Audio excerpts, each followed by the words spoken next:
As we are more than half of the expected participants, maybe a little longer for them to sign in.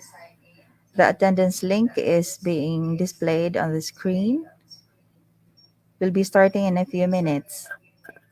Thank you.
The attendance survey is being flashed on the screen.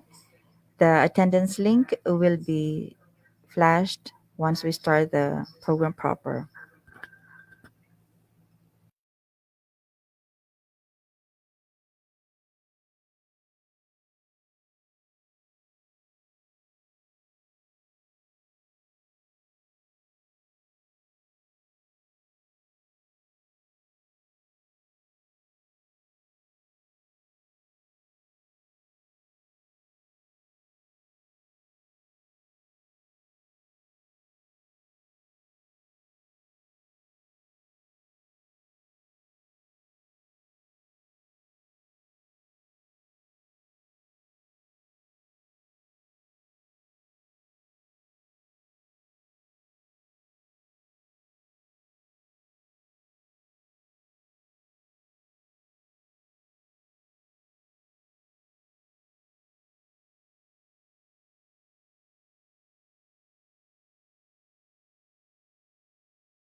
A pleasant morning to all.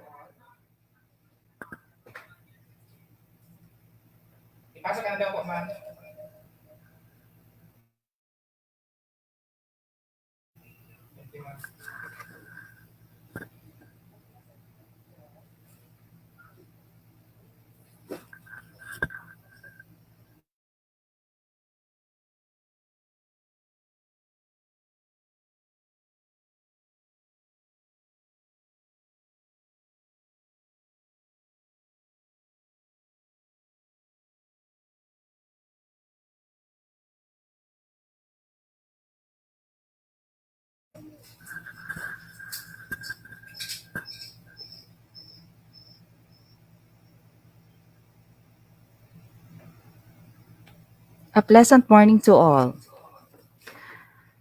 My respect to our SDS, Ma'am Norma B. Samantella, our Assistant School Division Superintendent, Ma'am Maria Genity Abayon, our SGOD Chief, Sir Edwin Mias,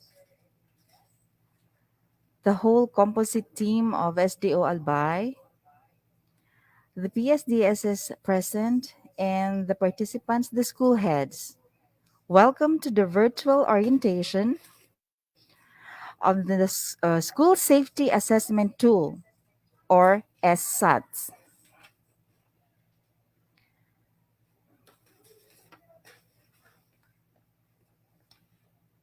2 years on in the pandemic, and we are still in our bubbles with limited movements and transactions. However, our agency, DepEd, has developed a strategy as we slowly go back to our face to face modality. So today, we are having this virtual orientation on school safety assessment tool. As we start our program, may I call on Ma'am Liz for the preliminaries?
Let us close our eyes, bow our heads, and feel the presence of the Lord.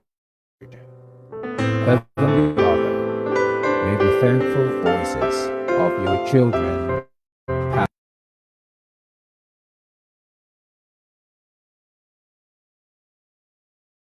through your gates as we gather today, full of faith, joy, hope, love, and life.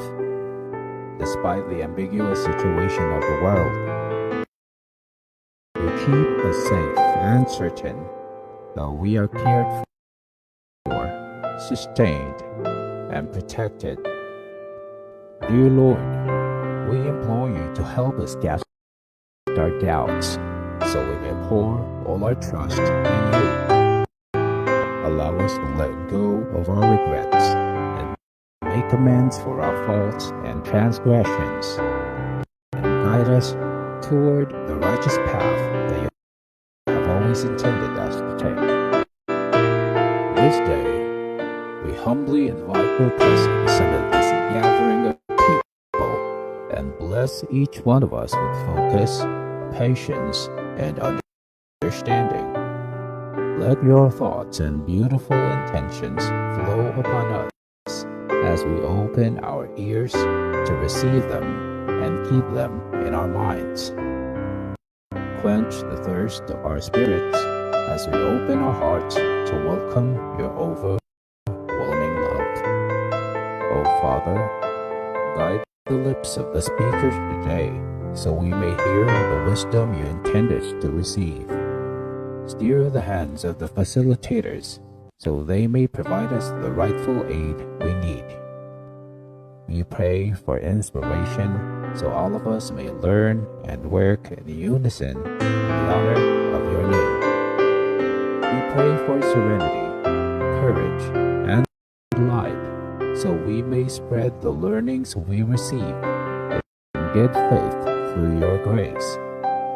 All this we pray in the glorious name of Jesus, our Lord. Amen.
Mga kababayan, ang pambansang awit ng Pilipinas.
Mga kababayan, ang pambansang awit ng Pilipinas.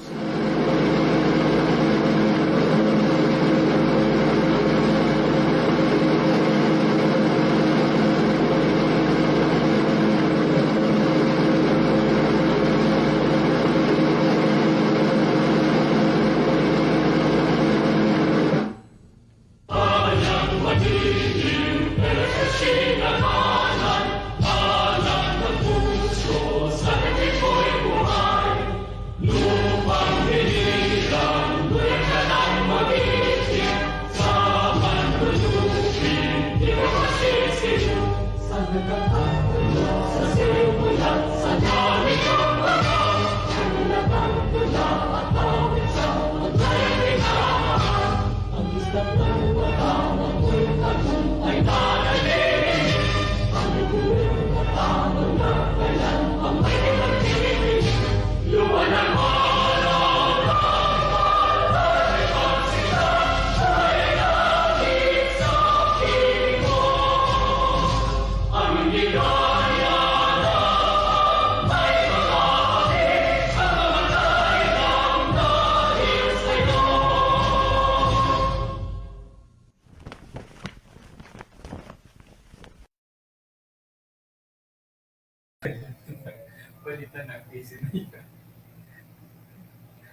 Thank you, Ma'am Liz.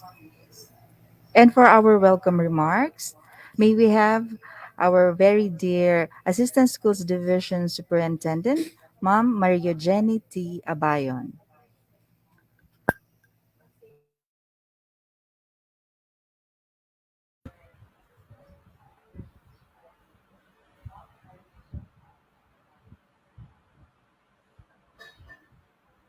Hello, good morning everyone. Loud and clear po ba ako?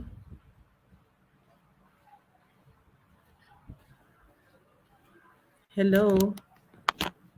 Thank you so much, Nurshi.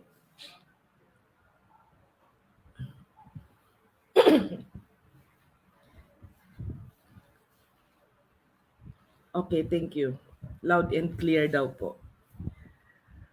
Of course, the warmest greetings of great morning to the Superintendency of SDO Albay, headed of course by our beloved Superintendent, Ma'am Norm Samantella, with my co-pilot, our Assistant Schools Division Superintendent, Sir Larry, and of course our two chiefs, Ma'am Sansit for the CID and Sir Ed for the SJOD, to our school heads in the elementary and secondary schools. And I just hope there are school heads also from private schools who will be joining us this morning for this activity. To our facilitators and to all others who are joining us virtually this morning, great morning, everyone.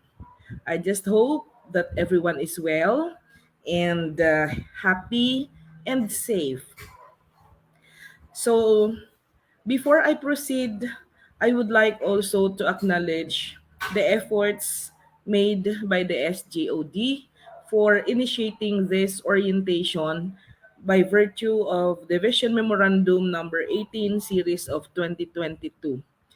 This is in compliance with DepEd Memorandum number 71 series of 2021, which is about the preparations for the pilot face-to-face expansion and transitioning to the new normal. So friends, we are again faced a challenge, not only because of this pandemic, but a challenge to face the opportunities as well as the difficulties in this new normal. One of which is to have a transition from having our classes online or through modular approach to having it face to face. You know, our children are really so excited to come to school, but because of the impact of this pandemic, we opted not to allow them and instead study at home. But then we are challenged because for 2 years already that we've been in this situation, we have also learned a lot on how to be resilient and on how to face this kind of challenges. So my dear friends, especially our school heads, I would like also to congratulate many of you who have signified their intent to offer a limited face to face if found to be qualified. The issuance of DepEd Memorandum number 71 is just a piece of paper without having this orientation for us to have an avenue for some queries that might be answered fully by our resource persons or our facilitators. But if there are still some questions which we cannot answer for now, then we will park them and we will refer that to the higher office. Or if there is a need for us to discuss things, then we will do so. So, what is important is there is an intent from all of us to shift and be brave enough to face and embrace the challenges of the new normal. hindi po exempted ang ating mga paaralan at hindi po exempted tayo po lahat sa DepEd at hindi po tayo exempted lalo na yung ating mga estudyante. We have been talking about resilience and now we will learn more about this because talagang it really takes one's courage really to face this kind of challenge. So my dear friends, to our dear school heads, we will be one in this undertaking. I hope that you have with you the copy of that division DepEd Memorandum number 71. So you will all be guided of the assessment tool that our facilitators will be explaining later. And we will not be putting anyone at risk. So we'll all be assessing our schools, and once you have already self-assessed, then the division composite team will validate your assessment. And that's the only time that we can really say that your school are or is ready. So friends, sabi nga, let us not be afraid of going. Let us be afraid of standing still. Mahirap na yung lagi lang tayong nandito. Let us also dare to to to see kung ano po ang matututunan na naman natin sa ganitong uri ng challenge. All these things, natututo po tayo. So yung mga magaganda, ipagpapatuloy po natin. Pag meron po tayong napagdaanan na medyo hindi maganda, pag-aralan po natin at pwede ulit po tayong mag-propose ng another steps. So in this kind of times, in these times, my dear friends, we become more creative, we become more innovative. And it this time calls for all of those, aside from being resilient. So again, good luck everyone. Congratulations to our facilitators. Congratulations in advance. And of course, congratulations SGOD for initiating this activity, chaired of course by the Chief, Sir Ed Mias. So friends, good morning, good luck. And again, I hope everyone is well.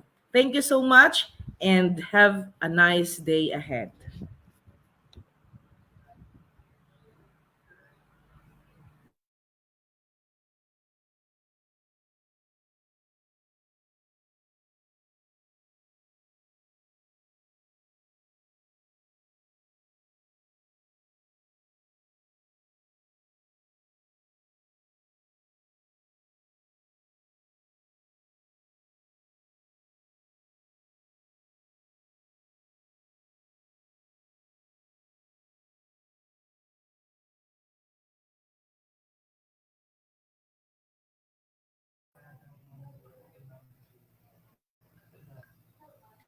Napuputol-putol kaya?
Iyo?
So thank you, Mom Jenny, for that message. Indeed, it is scary to stand still, but there's no way to go but move forward and move up. So now another message. May I call on our beloved Schools Division Superintendent, Ma'am Norma B. Samantela.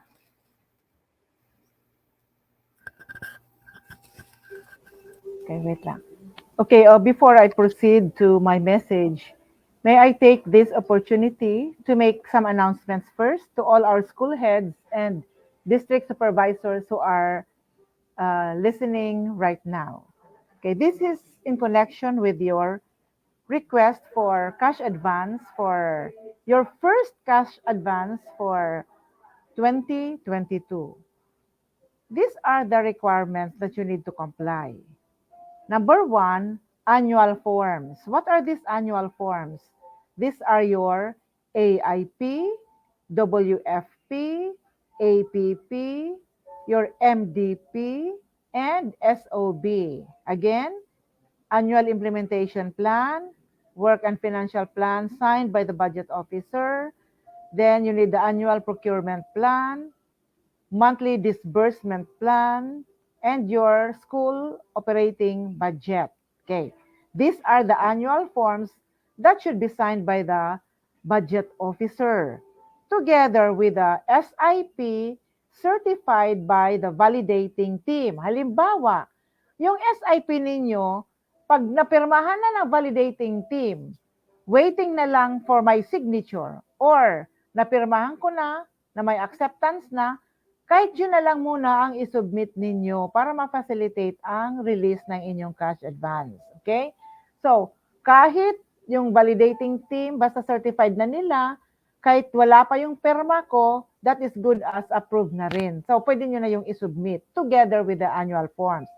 Now, kung sa repair naman, for repair, kailangan po ang program of work, pre-inspection report, and pictures before the repair. Yung pre-inspection report can be done by the inspectorate team sa school or sa district kung mababa lang naman siya sa 50,000 na worth. Tapos, yung pictures na during and after the repair, kakailanganin yan pag liquidation na. Okay? So, I hope malinaw po yun sa inyo. Ha? Okay. Another, yan. So, yan ang announcement ko, ha? Please.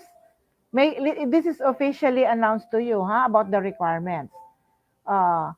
Yung mga accounts payable ninyo na mga CAs ninyo, sunod na yun na ipaprocess. Pero yung sa current, yung present, yung i-mention ko kaninang requirements, my dear school heads, yun na po muna ang asikasuhin ninyo. Okay, so a pleasant morning to our organizers of this orientation. We have our OIC nurse in charge of the health and nutrition on behalf of Dr. Ferdinand Sale, who is on a work from home basis, to our program development officer, Mr. Vin Cruz, and the rest, the committee in charge of this orientation activity that we are doing right now. So good morning, everyone, school heads, district supervisors, and maybe some teachers who are listening right now.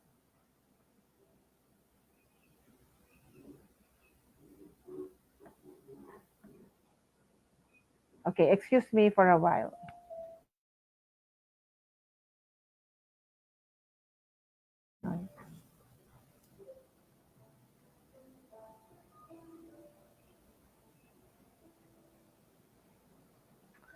Okay.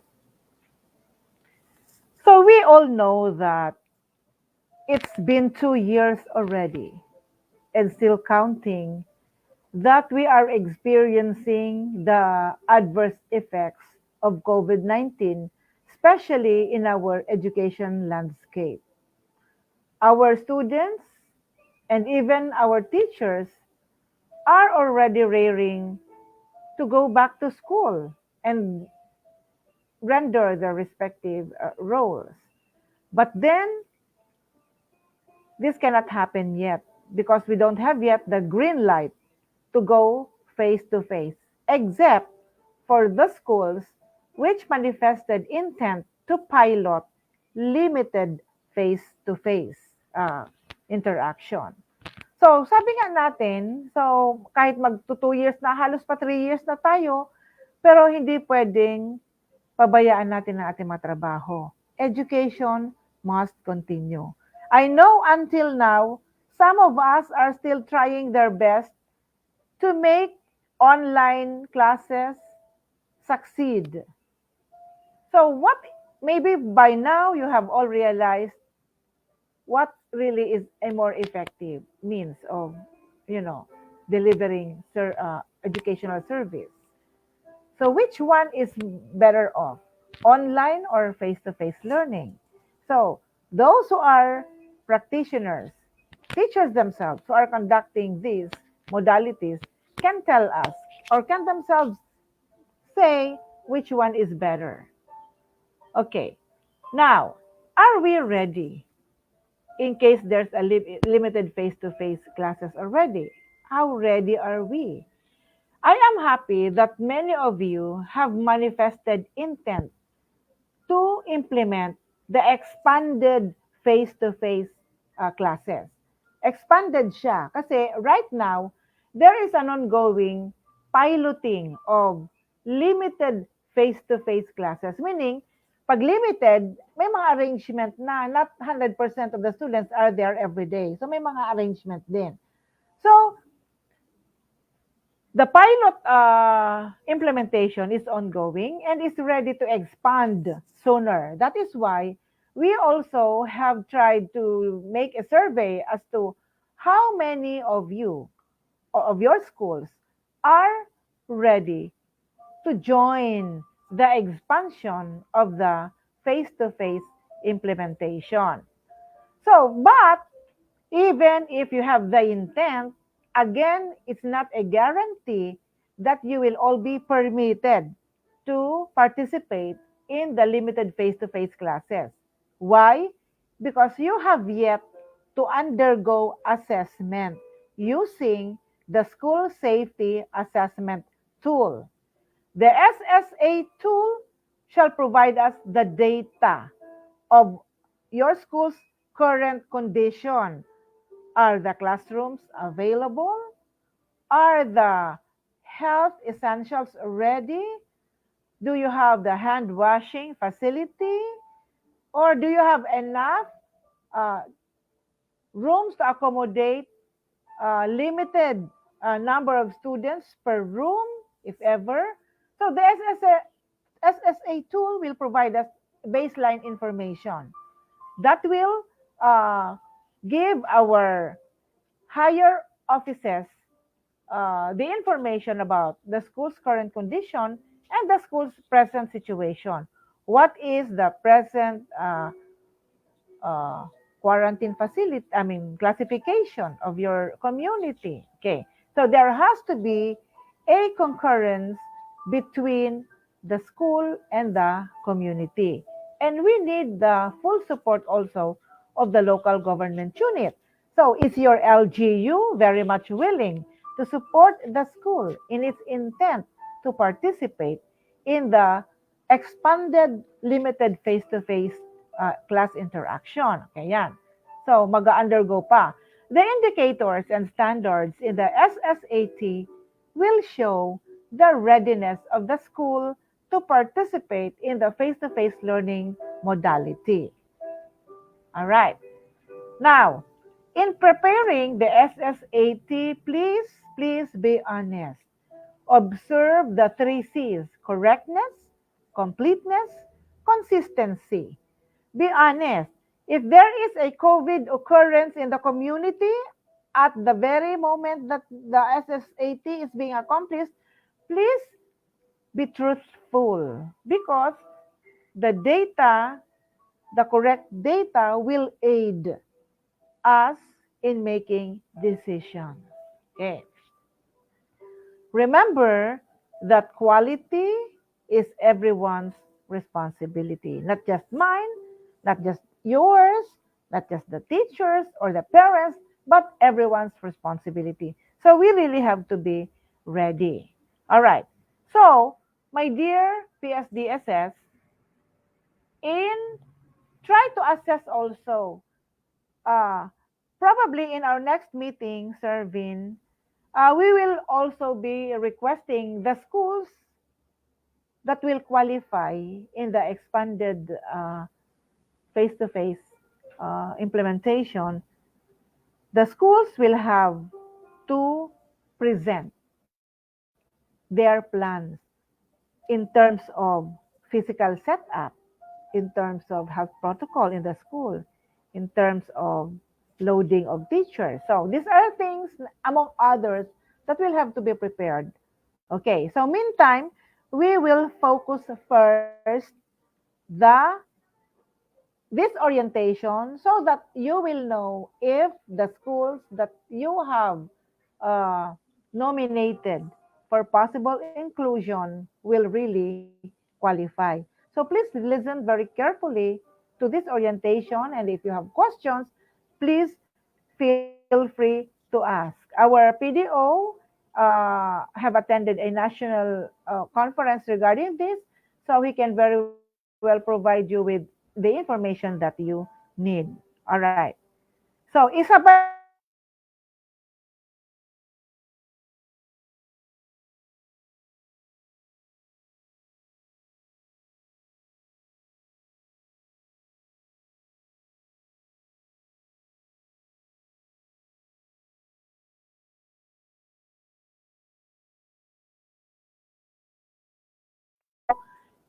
we are not compelling you na kung ayaw nyo, hindi kayo pinipilit.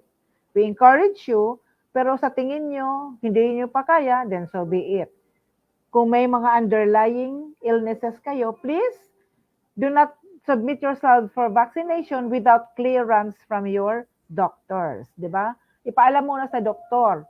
Kasi kung halimbawa may asthma kayo, kailangan i-work up muna yan. Magpe-prepare muna kayo dyan bago kayo i-vaccinate. May mga paghahandaan pa kayo dyan. So consult your doctor, please. Now, on the suspension of classes, may standing policy po tayo dyan, di ba? Pag ang LGU nag-suspend, we will obey. Okay? Pag ang school head nag-suggest na i-suspend, pero inaka-attach ang IATF resolution declaring the situation of the community, yun ang isusubmit nyo sa amin kung kami pa ang mag-approve noon. Pero pag may sipon, di ba, sabi natin, pag may sipon, wag lang mag-physically present para maiwasan ang paghawa. Okay? I-adapt ninyo yung dati nating ina-adapt na alternative work arrangement. Sino ang dapat mag-work from home? Kasi pwede man ba mag-work from home at least 2 days a week, di ba? So, may mga policies po baga tayo dyan. Balikan na lang po natin yan. So, let us all be considerate and understanding of the situation of our teachers. Okay? Inuulit ko pa rin na reminder, yung mga may dapat i-comply sa Commission on Audit, yung may mga audit observation memorandum na na-receive, please do not take them for granted. May reglementary period tayo dyan na sinusunod. Paalala lang po, baka sakali nakakalimutan nyo na. Please be alert on the submission of required reports. Okay? So thank you very much. I hope you will all find wisdom in what we are doing today. Take good care of yourselves and good morning. Again, thank you to our organizers.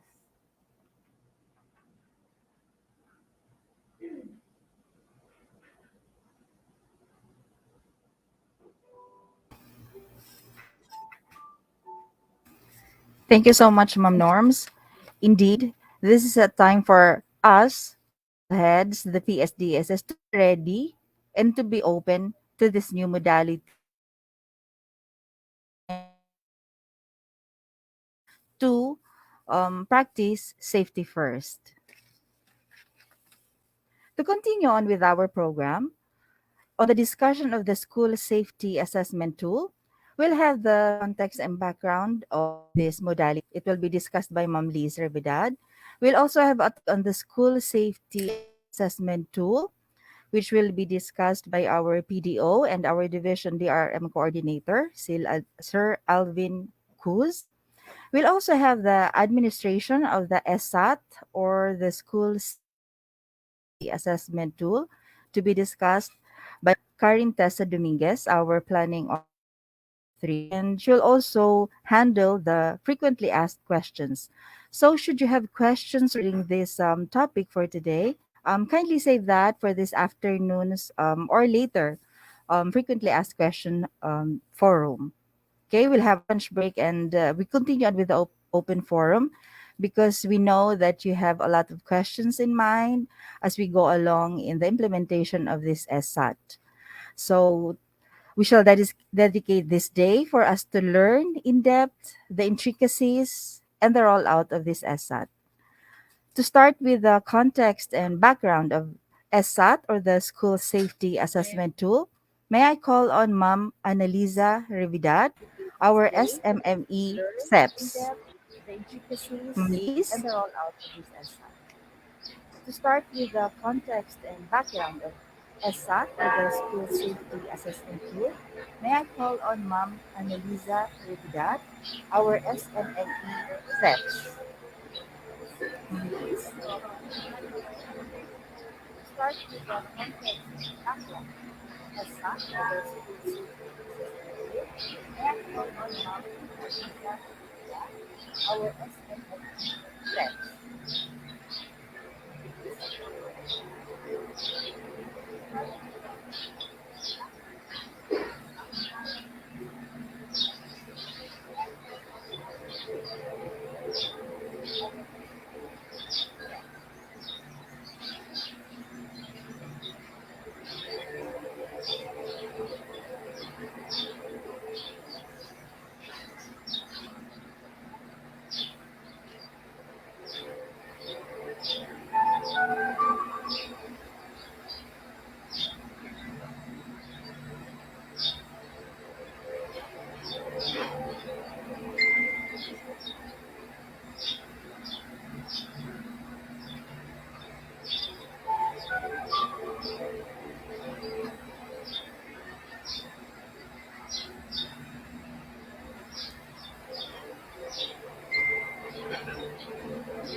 Ma'am Liz, may we hear the context and background of the ESSA, please? Yes po, yes. Yes po, sharing na the screen. Ma'am Liz, Yes po. may we hear the context and background of the ESSA, please? Yes po, yes. Yes po, yes po.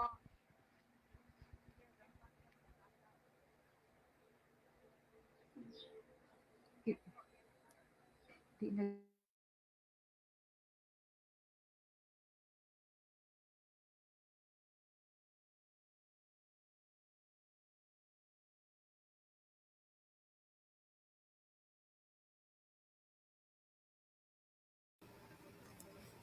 Ma'am Liz, naka-on ka po sa Facebook. May feedback po kasi.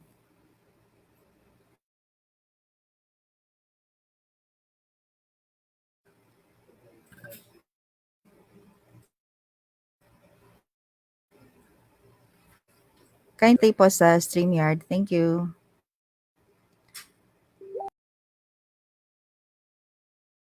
Flash po, so kindly signify, log in, register.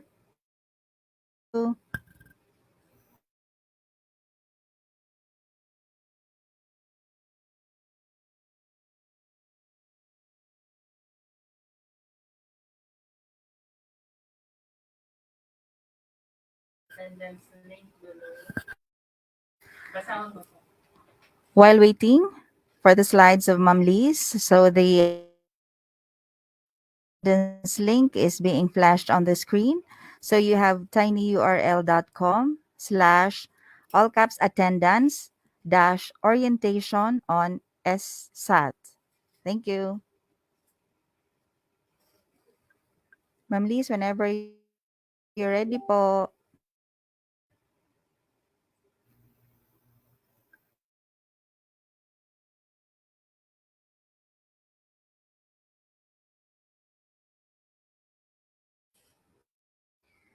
We have 430 plus participants, school heads, and PSDSS. So we are targeting 550 school heads. So for those of your fellow or colleague school heads who are not yet in, kindly inform them po for them to be oriented on the SSAT implementation. Again, the attendance link is tinyurl.com/attendance, all caps, dash orientation on SSAT. Thank you.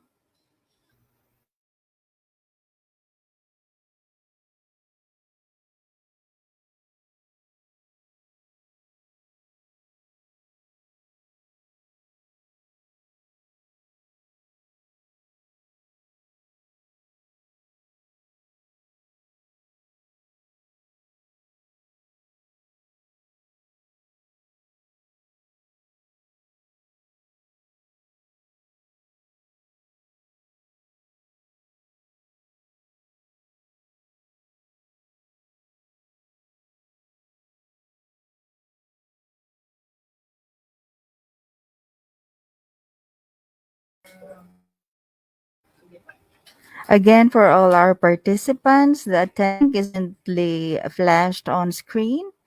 So kindly log in or register.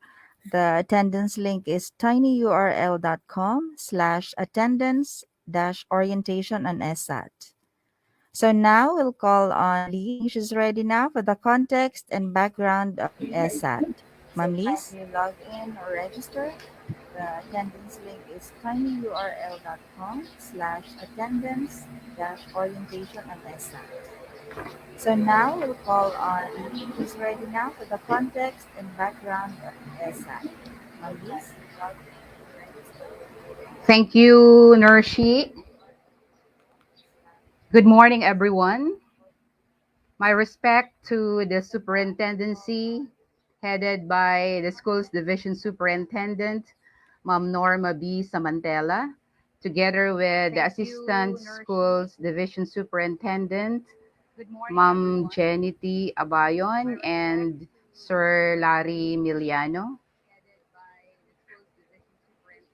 Same greetings is accorded to Chief ES Sansita B. Peñarubia, Ma'am Jenny T. Abayon, and Sir Larry Miliano. Same greetings is accorded to Chief ES Sansita B.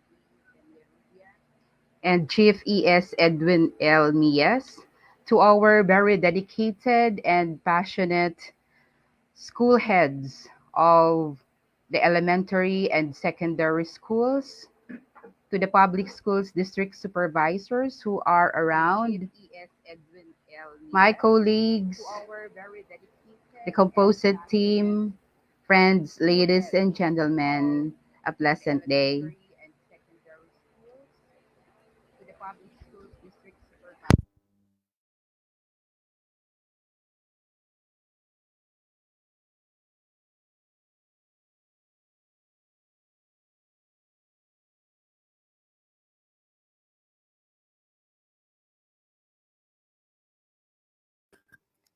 Ma'am Liz, you're on mute po. Nakamute po.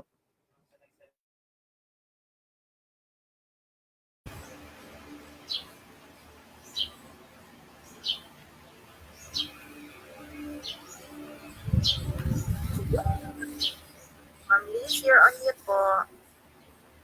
Nakamute po.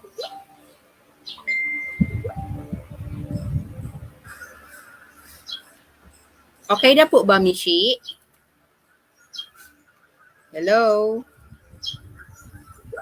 So ma'am, loud and clear Okay, ka na po. Thank you. okay na po. Okay na po, Okay na po ba, Mishi? Hello? po, ma'am. Loud and Okay, clear ka na po. Thank you. okay na po. Okay na po.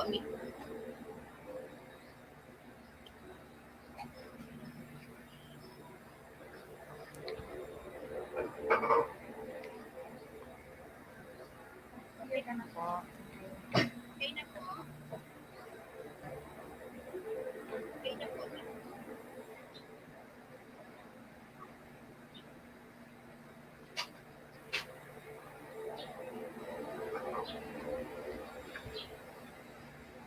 As I was saying, overused as it may sound, but Henry Ford's maxim is best fitting to be shared today, and I quote, "Coming together is a beginning, keeping together is progress, working together is success." We come together by virtue of DepEd Order number 71, Series 2021, also known as the preparations for the pilot face-to-face expansion and transitioning to new normal. In response, we have the Division Memorandum number 18, Series 2022, entitled Online Orientation on School Safety Assessment and Preparations for the Pilot Face-to-Face Expansion and Transitioning to New Normal. Learning shall continue for SY 2021-2022. DepEd has currently reopened classes last September 13, 2021. Due to the continuous increase of COVID-19 cases in the country, schools remain to be conducted classes through distance learning modalities.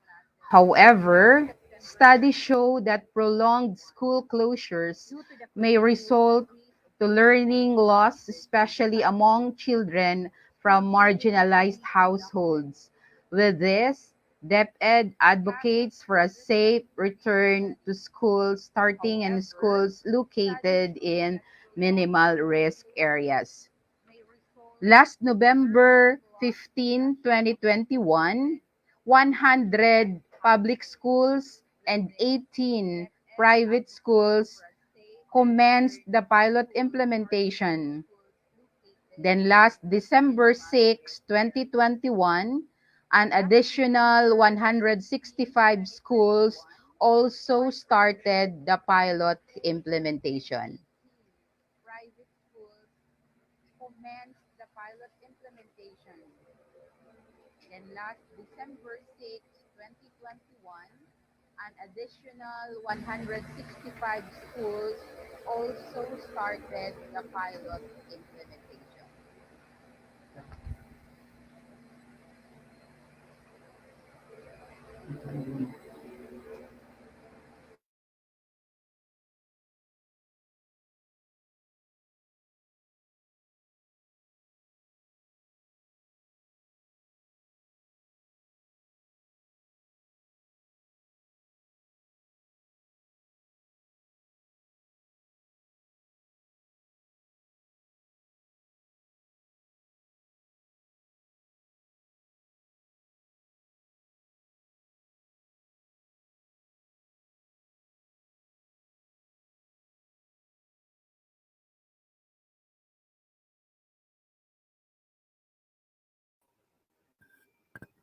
Ma'am Liz, naputol po. Maybe something wrong with the connection, perhaps?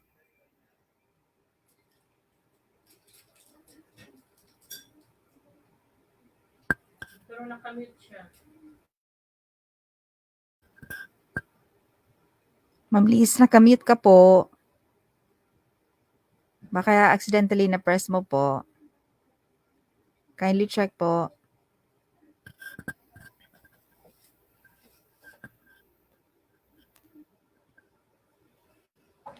For a while, please. Ma'am Liz, nakamute ka po.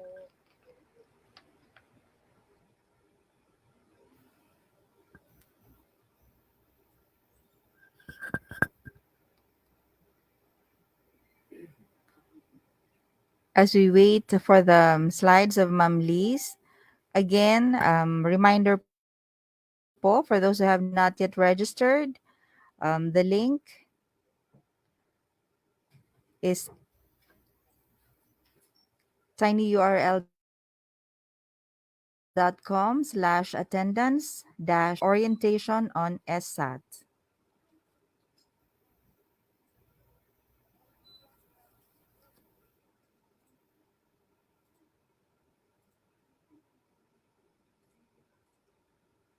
For those who are having difficulty in logging in or in registering in the attendance link, please be mindful of the punctuation marks, the period, the slash, the capital letters, just so we have the attendance link correct. The tinyurl.com/attendance, all caps, and then dash, and then capital O, orientation, capital O, on, and then all caps, SSAT. Thank you. Correct. tinyurl.com/attendance, all caps, and then dash, capital O, orientation, Loda na naman, Daddy. and then all Ay. caps, SSAT.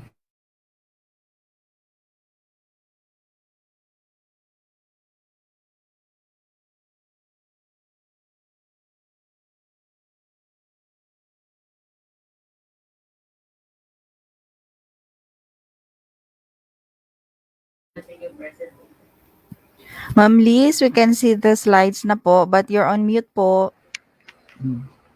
Okay, okay na po. Is Yes she? po, loud and clear. Yes Okay, po, let's please now continue, madam. I-open mo kang kamo. I-open mo kang Ma'am kamo. Liz, we can see the slides na po, but you're on mute po. Okay, so let us continue. So why limited face to Yes po, please continue, madam.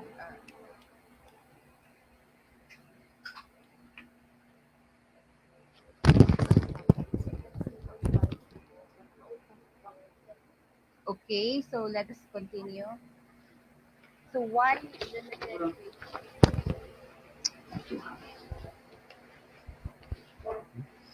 So why limited face-to-face? Face-to-face classes, even in limited form, can mitigate the challenges of distance learning. First, address difficulty in monitoring and assessing learning progress remotely. Second, mitigate inequalities and unevenness in access to technology, household resources, and student skills for self-learning. Allow resumption of activities that cannot be done at home, such as the workshop requirements in the textbook track. Is the negative mental health impact of the lack of face-to-face interaction among children. Absence of more responsible adults in the family qualified to take the role of learning facilitator. With resumption of face-to-face classes, schools can help in the enforcement of health standards in school settings. Absence of more responsible adults in the family qualified to take the role of learning facilitator. With resumption of face-to-face classes, schools can help in the enforcement of health standards in school settings.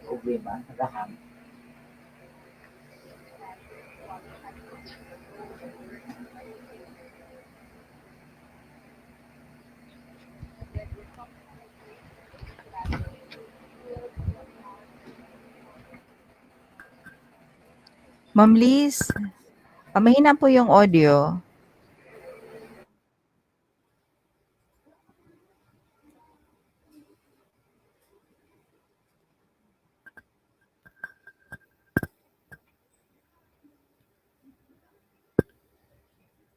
For the concerns of the TSDSS and logging in for the attendance link, we'll Look into that po, madam, and maybe a little later we'll address to your concern. Thank you.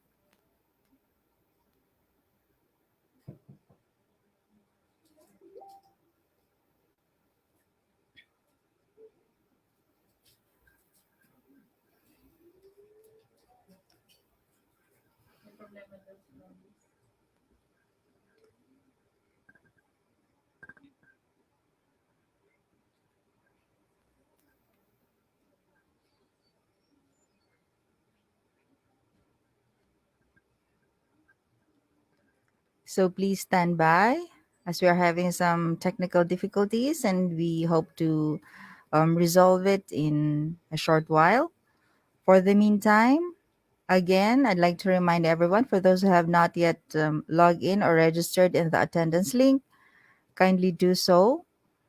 And for those PSDSs concerned, we'll have that attended to in a while po. Thank you.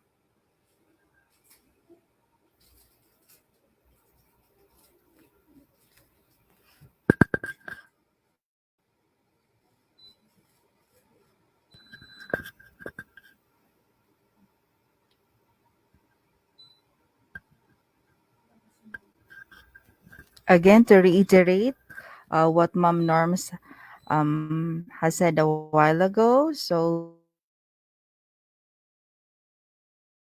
we homes, so hand washing, use of face mask, and we limit our movements as much as possible. We limit our going out in crowded places just so to minimize the transfer of the virus. Should you or any of you manifest symptoms, so you may contact your local BERT or barangay health emergency healthcare worker for proper management and intervention.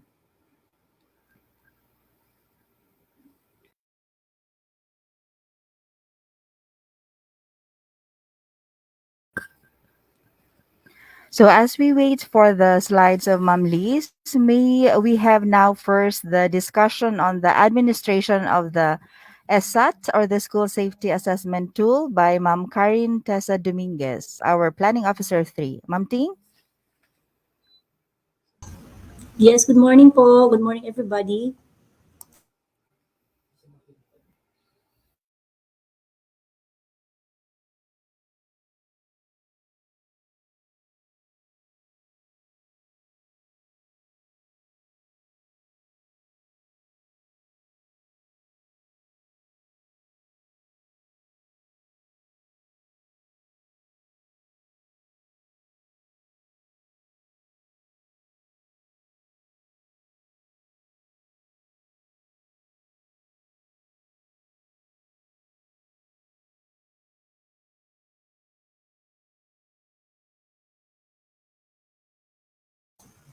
Hello po. Can you see my presentation po? Is it clear po ba?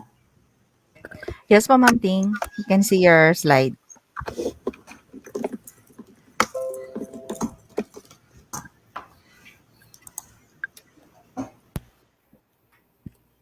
Okay po. Good morning again. My respect to the superintendency, to our beloved SDS Ma'am Norma Samantela, and to our ever energetic and ever competent ASDSS Ma'am Jenny Abayon and Sir Larry Miliano, to our Chief Education Supervisors, Ma'am Sensit Peñarubia and Sir Ed Mias. A pleasant morning to all of you, and I hope that you are all safe po. So allow me to discuss with you how to administer the SSAT or the School Safety Assessment Tool. So the outline of my presentation would be the process flow of the data collection, guide in answering the SSAT, and the process flow of report generation. So we start first with the data collection process. So it's the regional offices will disseminate the information on the accomplishment of the SSAT to the SDOs. The schools that pass the initial assessment will be informed by the SDOs to accomplish the SSAT using the link. The link po will be shared later during the presentation of Sir Alvin. In accomplishing the tool, the school head shall ensure that honesty and transparency are observed. Ito po yung diniinan kanina ni SDS po. So that we should ensure that honesty and transparency are observed and key school stakeholders are consulted. The SAT shall only be accomplished through the Google Forms link provided to them by their SDO. So, hintayin po natin yung link po mamaya. Ano po?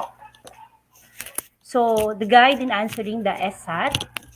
First, most of the questions are answerable by yes or no. As you will see later, kasi isa-isahin po ito ni Sir Alvin, you will see that most of the questions are answerable by yes or no. There are instances that you need to identify, and also there are questions wherein you need to take more than one.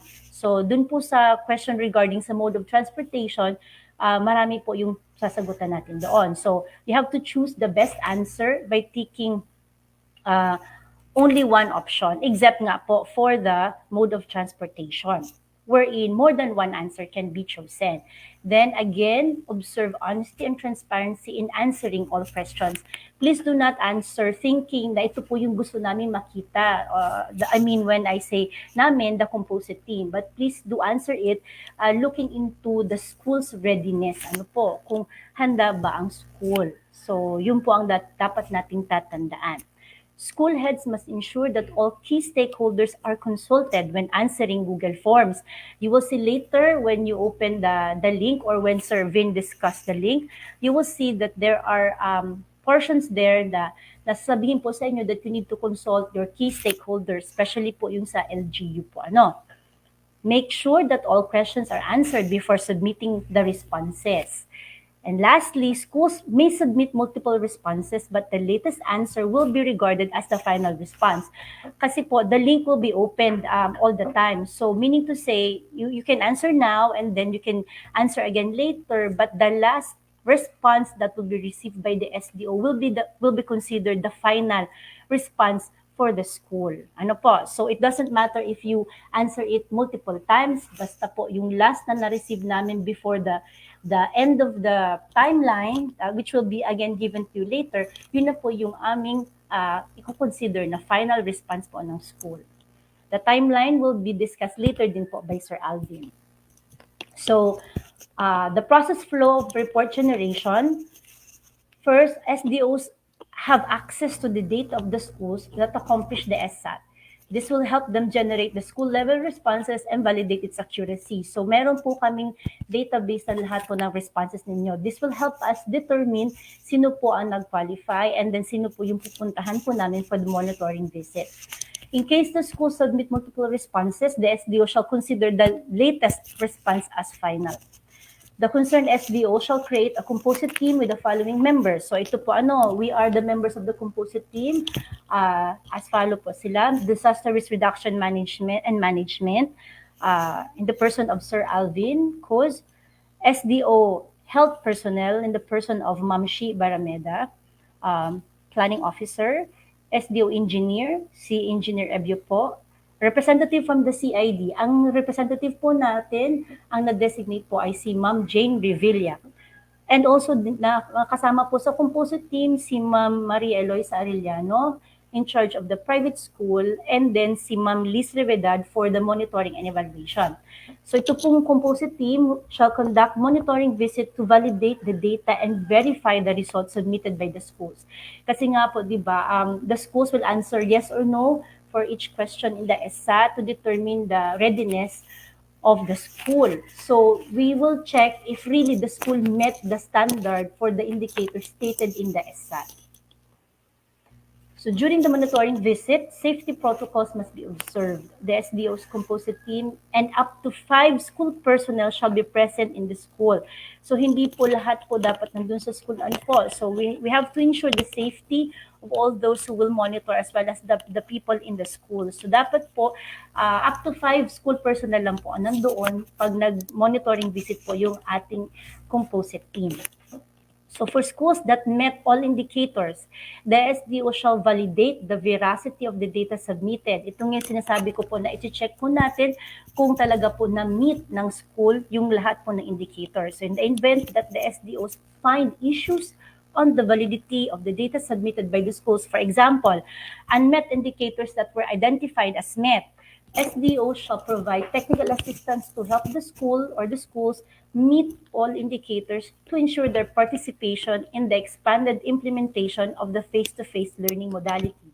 In case the schools are not able to meet all indicators prior to the conduct of the expanded implementation of the face-to-face learning modality, the SDO shall continuously provide technical assistance to help them prepare for the transition to the new normal implementation of the face-to-face learning modality. So hindi po, wag po tayo mag-alala. Ano po, we will continuously provide technical assistance to you. That's why, as you can see, the members of the composite team, galing po sa iba-iba sila. So, all pertaining to the RRM, kay Servin po. All pertaining sa mga health-related issues po, concerns kay Ma'am Shi po. Lahat po tungkol sa classroom, sa space, kay engineer po. And then sa curriculum naman po, kay Ma'am Jane Revilla. So, if you have concerns regarding all those, we have person in the composite team who can answer po your queries. So later din po, when we discuss the FAQs, we will entertain questions after po masabi natin. Kasi po baka yung questions ninyo, nandun na po, nasagot na sa frequently asked questions. But if there's still gray areas and then you need still be clarified on certain issues, after po ng FAQ, saka po natin i-raise yung questions natin or clarifications, and members of the composite team can answer po or may answer po. Anybody from the composite team. Then, after the conduct of the monitoring visit, the SDO shall finalize the data submitted by the schools by updating data entries if applicable. For example, unmet indicators that are identified as met. Upon finalization of the data, the designated focal person of the SDO shall consolidate the list of schools that meet all indicators and will qualify to participate in the limited face-to-face learning modality. The said list must be forwarded to the PPRD of their respective regional offices. So, hindi po kasi clear kung wala po talaga na nakalagay na designated focal person. So, it's the composite team po who shall consolidate the list of schools that meet all indicators. So, anybody from the composite team can do that. Then for schools that did not meet all indicators, the SDO shall inform them of their unmet indicators and shall provide technical assistance to help them prepare for the transition to the new normal implementation of the face-to-face learning modality. They shall provide progress update on the accomplishment of SSAT by adding the school's latest data in the database every 2 weeks after the deadline, which is January 31, 2022. This is to monitor the number of schools prepared to participate in the implementation of the succeeding phases of the face-to-face learning modality. So the tool po will be open, the link will be open until January 31, 2020. So you have time po to accomplish po the said tool that will be given to you dun po sa link later ni Sir Alvin po. The PPRD of RO shall submit in a designated Google Sheet the final responses and list of qualified schools for the limited face-to-face learning modality to the Office of the Director Planning Surveys through the MSD or the Education Management Information System Division. The MSD shall consolidate the list submitted by the ROs and coordinate with the PSOD to release the final list of schools that will participate for the expanded implementation of the face-to-face learning modality. Hindi na po ito pilot kasi po, nagpa-pilot na po ngayon. Hindi po tayo nakasama doon. So sa expanded po, sasali po ang SDO by if po meron po tayong mga mag-qualify po na schools. Subject pa din po yan sa veracity ng mga sagot po ninyo ng composite team. Okay, so ito po yung process flow for data collection and report generation for the SSAT. So for the data collection, it is the MSD who shall create the Google Forms. Ito po yung final listing na po ito. But the SDO, we also have our own link po, which will be given to you by Servin. Ito pong pinapakita ngayon ay yung final listing na po. So kung sino po yung ipapasok namin dito, based po doon sa na-generate namin sa SDO link, siya na po itong i-consider po ng MSD as final. So the MSD shall create Google Forms, and the regional officer shall send the Google Forms link to the SDOs, and the SDO shall provide the link to the identified schools. Then the school head shall accomplish or answer the tool po. Then for the report generation, the SDO shall access the forms to generate the responses and shall validate the data's accuracy and consolidate the list of schools that will participate in the limited face-to-face modality. Now, the regional offices, they shall verify the list of schools through the PPRD. And then they will forward this to the MSD, and the MSD now shall release the final list of participating schools for the conduct of the expanded limited face-to-face learning modality. So that's it po, that's the administration of the ESSA. So thank you all, and I hope you all stay safe. Ma'am Shi? Thank you so much, Ma'am T. To continue on with the presentation, is Ma'am Liz ready with the slides po?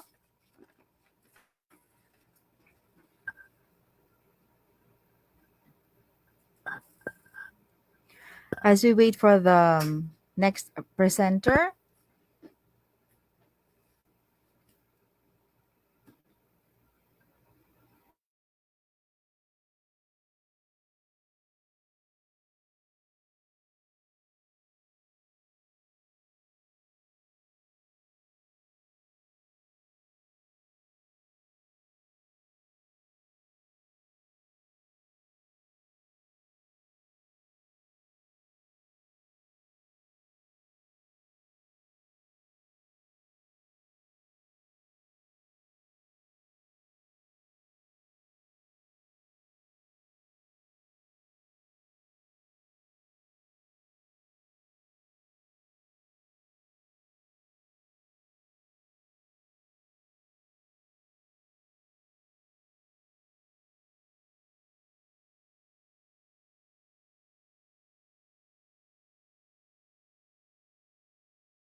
yes, Ma'am Liz, your slides are ready po. Continue, we have here the proposed pilot implementation of face-to-face learning modality. So in order to address the gaps, learning shall continue for school year 2021-2022. DepEd has recently reopened classes last September 13, 2021, and due to the continuous increase of COVID-19 cases in the country, schools remain to conduct classes through distance learning modalities. However, studies show that prolonged school closures may result to learning loss, especially among children from marginalized households. So with this, DepEd advocates for a safe return to school starting in schools located in minimal risk areas. So I'll repeat po, located in minimal risk areas. So last November 15, 2021, 100 public schools and 18 private schools commenced the pilot implementation. And last December 6, 2021, an additional 165 schools also started the pilot implementation. So sad to note that not a single school for SDO Albay qualified for the opening of the pilot implementation. So we are working out with Sabino Ribagay High School of Uwas North. However, there are still gaps that need to be complied by the school. So hindi po nakasabay sa limited face-to-face pilot implementation yung only one school na identified ng ang SDO Albay. So hopefully for today, with a lot of schools who intend to participate in this limited face-to-face reopening, sana may may maka-comply ng ating SSAT, and hopefully makasabay po sa expansion nitong pilot implementation. Okay? So, why limited face-to-face? Face-to-face classes, even in limited form, can mitigate the challenges of distance learning. First, it will address difficulty in monitoring and assessing learning progress remotely. It will also mitigate inequalities and unevenness in access to technology, household resources, and student skills for self-learning. It will also allow resumption of activities that cannot be done at home, such as the workshop requirement in the tech book track. Kaya yun sana nga po yung ating goal, yung sa Binuri Bagay, ang kanilang sinalihan po ay yung tech book track sana. Kaso lang hindi pa din tayo nakapasa sa SSAT. Another one, it will also ease the negative mental health impact of the lack of face-to-face interaction among children and absence of more responsible adult in the family qualified to take the role of learning facilitator. Of course, with the resumption of face-to-face classes, schools can help in the enforcement of health standards in school setting. Now let's take a look at the historical background. Last June to October 2020, we started the preparation of school year 2020-2021. Then the preparations for school year 2020-2021 under the Basic Education Learning BELCP or Learning Continuity Plan. The resources for distance learning modalities are readied. And comes December 2020, President Duterte approved the conduct of a pilot implementation for the face-to-face classes. However, due to the new variants of COVID-19, the President recalled the earlier decision. So yun yung time na meron tayong pilot face-to-face proposal. Then dumating yung January to February 2021, we conduct the preparation for possible limited face-to-face classes. So we do learning continuity and school safety operation surveys. And pagdating ng March 2021, hindi tayo tumitigil sa pag-prepare para talagang maka-participate tayo dito sa limited face-to-face classes. So, nagkaroon ng coordination with key stakeholders. The senators filed a resolution for the immediate launch of the pilot implementation. Then, in May 2021, creation of pilot face-to-face composite team. So, kaya meron po tayong composite team ngayon sa ating level kasi nung May 2021, mandate po na magkaroon ng composite team. So, continuous discussions and coordination with key DepEd offices and stakeholders in developing the joint issuances on the pilot implementation. Then, June to September 2021, it is already the timeline for finalization of the draft guidelines. So validation and finalization of the structures, the components, and key elements of the draft guidelines. Then after that, yun na nga. So nasa ano na tayo? Nasa implementation na tayo ng limited face-to-face. So let me share to you the operational framework for the reopening of our schools and the DepEd shared responsibility principle. So as you can see in the framework, it is a shared responsibility between the DepEd, the Department of Health, our LGUs, and our communities, our government agencies, and of course, the families. It is a shared responsibility because we have a lot to work on with the opening of this limited face-to-face. So as you can see, in the operational framework, we need to have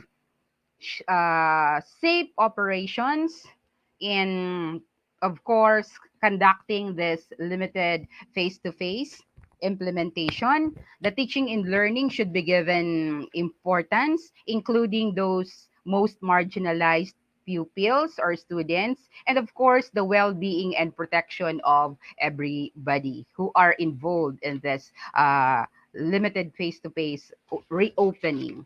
So, isa-isahin po natin yon. Safe operations. So, in managing school operations, this shall guide schools on how to safely manage school operations during the conduct of limited face-to-face classes. So, yung mga classroom, layout, and structures should be given focus.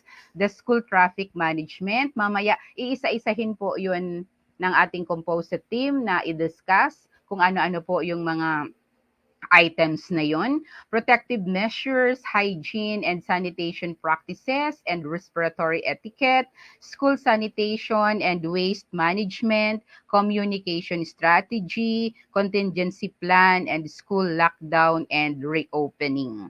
So, ma-anticipate na po natin na kapag nag-participate po tayo dito sa limited face-to-face reopening, and then yung especially doon sa mga nag-intent na mag-join, we have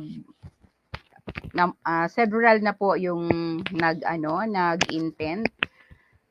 So, simulan na po natin na yung ating mga classrooms ay may mga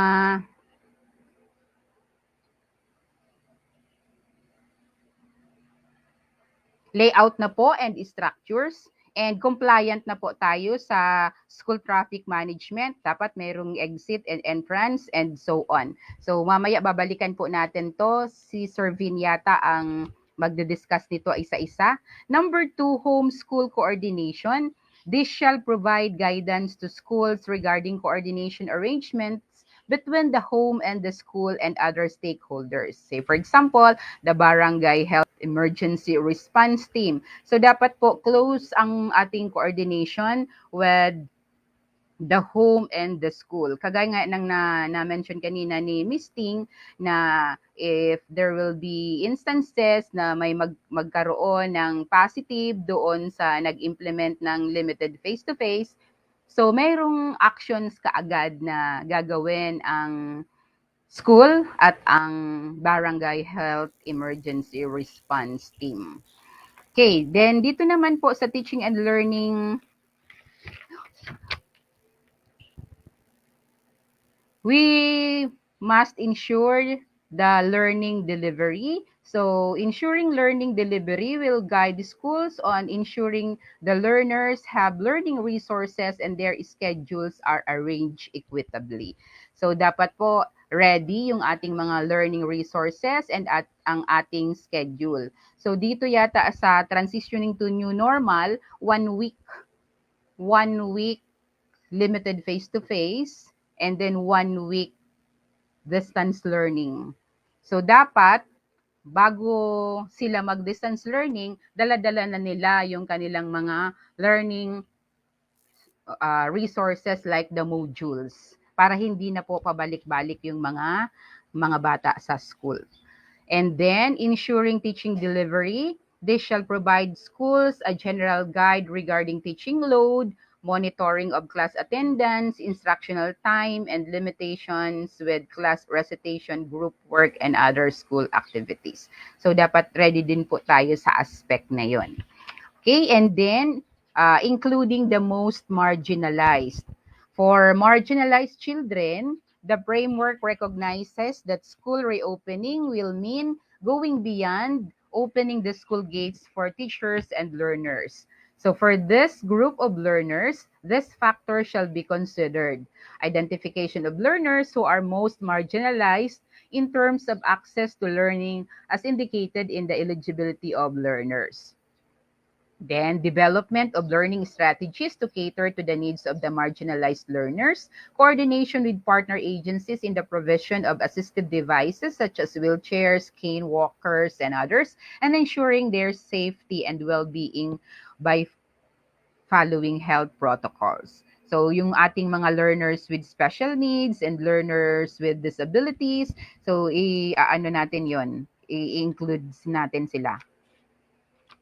Okay, and then well-being and protection, support to health and safety of the schools. Of course, we have to have the provision of personal protective equipment. Itong personal protective equipment, it doesn't necessarily mean na ano na yung sinusuot baga talaga ng ano na parang overall. Sabi ni Nurshi, it includes the face mask, the face shield, the hand sanitizers, the alcohol, and the like. So, hindi naman siya literal na magsusuot tayo ng mga PPE.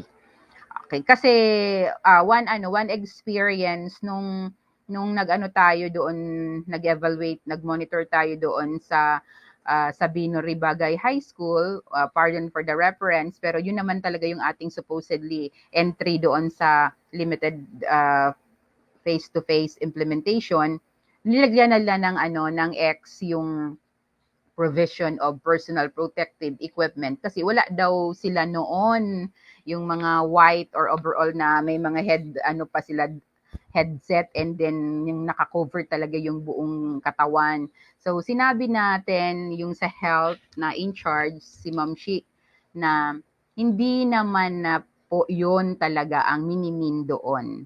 When we say provision of personal protective equipment, yun na po yung face mask, face shield, alcohol, hand sanitizer, soap, and the like. And of course, sanitation and disinfection, strategies to prevent COVID-19, strategies to detect COVID-19, strategies to isolate and treat COVID-19, psychological support. So, dito, base doon sa monitoring and evaluation tool, kapag mag-open, correct me if I'm wrong, Vin, dito sa psychological support, dapat all of the teachers who will be reporting for limited face-to-face implementation should have undergone psychological support trainings. Tapos may mga MOVs po tayo na ipipresent dito. Tapos, pag-accomplish natin ng SSAT, counter check din po yun kung talagang lahat ng ating mga teachers doon ay nag-undergo ng psychological support training or psychological first aid training. And then immunization and other school health services, strategy to reintegrate. And then, ensuring school safety, ensuring schools readiness. So, to facilitate safe resumption of classes, DepEd crafted the school safety assessment tool na medyo na napahapyawan na po kanina ni Ms. Ting to evaluate the readiness of the school on managing school operations, teaching and learning, well-being and protection, and homeschool coordination. Then, essential actions for safe return. The measures for school reopening are intended to support the implementation of existing measures to enable, monitor, and sustain the return of school as equitable and ensuring high-quality education while safeguarding students' health and well-being. And then, so alam naman natin na all of us are exerting our best efforts so that we can participate in the implementation of limited face-to-face as manifested in the intents that our office have received. So as a matter of fact, to date, we have 156 elementary schools and 35 secondary schools, a total of 191 schools who are intending to participate in the pilot implementation of, ito na transitioning to new normal na po tayo. And of course, the RD and the ARD will be so happy if SDO Albay will be able to, itong 191 schools na to, makakapag-participate. So sabi nga po kanina ni Ma'am Norms, hindi naman po ito pilitan. And we should be honest in accomplishing our SSAT. We should follow the 3 C's. So huwag po nating pilitin yung ating sarili kung hindi po natin pakaya. So yung SSAT talaga ang magde-determine kung allowed na po ba yung ating 191 school. So as of the moment, may update si Sir Vin, 220 na daw po yung nag-intent na mag-participate. 179 sa elementary and 40 na po sa secondary at saka meron pa tayong isang private school. So last Armea namin talagang kinulit si Ma'am Jenny ni ARD na kumusta na ba yung ating participation dito sa expansion ng limited face-to-face. So hopefully may ilan man lang dyan sa 220 na schools ang ma-qualify. Ano po? So, however, eligibility of participation, the school shall be eligible provided that it is located in minimal risk areas based on criteria set by DOH. So hindi talaga tayo makakaano diyan. Ang tawag yan, makakaligtas or makaka-escape. Talagang i-check pa din po siya ng DOH. And ang central office may ways of validating kung talagang minimal risk areas po yung ating mga schools. And the school pass, the school safety assessment using the school safety assessment tool or SSAT. And have expressed support from LGUs, barangay, municipality, city, province in a form of a resolution or letter of support allowing them to participate in face-to-face classes. So yun po yung mga isi-secure dapat natin.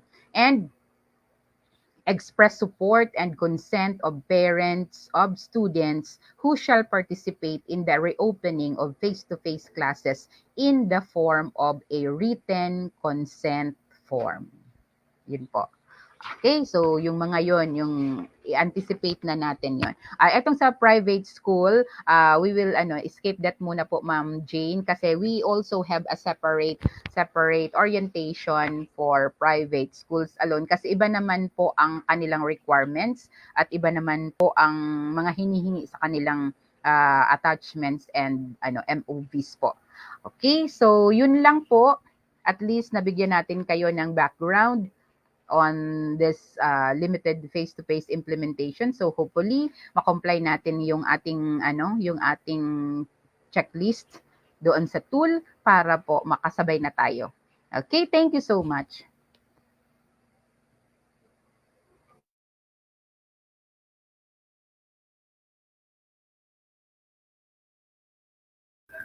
Thank you so much, Ma'am Liz. Indeed, such a workload for our school heads and PSDSS. And we have a network of coordination with the other government agencies just to implement successfully this school safety assessment tool. And now to further on the discussion on the school safety assessment tool, may we have now our PDO2 and also our Division DRM Coordinator, Sir Alvin B. Cruz. Alvin?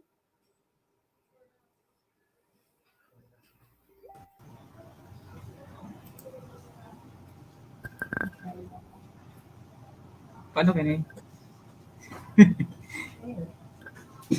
You're on, Sure. Sir Alvin. Okay, ma'am, wait lang po, ma'am. Sure.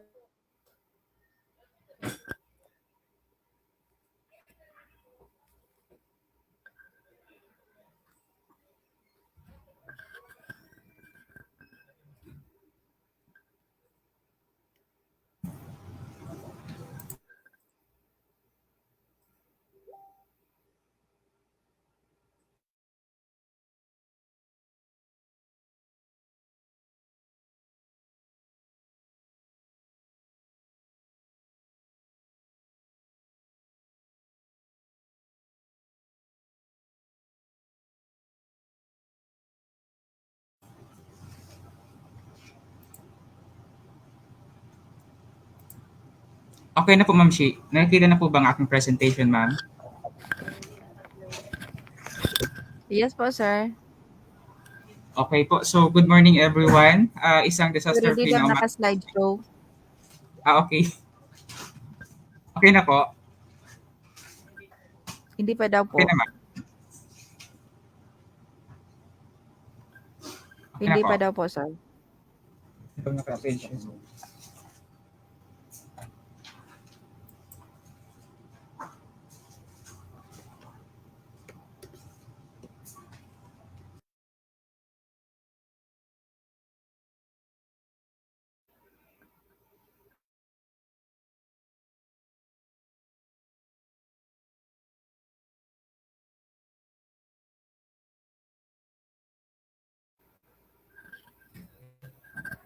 So Sir Alvin will talk on the school safety assessment tool. The tool itself, wherein the school heads will have to accomplish to be qualified for the assessment for the STO composite team to be assessed and visited.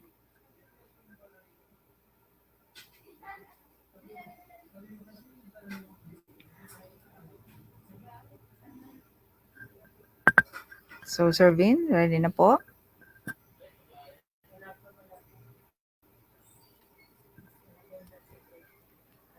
So for all our participants who have questions, please. Nakamute o ano? Okay, so Sir Vin, Naka-share na po ba, ma'am, ma'am Shi, yung aking presentation, ma'am? wala po, Sir Vin. Nawala po.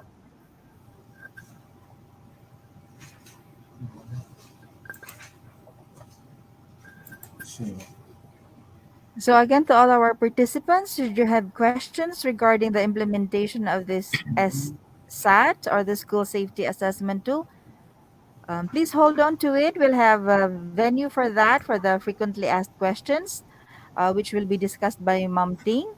So you can raise your questions a little later po.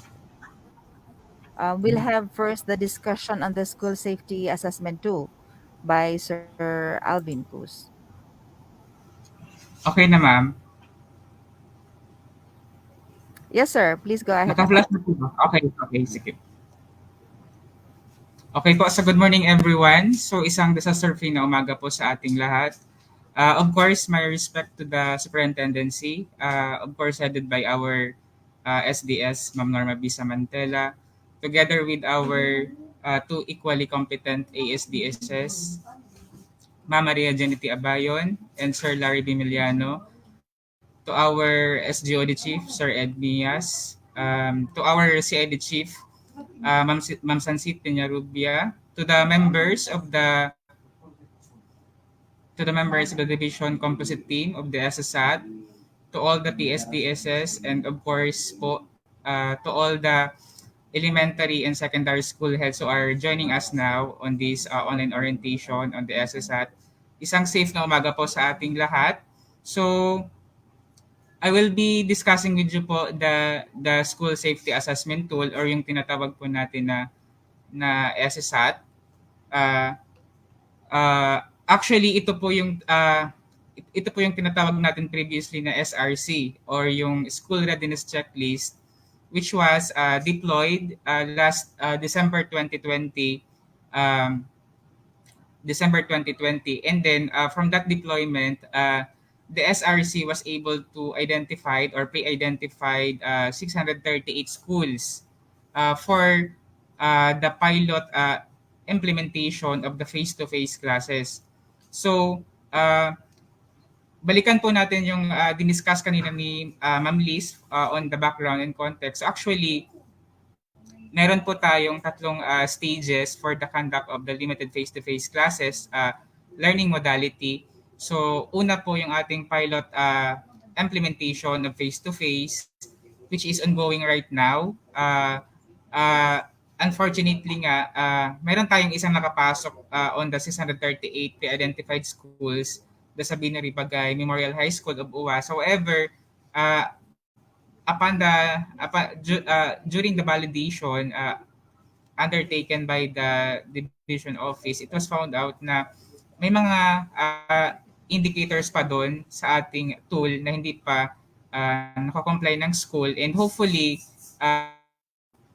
school na yon, including us, yung mga nag-intent and other, all the 556 schools ay makapasa for the expanded version of the face-to-face classes. So with regards to the timeline, wala pa pong binibigay ang ating central office, but we are conducting this in compliance to the DepEd Memorandum Number 71 Series of 2021, mandating all the schools, public schools, including private schools who want to intend to conduct self-assessment po on the readiness to participate on the limited face-to-face classes using this tool. Ito pong SSAT natin, yung tinatawag natin na SSAT.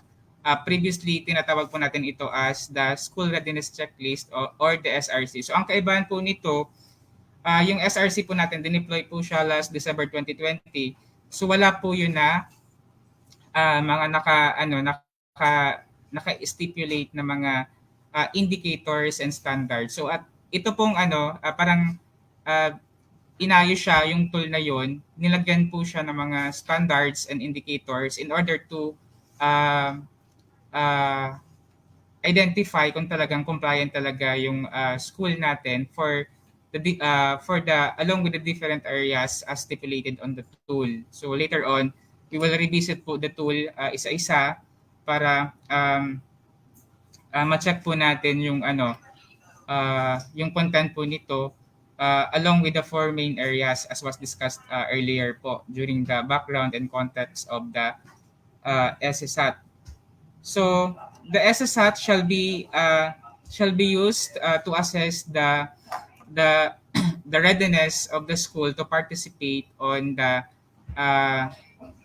limited face-to-face classes. So at this time, kung may mag-qualify po sa atin, actually we consolidated those schools who intend to participate but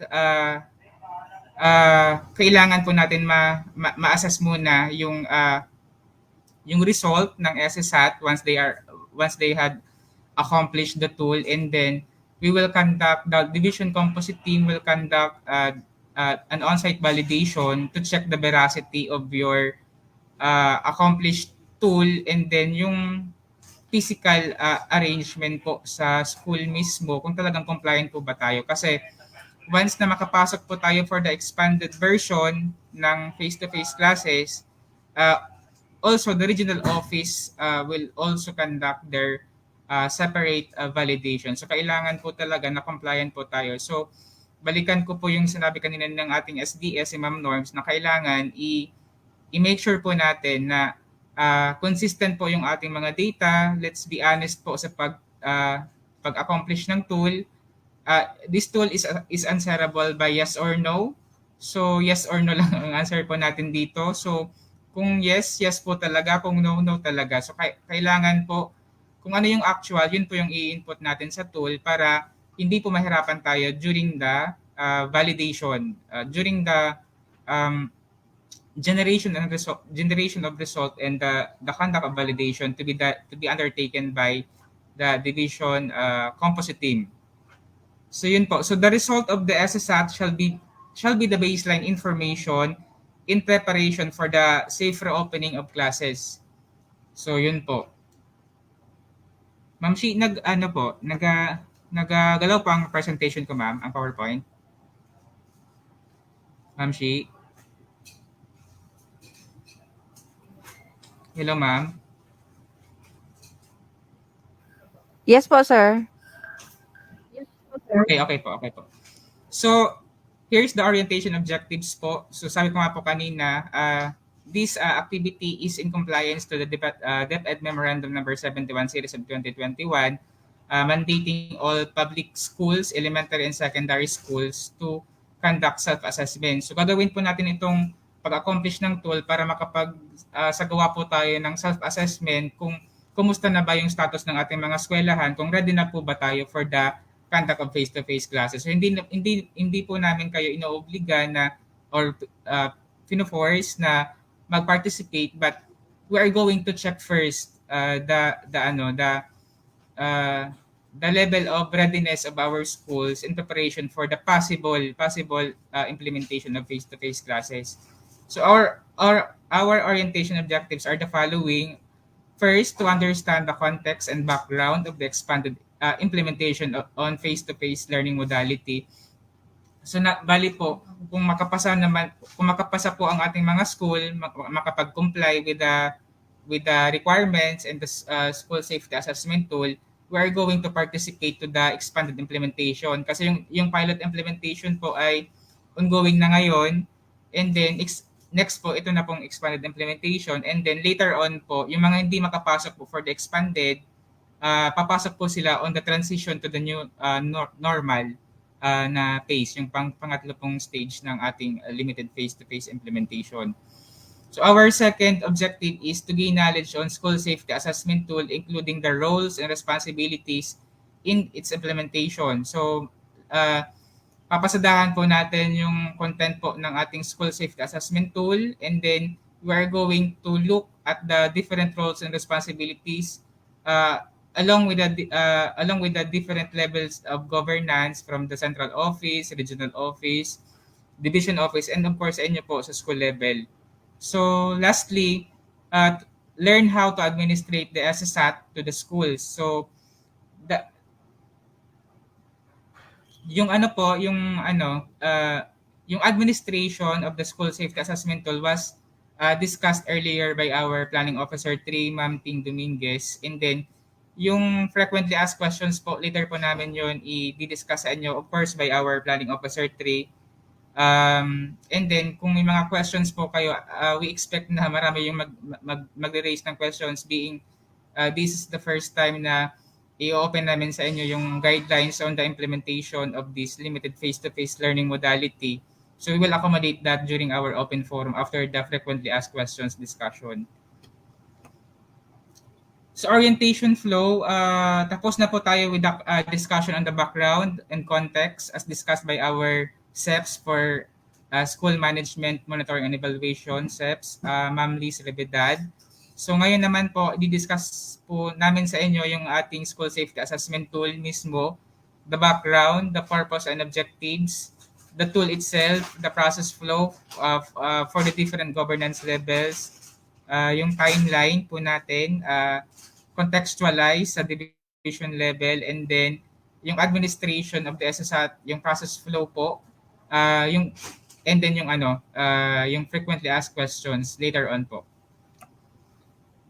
So, the Division Safety Assessment Tool Composite Team. So, meron po tayong based on the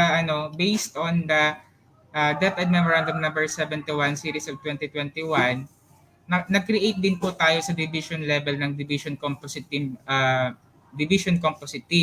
So, may kinalabas po tayo na memorandum kahapon, yung DepEd Division Memorandum Number 18 Series of 2022, nakastipulate po doon yung ating general guidelines, and then yung composition po ng ating Division Composite Team, composed of the following personnel. From the School Health Section, si Ma'am Sheila Barameda ang ating OIC. For Planning Officer 3, si Ma'am Ting Dominguez. Of course, ang ating Engineer 3, si Engineer Andrew Ibio.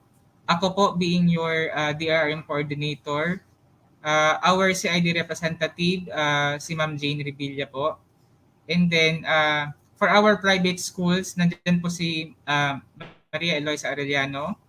And then, yung ating SEPs for School Management, Monitoring and Evaluation, si Ma'am Liz Rividad. So, yan po ang ating division composite team. So, kung may mga concern po kayo on, along with the accomplishment of the SSAT and along with the implementation of the limited face-to-face, expanded face-to-face classes, or including the preparation, you may reach out po dito po sa aming team. So, we proceed now to the School Safety Assessment Tool. Ito po yung background niya.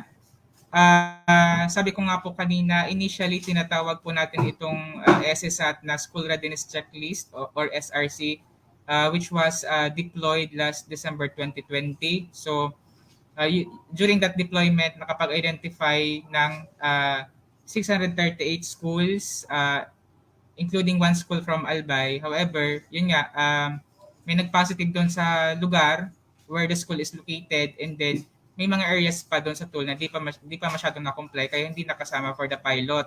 And we are hoping for the inclusion of that school to the expanded version, including all other schools na makapasa po this time on the assessment.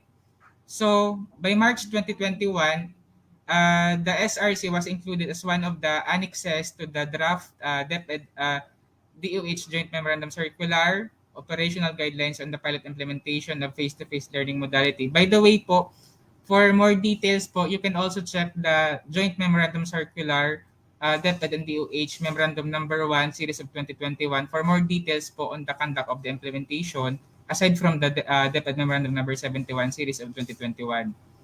So, also on August 2021, it was cross-checked, the drafted school safety assessment tool with WHO's checklist for opening of schools. So, binangga po yun, cross-check po yun yung draft SSAT doon po sa data po ng World Health Organization, being the standard guidelines and protocol on the safe reopening of classes. So, after that, nagkaroon po ng series of revision based from the different consultative meetings from held with DOH, UNICEF, World Health Organization, child health experts, and other concerned organizations. And then, yun nga, last September 2021, doon na po pinanganak yung yung SSAT. Naging na po siyang SSAT, naging na po siyang School Safety Assessment Tool that contains, yun nga ang sabi ko po kanina, ang kaibahan po ng SSAT sa School Readiness Checklist is that meron na po siyang mga specific indicators and standards that would show readiness of the schools if met. So yun po. Later on, makikita po natin. And then, yun, the conduct of school safety assessment using the school safety assessment tool was conducted last September 2021 in preparation yun, doon sa pinakaunang stage ng pilot implementation natin, yung pilot implementation. So, ongoing na po siya. So, ngayon naman, yung ginagawa natin, self-assessment po natin, gagawa po tayo ng self-assessment ng ating mga eskwelahan for us to check our level of readiness in preparation for the expanded version, yung ating second stage. So, proposed purpose and objectives. So, the SSAT shall be deployed to conduct school safety assessment and reassess the readiness of the, sabi ko nga, mayroon, yung SRC before, mayroon siyang na-identify na 638 schools. So, but for now, we are doing this for the expanded version. Kaya sinama na po natin lahat ng eskwelahan. So, number 2, gather data from the schools that shall be used as baseline information in preparation for the pilot implementation of the face-to-face learning modality. Identify key areas where schools may be provided with technical assistance from different governance levels. So, once po na ma-generate, ano po tayo, kasi po doon po sa ating DepEd Memorandum, Division Memorandum Number 18, Series of 2022, ang deadline po natin ng accomplishment administration of the SSAT tool is on January 31. So after na makapag-accomplish po lahat ng schools ay i-generate po natin yung result ng SSAT, and then from there we will be able to identify those schools who are able to comply with the tool, and then subject for validation po yun. And then yung mga schools naman po na may mga indicators and standards na hindi na met during the period is subject for the provision of technical assistance to be provided po by the division office. Kung hindi po namin kaya, hindi naman po. Subject to the provision of technical assistance by the division office, composite team, and of course, kung kinakailangan po by the regional office or central office. So yun po. So nandito po kami yung composite team to provide you technical assistance on the different areas po along with the implementation of the face-to-face learning modality. So what is the SSAT for and not for? So the SSAT helps schools prepare for the pilot implementation of the face-to-face learning modalities. So yun nga, kapag tiningnan po natin yung tool mismo, ma-assess na po natin from that point kung ano pa yung mga areas na kailangan pa po natin na ayusin sa eskwelahan and yung mga areas pa na dapat pang bigyang pansin para makapag-participate tayo for the expanded face-to-face classes. So, inform the schools at the required indicators and standards that the schools need to meet in preparation for the eventual reopening of classes. And it also guides the division office, the regional office, and the central office in the provision of technical assistance. Once na ma-generate po yung result ng SSAT, then that will be the basis for us na sa pagbibigay po ng technical assistance po sa inyo, kung ano pa yung mga pwede pang gawin just for us to comply on the SSAT tool. So hindi naman po natin siya pinipilit. So kung halimbawa hindi po natin sabi ko nga po kanina, wala pa pong binibigay na specific timeline yung ating central office kung kailan po mag-start yung ating expanded face-to-face classes, but hindi naman po natin pinipilit na ipilit na makapasok sa expanded. So pag hindi pa kaya for the expanded, pwedeng pumasok po tayo doon sa transition to the new normal. So later on po makikita po natin yung timeline. So the SSAT is not the final determinant on the participation to the pilot implementation. So it is only meant to prepare schools. So hindi lang po ito magiging basehan po natin for the qualification po ng school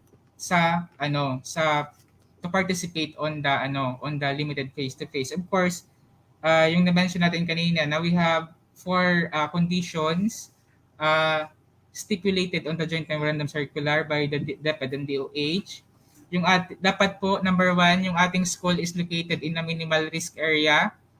So, once na ma-generate po yung result ng kung nag-qualify po tayo sa SSAT, the list of schools who qualified will be forwarded to central office, and then i-forward din po ito sa Department of Health for cross-checking po kung talagang yung areas po na yun where the school is located in a minimal risk area. So, isa pa po yun na condition. And then, kailangan po may concurrence po ang ating local government unit, ang barangay at ang ating LGU, pwedeng letter of support or through by way of resolution po, supporting the school for the participation on the limited face-to-face classes. Tapos, pangatlo, kailangang ipasa po natin itong SSAT tool.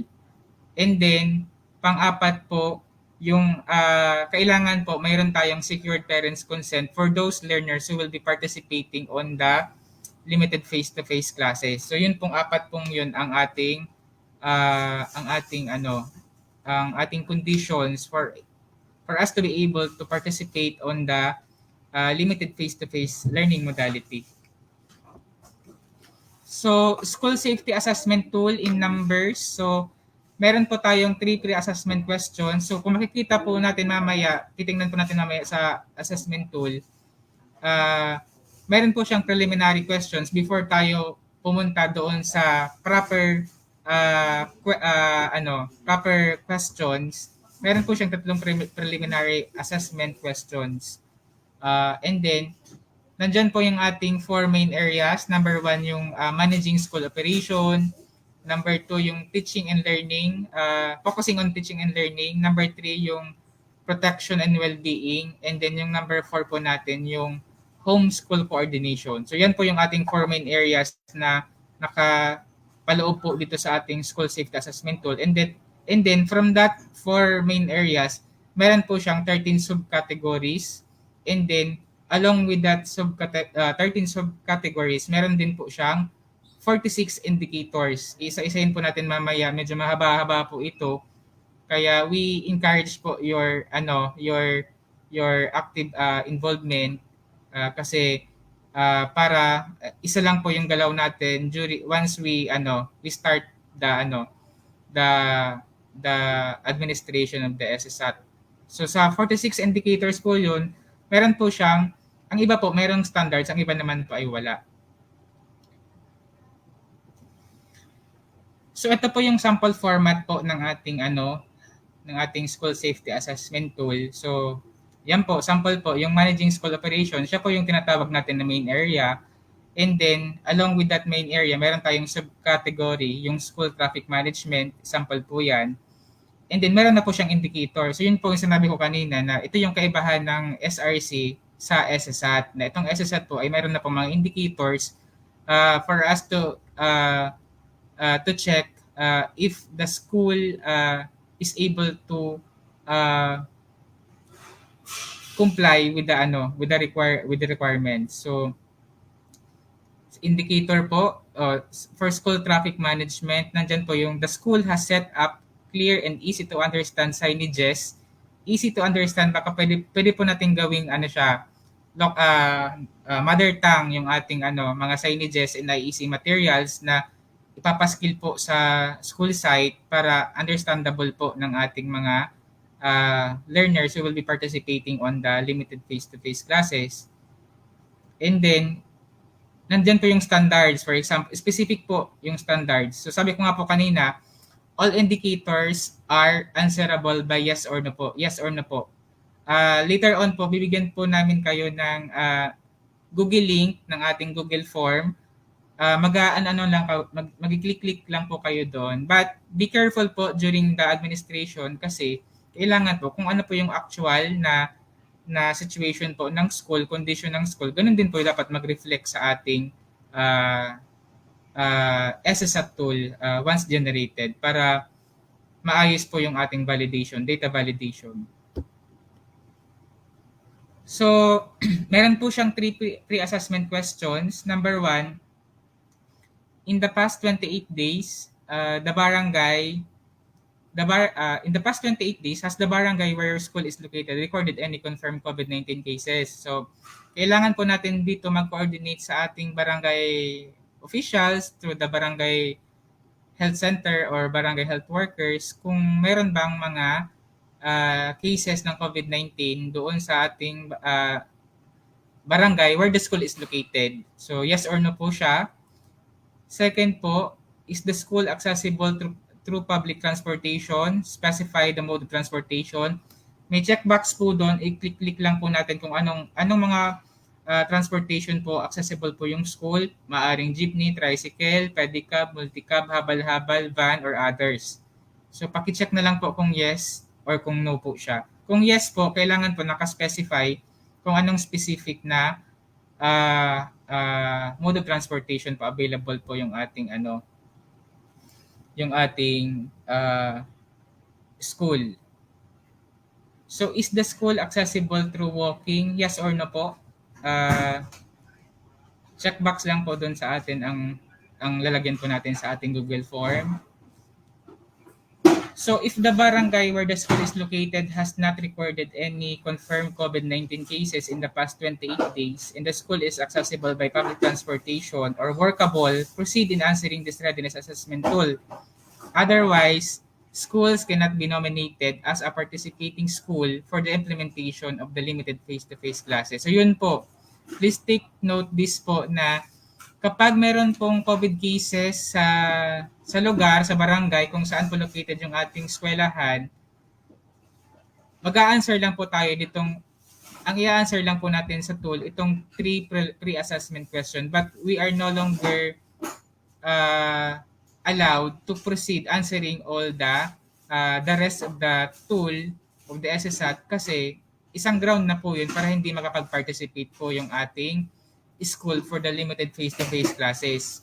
So, ganun din po yung nangyari sa isang school natin sa Albay na hindi siya nakaproceed for the initial administration of the tool kasi during that timeline, during that specific time na nag-administer tayo ng SSAT ay nagkaroon po ng COVID case sa barangay kung saan located po yung school.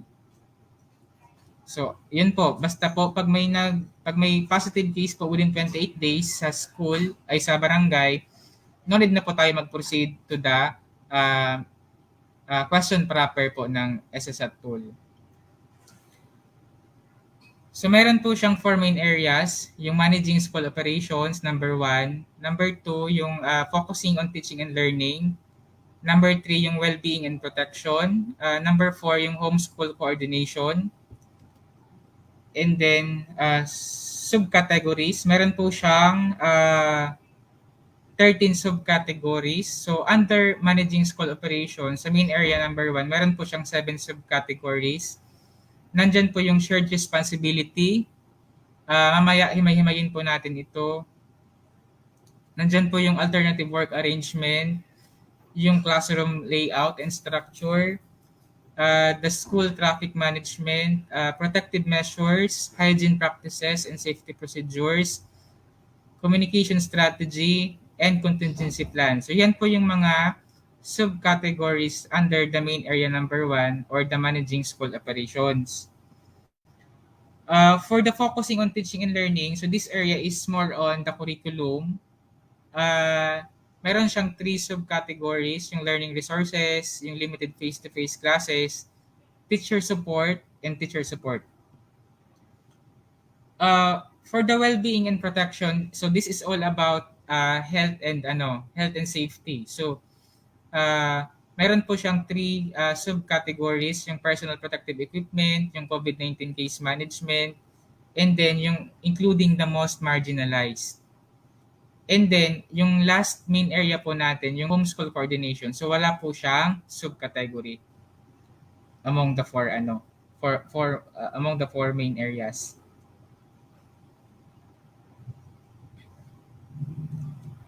So ito po kasing slides, nakaano po siya doon sa nakikita lang po kasi dito yung ating main area tsaka yung indicators, but the standards is not reflected. Kaya proceed po tayo doon sa ating Google form mismo ng SSAT para makita po ninyo yung eksaktong itsura po ng tool once you start your administration po.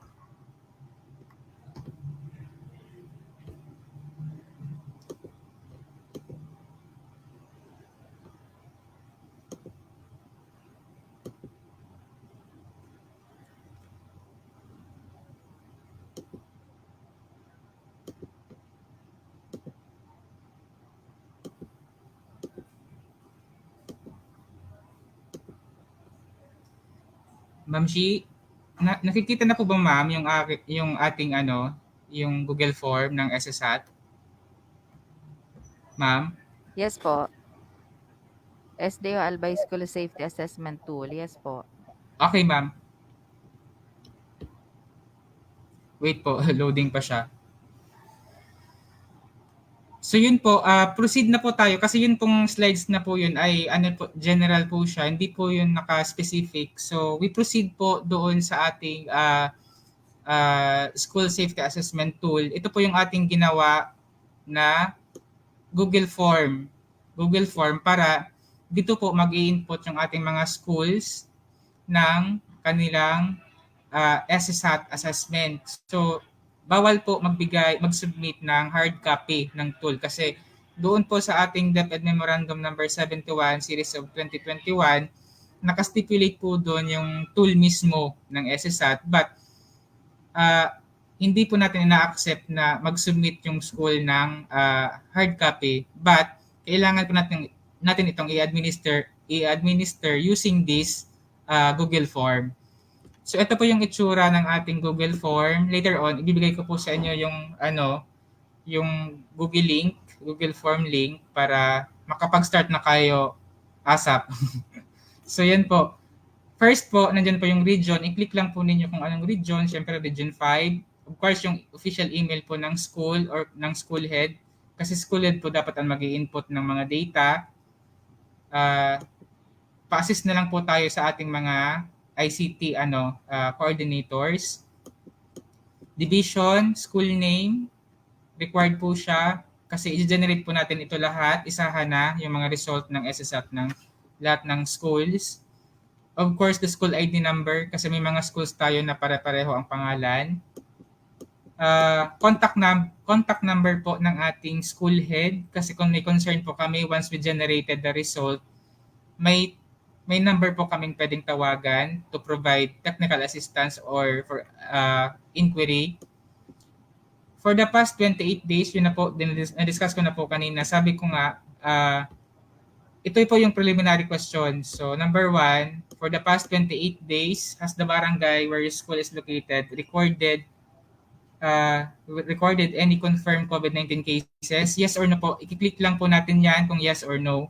Be honest po, kasi kapag may COVID case po dyan, kahit po makapasat po tayo sa SSAT, hindi po tayo allow na mag-conduct ng limited face-to-face. Kasi nga, isa sa mga condition natin is that located po dapat yung ating school in a minimal risk area.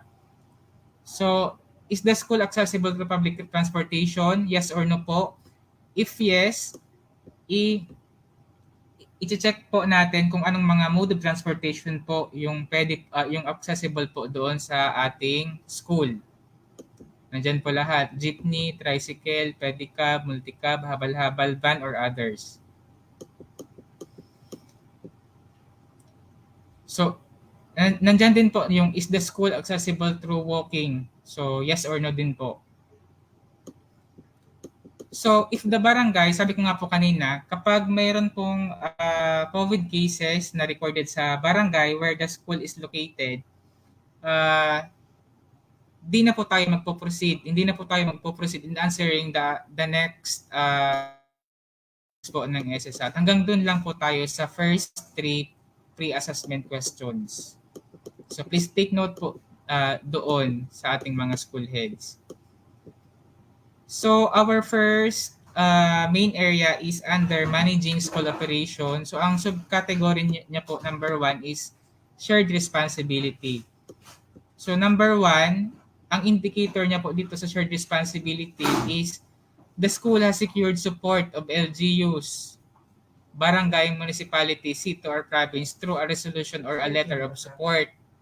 Pwede pong resolution, pwede pong letter of support coming from the barangay and the municipality. So kailangan po, nandyan po yung barangay, nandyan din po yung municipality. Kasi baka nag-okay si barangay, ayaw naman ni mayor mag-support kasi nga marami pang cases sa municipality. So kailangan po, kung mayroong letter of support ang barangay, ganun din po dapat kay mayor. Kasi marami po tayong hihingiin na support from our stakeholders for us to fill the gaps related to the provision of physical facilities, health essentials, and others just to be able for us to be ready for the limited face-to-face classes. So yan po.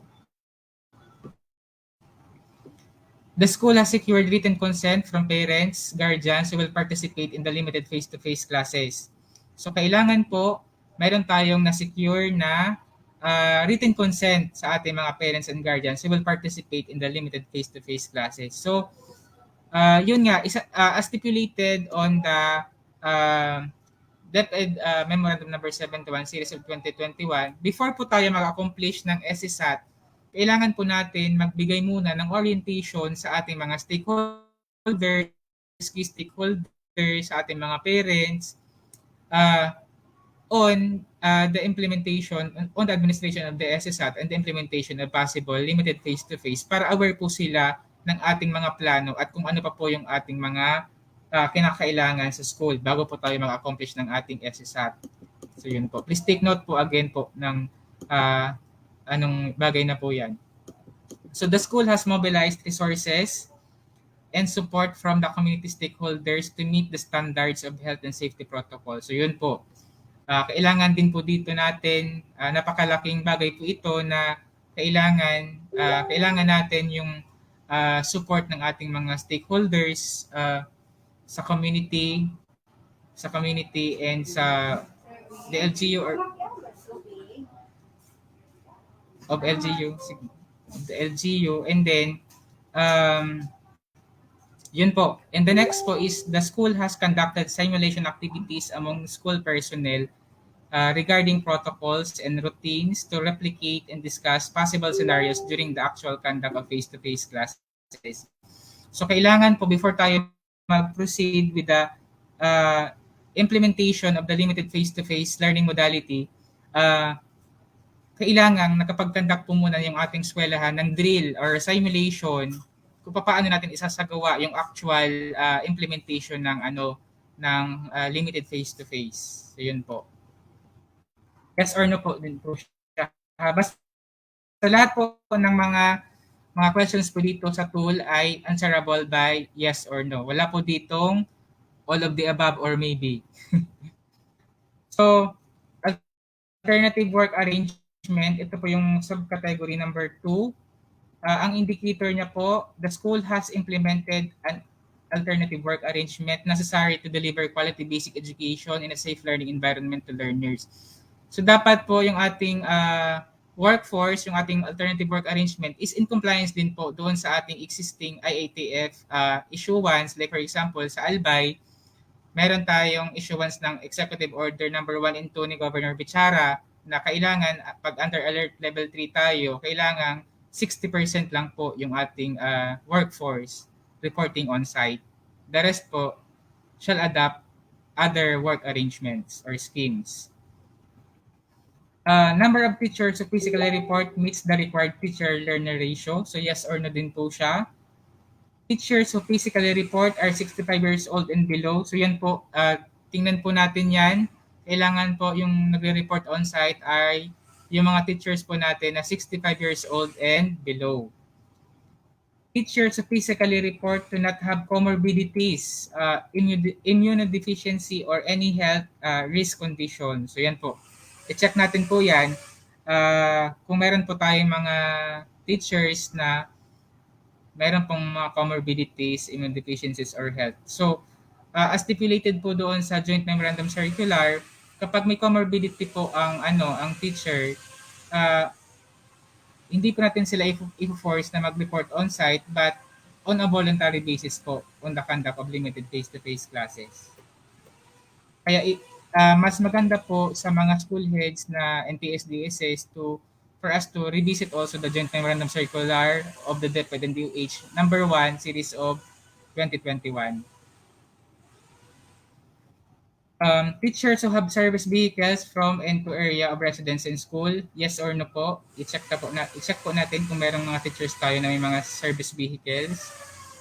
Teachers who physically report are from within city municipality where school learning center is located. So kailangan po yung i-assign po natin na teacher to hold the limited face-to-face classes is also coming from the same municipality where the school is located.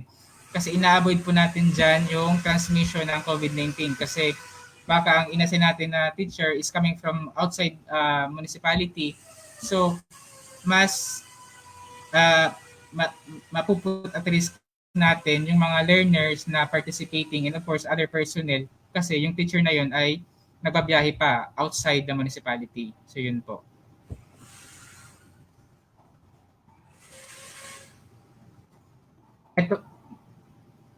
Ito po, next po, the school has oriented teaching personnel and non-teaching personnel on the AWA work arrangement being implemented during the limited face-to-face classes. So during your orientation po, isabay nyo na po ito sa inyong discussion on your orientation. So, pwedeng limited face-to-face or pwedeng online po yung inyong way of orientation, provision of orientation sa ating mga school personnel and parents and stakeholders.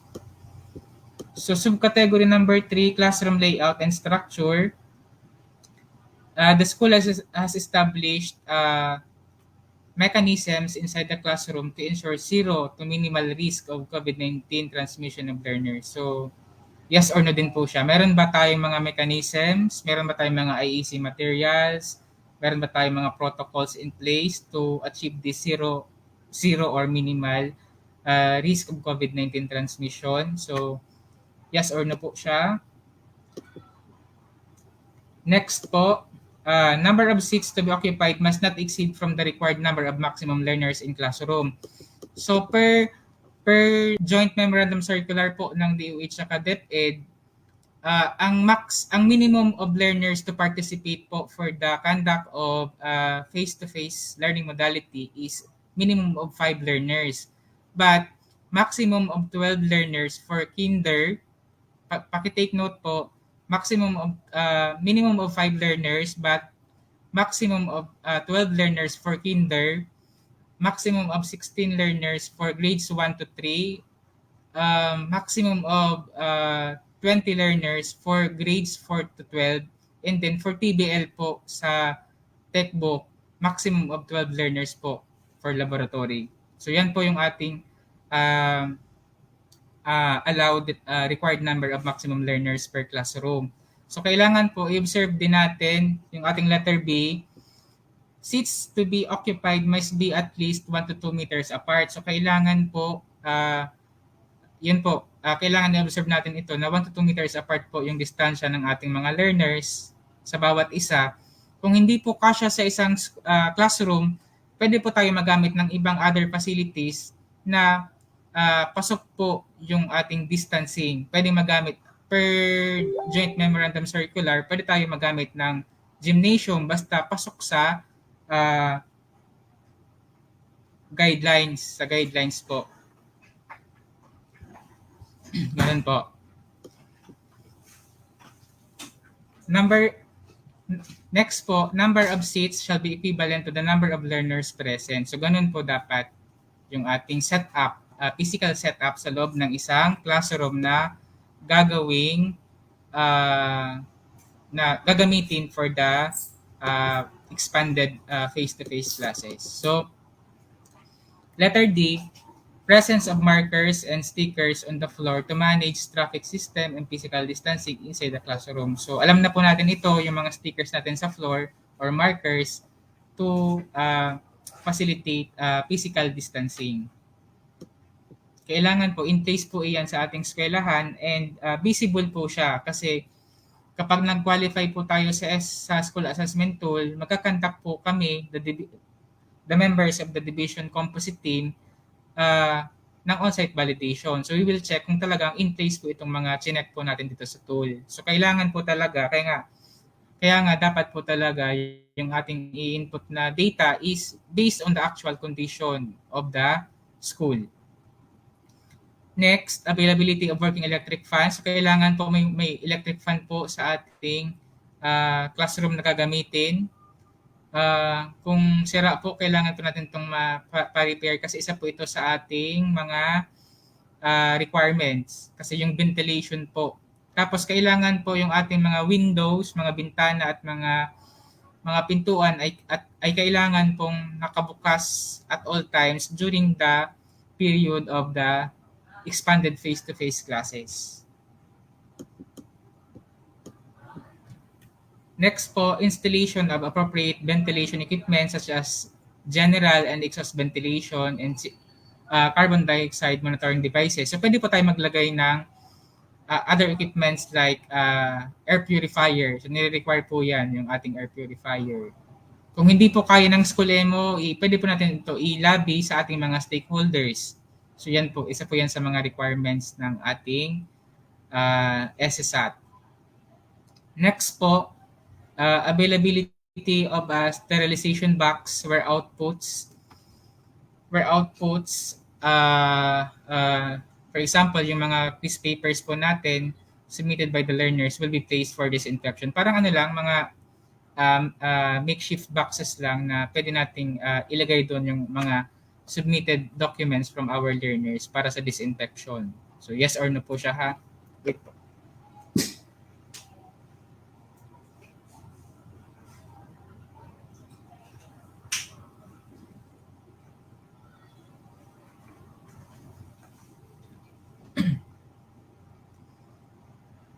So yun, usage of another one is the usage of air purifiers po sa ating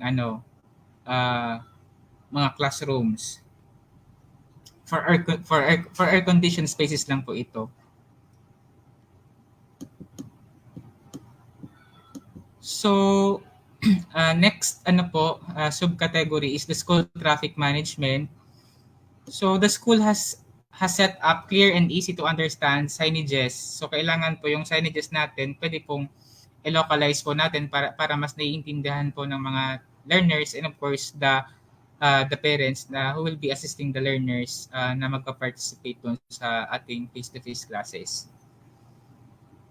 Display of school map. So kailangan po meron tayong display of school map at the entrance point indicating the location of the classroom. So kailangan po meron tayong naka-display na school map sa entrance ng ating eskwelahan.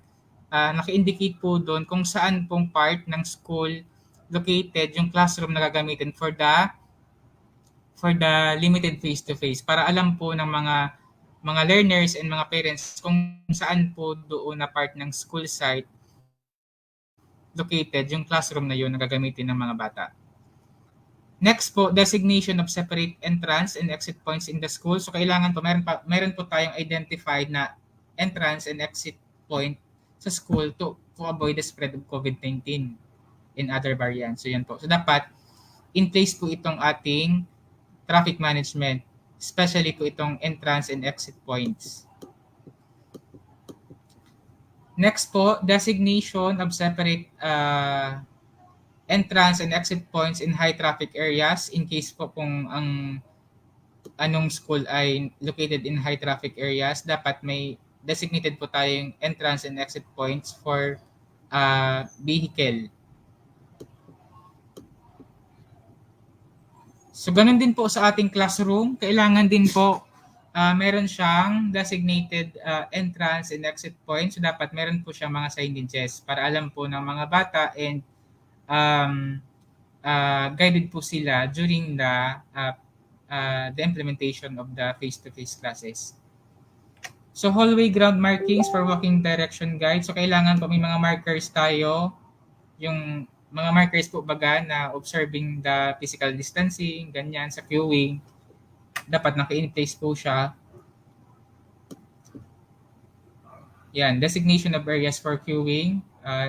For example, sa mga toilets, sa library, sa principal's office, kailangan visible po itong mga markers po natin.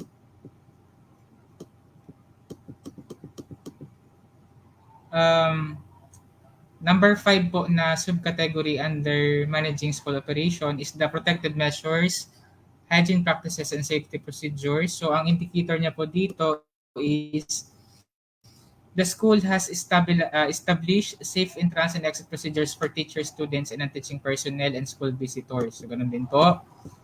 Availability of temperature thermal scanner or thermal gun in the entrance. Dapat po mag-place po tayo, magtalaga po tayo ng triage area doon sa ating entrance sa ating school. And dapat meron po tayong thermal scanner in order for us to detect kung meron tayong mga learners or mga parents na merong mataas ang temperatura. So this is also for us to avoid the spread of the virus. So pag may mataas ang temperature, wag na po muna papasukin sa school. So itong pag-put up po natin ng triage area sa school ay kailangan din pong coordinated po natin sa barangay. Siyempre, sa barangay health center, and sa BHWs para makapagbigay din sila ng support or kung pwede po na mag-assign sila ng barangay health workers or nurse na pwedeng mag-assist sa school during the implementation of the face-to-face classes.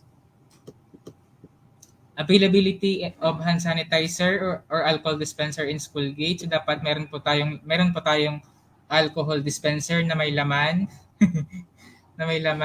sa ating school gates and hand sanitizers.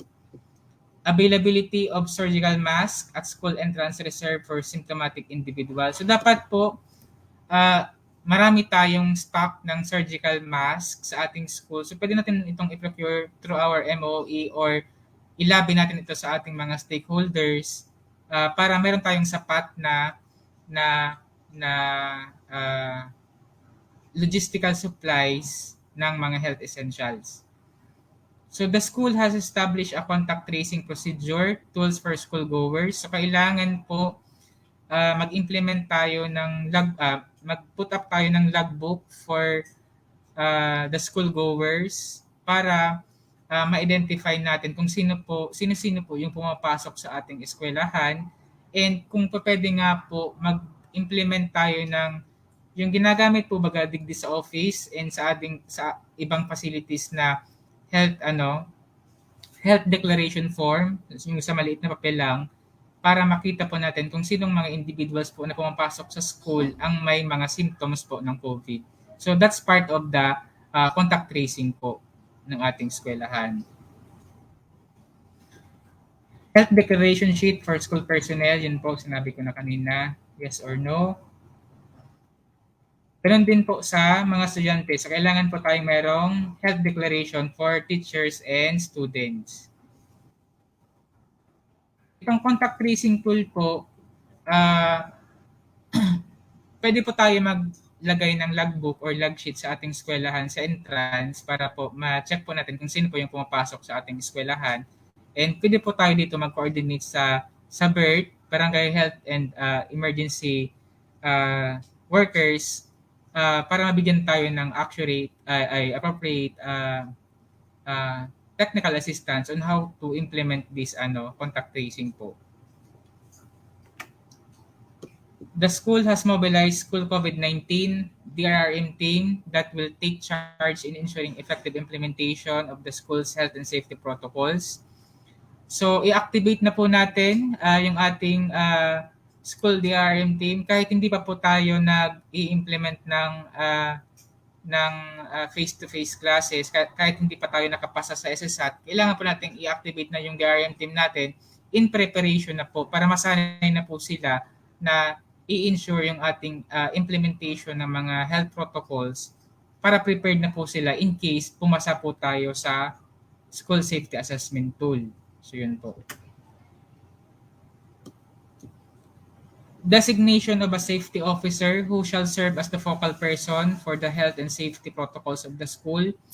Safety officer po, pwede po natin i-assign dito yung ating DRM coordinator or yung ating school health coordinator to serve as the safety officer po sa ating eskwelahan. So siya ang in charge po, so siya ang focal person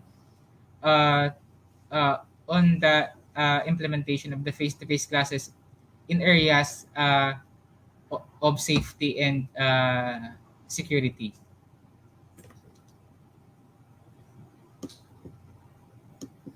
So the school has set up proper sanitation and hygiene facility for school goers.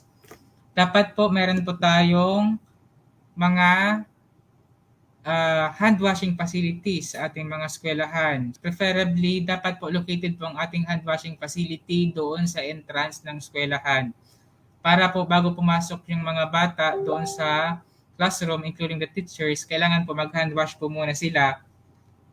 Mag-hand wash po muna sila, and then pati po doon sa classroom na gagamitin or building na gagamitin for the face-to-face classes, dapat po meron din po doon na hand washing facilities.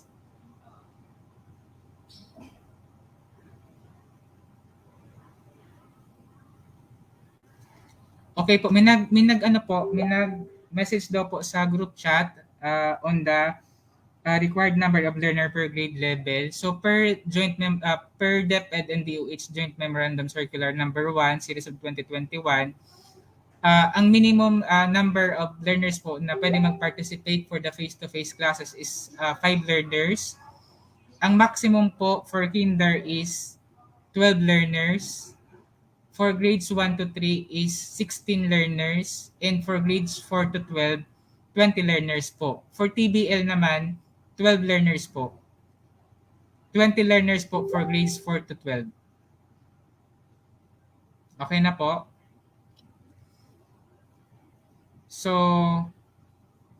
yun po yung sinabi ko. So, kailangan po may mga hand washing facilities po tayo, and then kailangan may supply po ng tubig. Kasi hindi naman po pwedeng may hand washing facility tayo pero wala naman tayong supply ng tubig. So, paano po natin ma-i-ensure yung ating hygiene sa ating mga personnel and learners.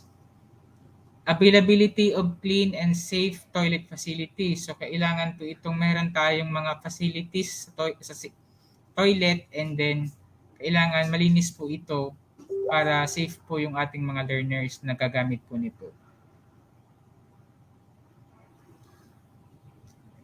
Scheduled of supervised hand washing and toothbrushing activities. So pwede po tayo magsagawa po nito na mayroon tayong mga supervised hand washing and toothbrushing activities sa mga bata para ma-inculcate natin sa kanila yung palagi ang paghugas ng kamay at pagsisipilyo, and then kailangan doon sa ating hand washing facilities dapat meron po doon na mga IEC materials or mga posters na ini-encourage po ang mga bata, mga child-friendly IEC materials and posters na nag-i-encourage sa mga bata na sumunod sa mga health protocols po natin. So placement of trash bins in strategic locations. So kailangan po meron tayong mga available na mga basurahan. Visual signages on proper waste management practices near trash bins. So yun po. The school has ensured regular sanitation and disinfection of school facilities, furniture, and equipment. So, kailangan po i-ensure po natin na daily po ang ating disinfection ng ating school. I-coordinate na lang po natin ito sa local government unit. Baka pwede silang mag-provide ng manpower and logistics on the disinfection of schools. Kasi kailangan po daily po ang disinfection natin ng mga classrooms na ginagamit as for the face-to-face.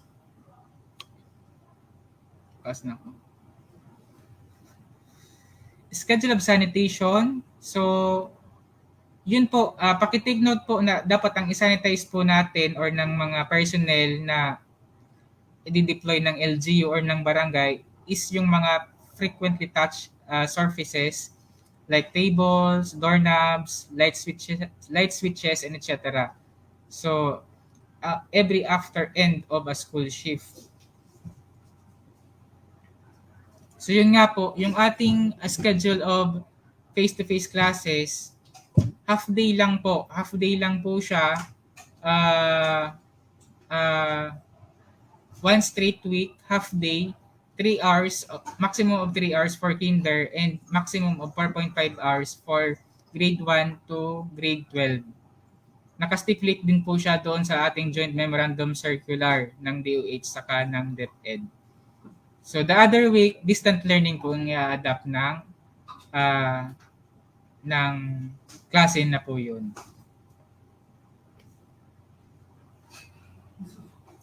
Availability of sanitation and disinfection materials. So please make sure po na dakol po kitang supply ng alcohols and disinfectants kasi once na mag-start tayo ng implementation, kailangan daily po yung ating disinfection. The school has ensured proper disposal system of infectious waste such as used tissues and masks in non-contact receptacles. So pwede tayo po maglagay ng mga receptacles or trash bins na non-contact, yung inaapakan lang po baga para hindi na siya, kung mayroon man na infected na mga masks or PPEs ay hindi na mahawakan ng kanino man.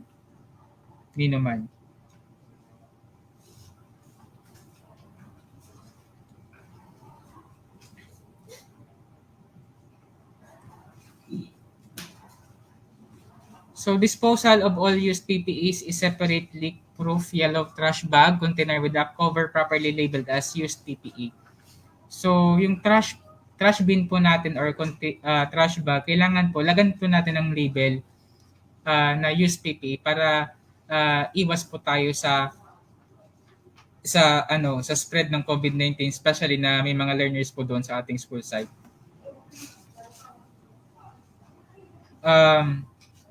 Collection of leak-proof yellow, okay na po yan. Availability of medical grade face mask. So, pwede na po itong ganito pong surgical mask. So, kailangan po, mayroon po tayong sapat na face mask para po sa ating mga learners and personnel.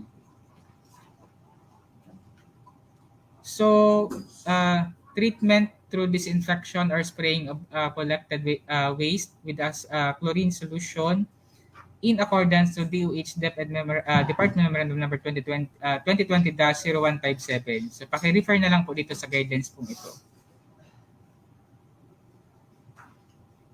Disposal of disinfected PPE with general waste to the final disposal facility. Yan po. So, ito po yung ating pang-anim na subcategory for managing operation. Kasi sa apat po na main areas, ito po yung pinakamaraming subcategories, yung ating main area number 1, yung managing school operation. So, ang pang-anim po yung communication strategy.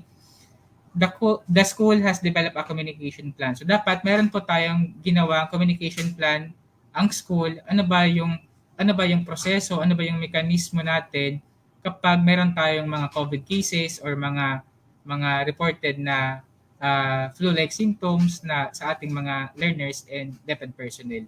So dapat well-coordinated po siya sa ating barangay, sa Municipal Health Office, sa LGU, and sa BERT, sa Barangay Health Workers. Identification of platform of communication for coordination purposes among the learners. So kailangan i-identify natin ano ba yung mekanismo ng pagko-coordinate natin sa ating mga parents, sa mga guardians. Kailangan mag-maintain po tayo ng updated list of numbers, contact numbers of our parents in cases na meron tayong mga flu-like symptoms or other cases sa loob ng school during the implementation period. Database of contact details including contact, okay na po yan. Development of child-friendly information, education and communication materials, yung IEC po natin, on hygiene practices. So kailangan po, naka-in-place din po ito sa ating mga corners ng school and ng school site. So the school has prepared an orientation session. Sabi ko nga po kanina, before po tayo mag-accomplish ng SSAT, kailangan po mag-orient po muna tayo sa ating mga key stakeholders, sa barangay, sa community, and sa parents regarding our participation po to the possible participation to the limited face-to-face classes and our preparation na gagawin in response to this and itong pag-administer po natin ng school safety assessment tool. So, ito pong platform natin for the orientation may be done on the limited face-to-face scheme or pwedeng online naman kung merong signal doon sa ating location.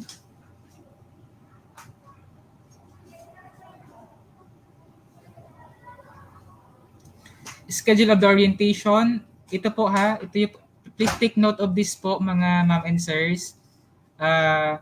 The schedule of orientation should be at least 1 week prior to the conduct of the face-to-face classes.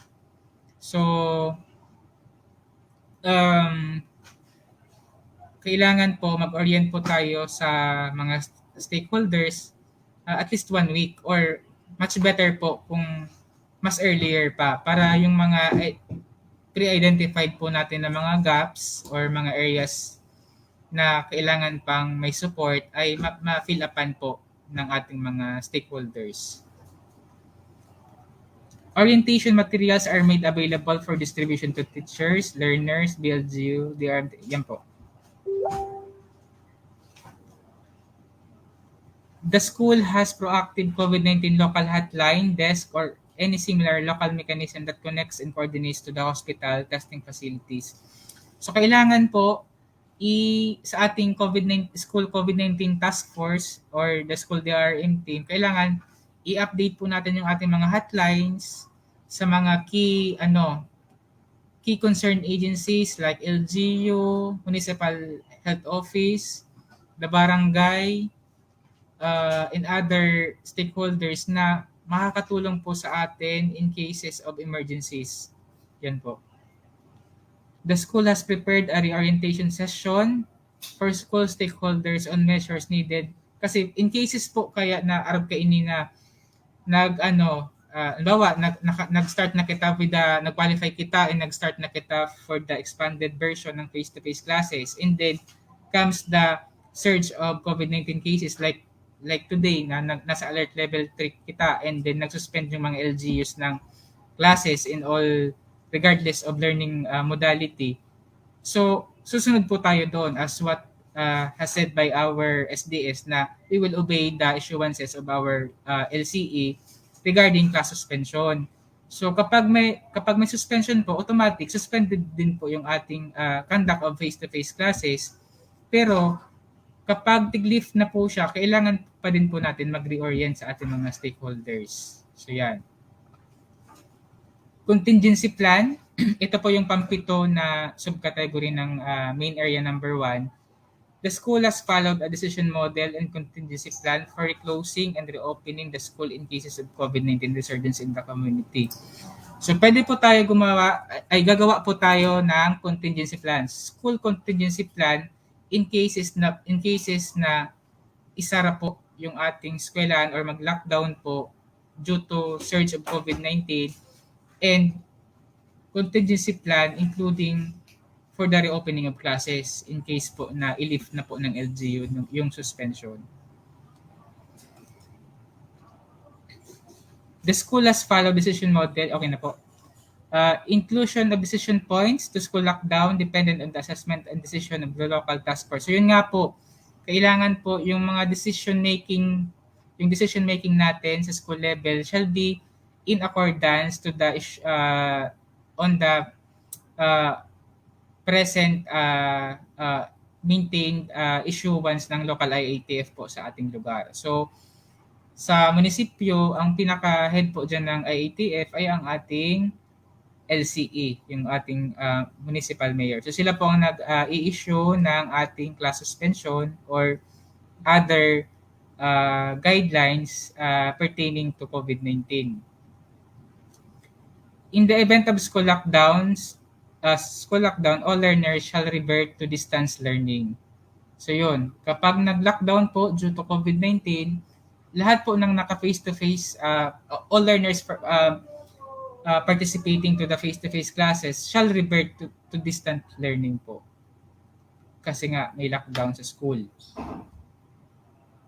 Implementation of 24 granular lockdown, yan.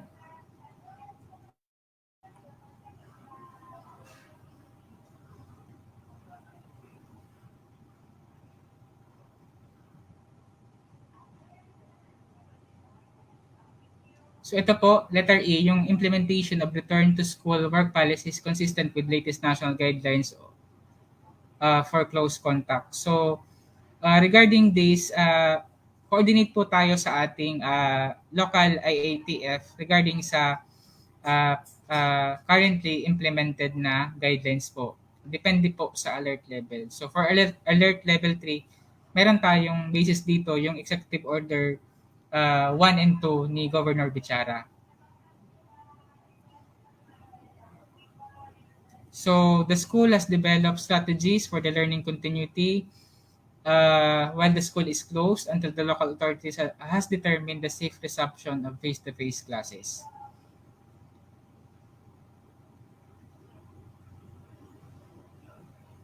So dapat meron din po tayong strategies for the reopening of schools after the lockdown in the decision model and contingency plan. So dapat yung strategies po natin for the reopening shall be stipulated on our school contingency plan for the reclosing or reopening of our school in cases of resurgence of COVID-19.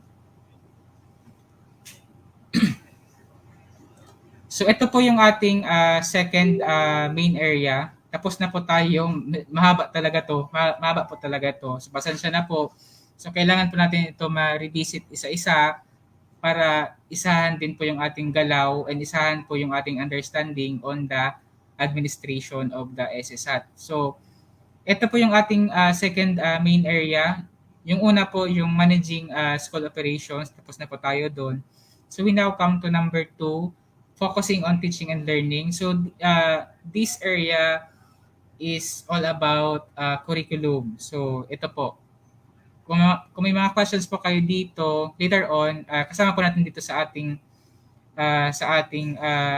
group, si Ma'am Jane Revilla as representative from the CID and si Ma'am Sansit Peñarubi ang ating CID chief for your possible inquiries regarding the main area related to focusing on teaching and learning.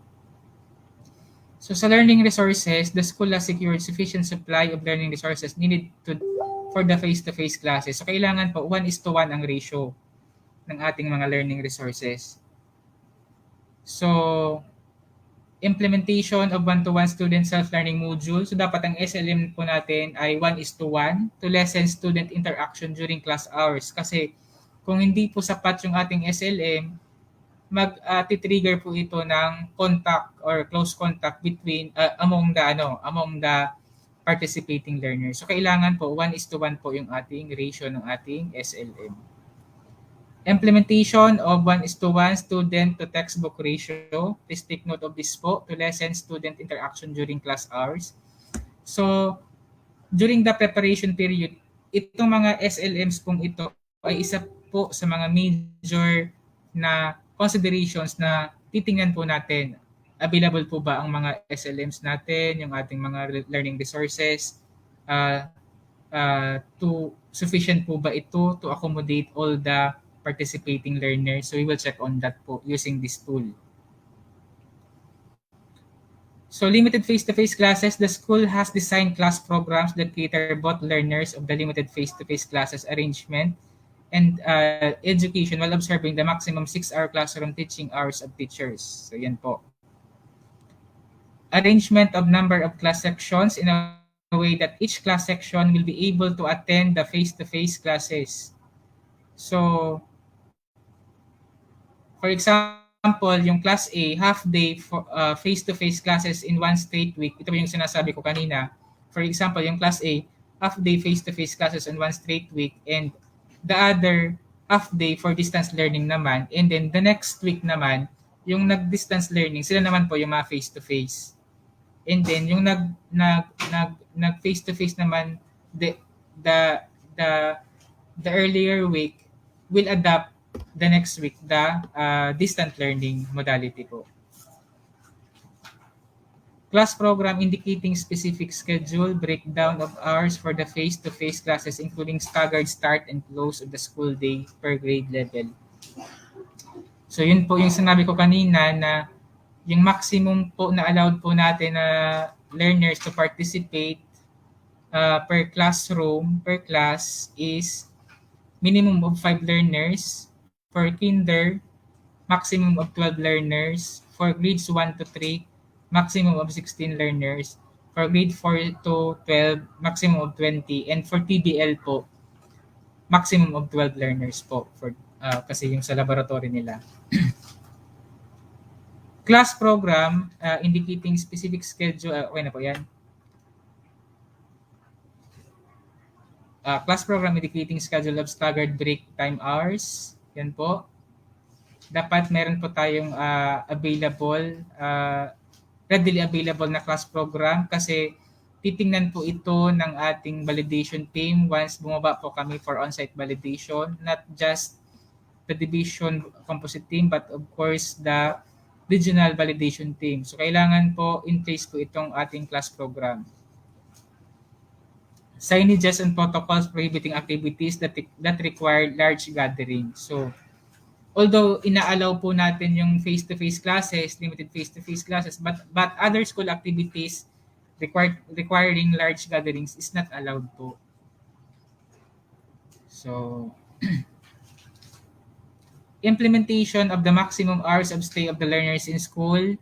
So yun po yung sinabi ko kanina, 3 hours lang po for kindergarten learners and 4.5 hours po for grades 1 to 12, grades 1 to 6.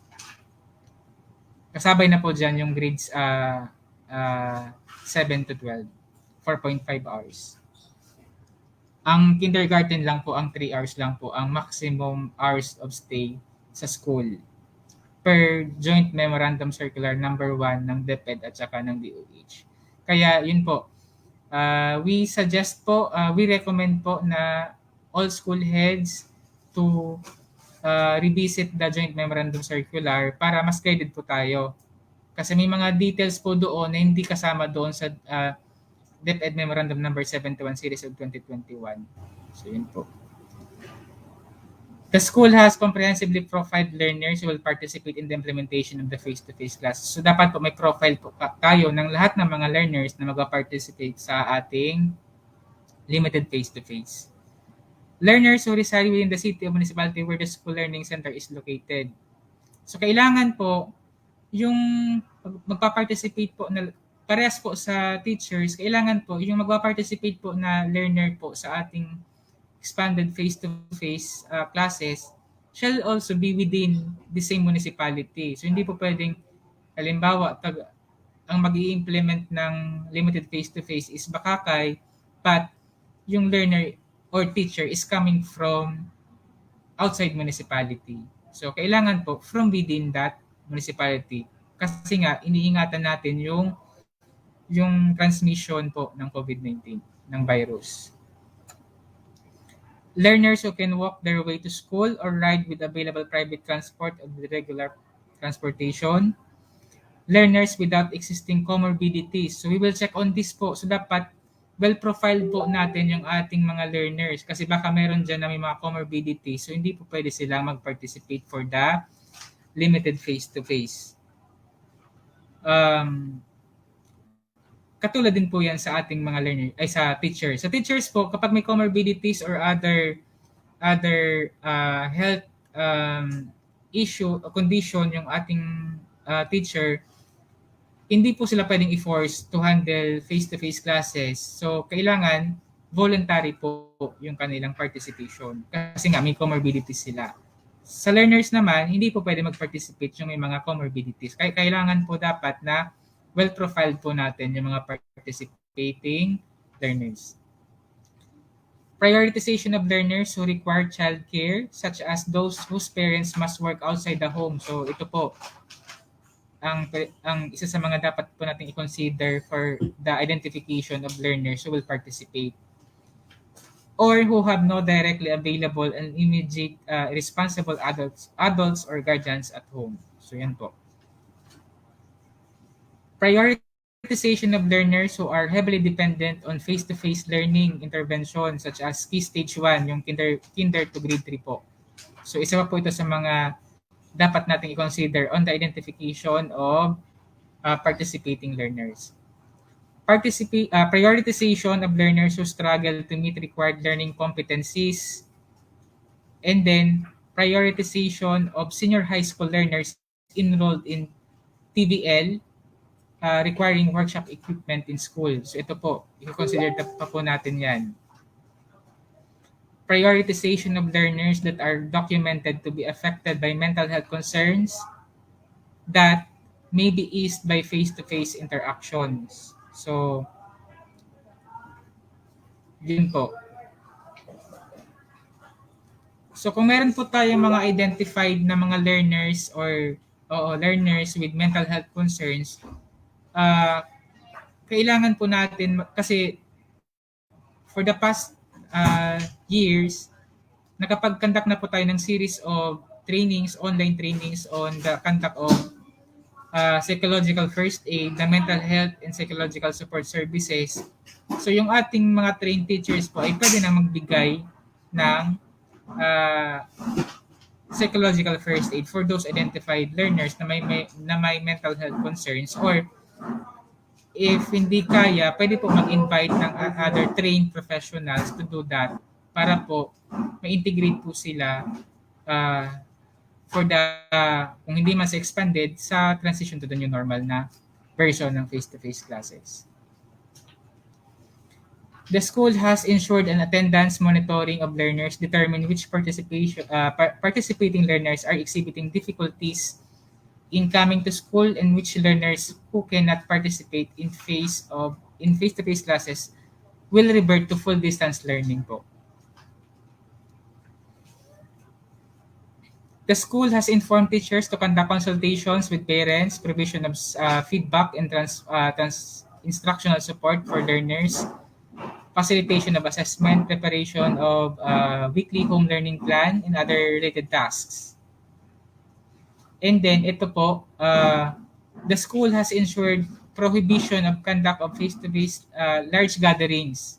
So sabi ko nga po kanina, although inaalaw na po yung limited face-to-face classes, subject to the SSAT administration, to the result of the SSAT and to other conditions, but yung conduct of other school activities requiring large gatherings is still prohibited po. Like for example, field trips, sports festivals, and flag ceremonies.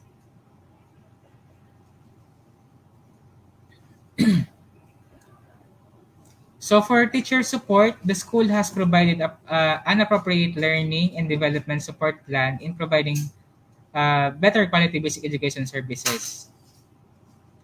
So, learning and action cells, select sessions highlighting provision of remediation or intervention for learners during the face-to-face classes. Coaching, mentoring, and training relevant in facilitating blended learning approach. And then, the school has oriented teachers on their budget of work and ensured that the school requirement for the learners is in observance of academic ease. Orientation on the implementation of the most essential learning competencies yung MELCs included in their budget of work during the limited face-to-face classes. And then lastly, yung orientation on the observance of academic ease and provision of flexibility to learners in managing limited face-to-face classes. So, ito pong tool na to ay stipulated po doon sa ating DepEd Memorandum Number 71 Series of 2021. So, after the orientation, kindly revisit na lang po yung tool and bibigyan po namin kayo ng copy ng link ng Google Form para doon kayo mag-accomplish ng ating SSAT. Pero before kayo mag-accomplish ng SSAT, we suggest na i-review nyo po muna ulit yung ating tool and then conduct po tayo ng consultation with our stakeholders and the parents. Opo. So ito po yung ating third main area. Nasa third na po tayo kasi meron po tayong 4 na main areas. So ang third main area po natin yung well-being and protection. So this is all about health and health concerns and protocols. So kung may mga concern po tayo dito later on during the open forum, we can relay our queries to the composite team. So with regards to the health concerns, nandyan po yung ating OIC ng health section, si Nershi Barameda.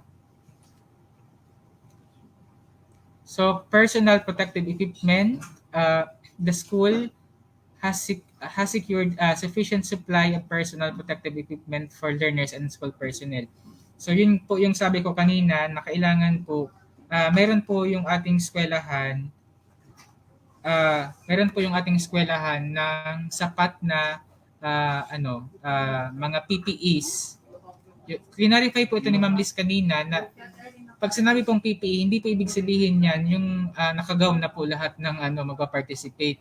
Pati yung mga teachers, protective gown, surgical gown. So, ito pong PPEs, it pertains to the face mask, face shields, and other health essentials na pwede natin magamit during the conduct of the limited face-to-face.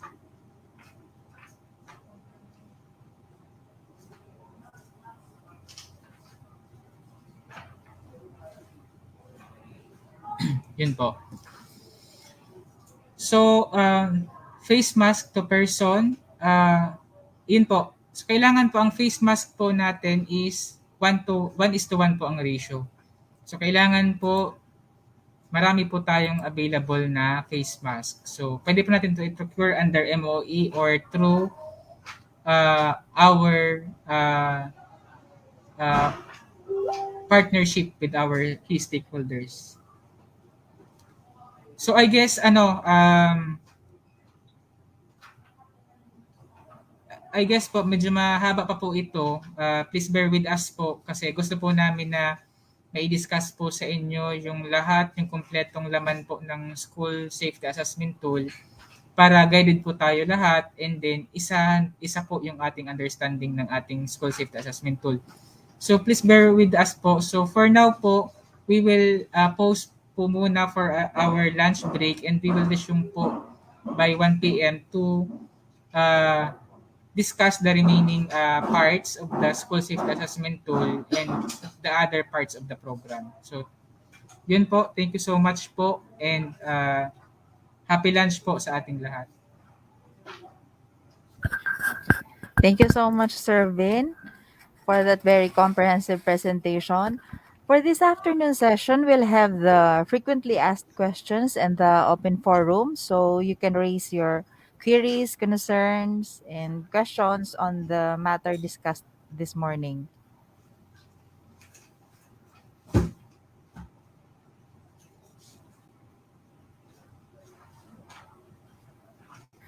We'll see you po at 1 p.m. So, enjoy your meal. Happy lunchtime. Bon appetit. We'll continue at 1 p.m. Exactly 1 p.m. so we can finish early. Or should there be a longer discussion, we'll have enough time to answer your queries. Thank you.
So good afternoon, everyone. So I hope the participants are still online, had a good lunch, and ready for this afternoon session. Again, for those who have not logged in or registered yet, the attendance link is still being flashed on the screen.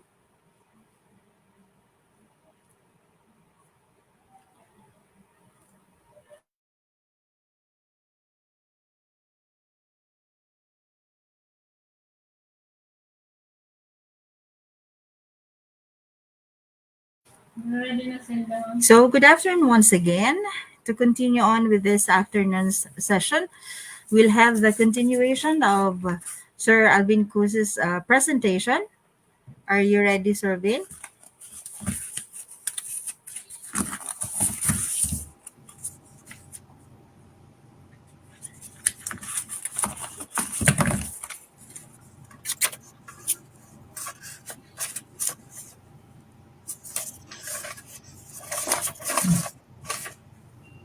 Ma'am Shi, Continue on with the school safety assessment tool.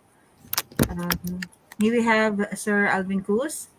Ma'am Shi, okay Sir, na please continue reflected on. na ba sa ano sa screen yung ano presentation, ma'am?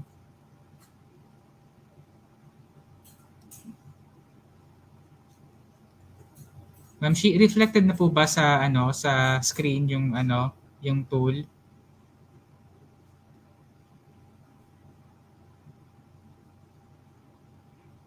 Hello, ma'am. Hello? Nakikita na po ba ma'am yung tool, ma'am Shi? Sir Vin, we can't hear you po. Nagdadangog po. Ay, uni pa lang.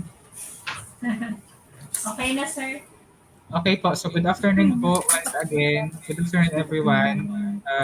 To my co-members of the division composite team, to all the PSDSs, and of course to all the elementary and secondary school heads who are joining us today on this online orientation on school safety assessment tool. So we proceed po on the continuation of the discussion along with the school safety assessment tool. So kanina po nag-stop tayo on the third main area, which is the well-being and protection. So balikan ta po. So we have four main areas under the school safety assessment tool. The main area number 1 is the school managing school operation. The main area number 2 is focusing on teaching and learning. And then yung number 3 natin, yung well-being and protection. So this is all about the health and safety guidelines on the implementation of the expanded face-to-face classes. So i-run through ta lang po para di kita masyadong matagalan. So yung ano niya po, yung first subcategory niya is the personal protective equipment or yung tinatawag natin na PPE.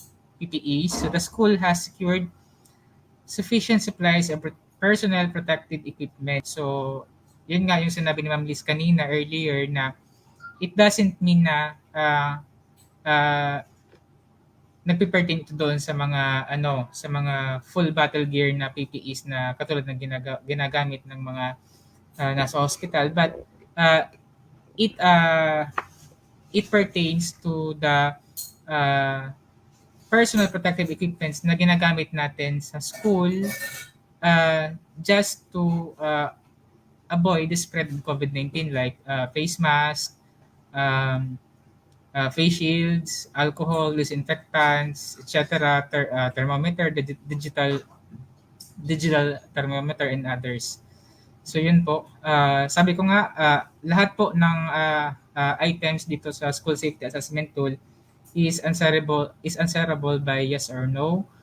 So dapat po ang face mask natin is 1:1 ang ratio to person for learners and teachers. So kailangan pong isama natin ito sa mga bagay na ilalabi natin sa ating mga stakeholders, pati sa local government unit and sa barangay to support us in the provision of sufficient po na health essentials to sustain the implementation of the expanded face-to-face classes. So, ganun din po sa face shield, but I guess as of now hindi na ito inuobliga ng IATF, National IATF. So, pwede na tayo mag-face mask. Pero much better kung may face shield para mas safer po yung ating mga learners and mga teachers. Sa toothbrush and toothpaste, ganun din po for kinder to 6 and pati sa hanggang grade 12. 1:1 din po ang ratio natin ng toothbrush and toothpaste.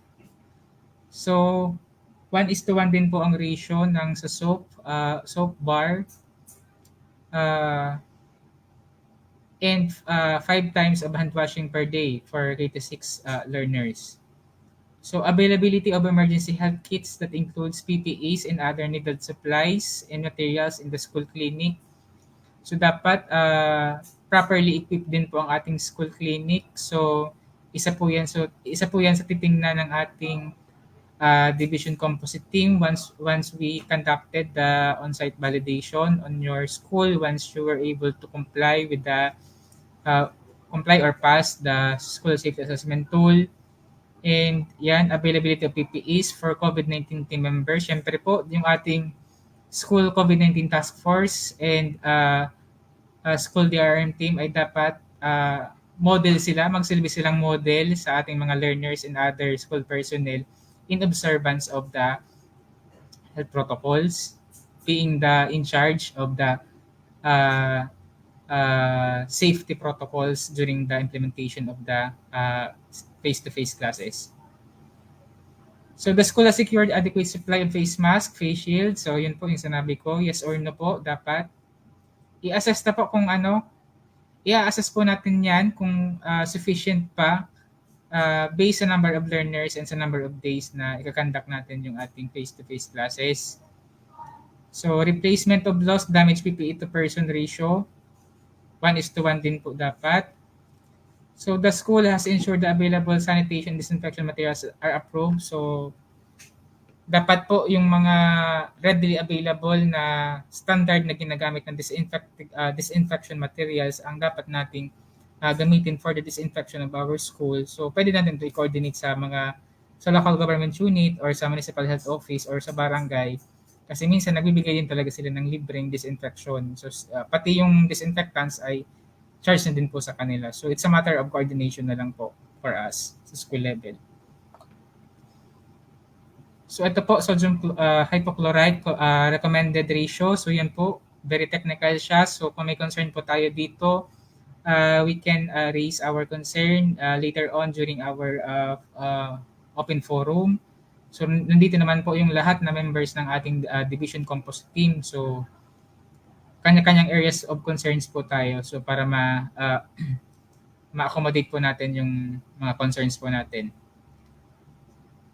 So ethanol in all surfaces at a recommended ratio of 70-90%. So yun po.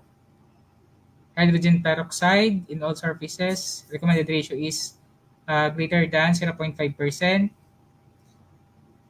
The school has secured sufficient supply of sanitation and disinfectant material. Ganun din po.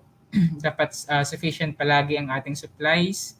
Kasi kung hindi po sufficient, what if magkaroon tayo ng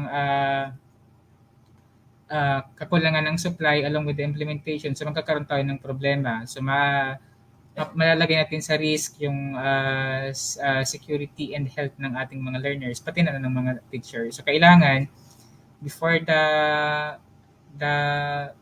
conduct of the face-to-face classes, kailangan i-make sure natin na kompleto at sufficient po yung ating mga supplies, especially the health essentials.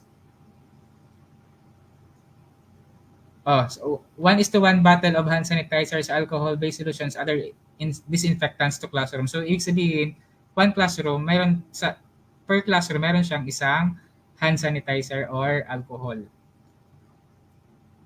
1:1 bottle of hand sanitizer, alcohol-based solution, disinfectants to entrance and exit points. So dapat po doon sa ating sinasabi kong triage area, sa entrance and exit point ng eskwelahan, kailangan meron din po doon na available na mga disinfectants para before pumasok sa school at before umalis sa school ay nakapag-disinfect po yung ating mga learners and mga teachers.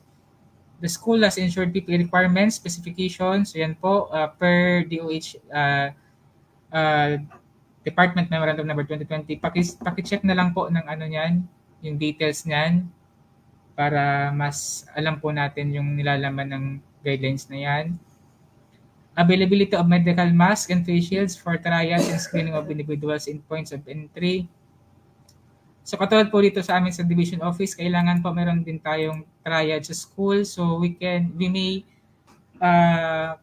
also coordinate to the barangay health center or the barangay mismo, sa barangay health BHW or the municipal health office para makapagbigay sila ng assistance, either manpower or logistical support to properly equip our triage area. So kailangan before pumasok sa school, kailangan may dumaan sa triage area, properly recorded yung details ng papasok, nakuha yung temperature for contact tracing, and properly disinfected with appropriate PPEs po dapat.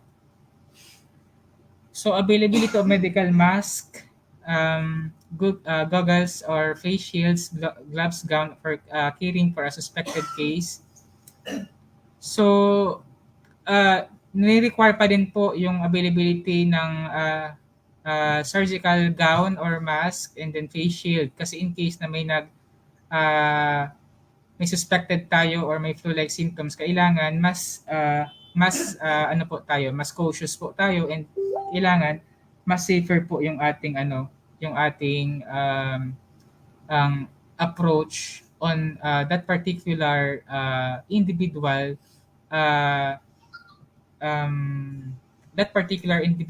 na nagpapakita ng symptoms ng COVID-19 although di pa naman siya na-check. Availability of respirator, yung yan po, goggles, face shields or gloves for yan. For personnel in school clinic. So dapat kapag naka-assign ka sa school clinics, kailangan kompleto po yung ating personal protective equipments.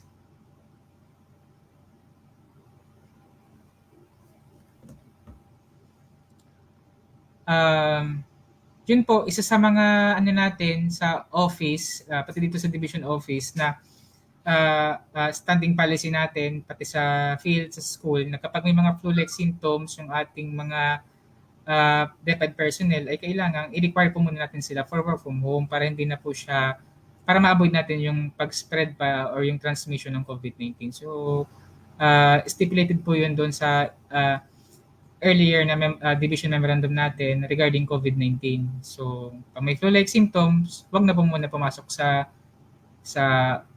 physically sa school to avoid further transmission of possible COVID-19 variants.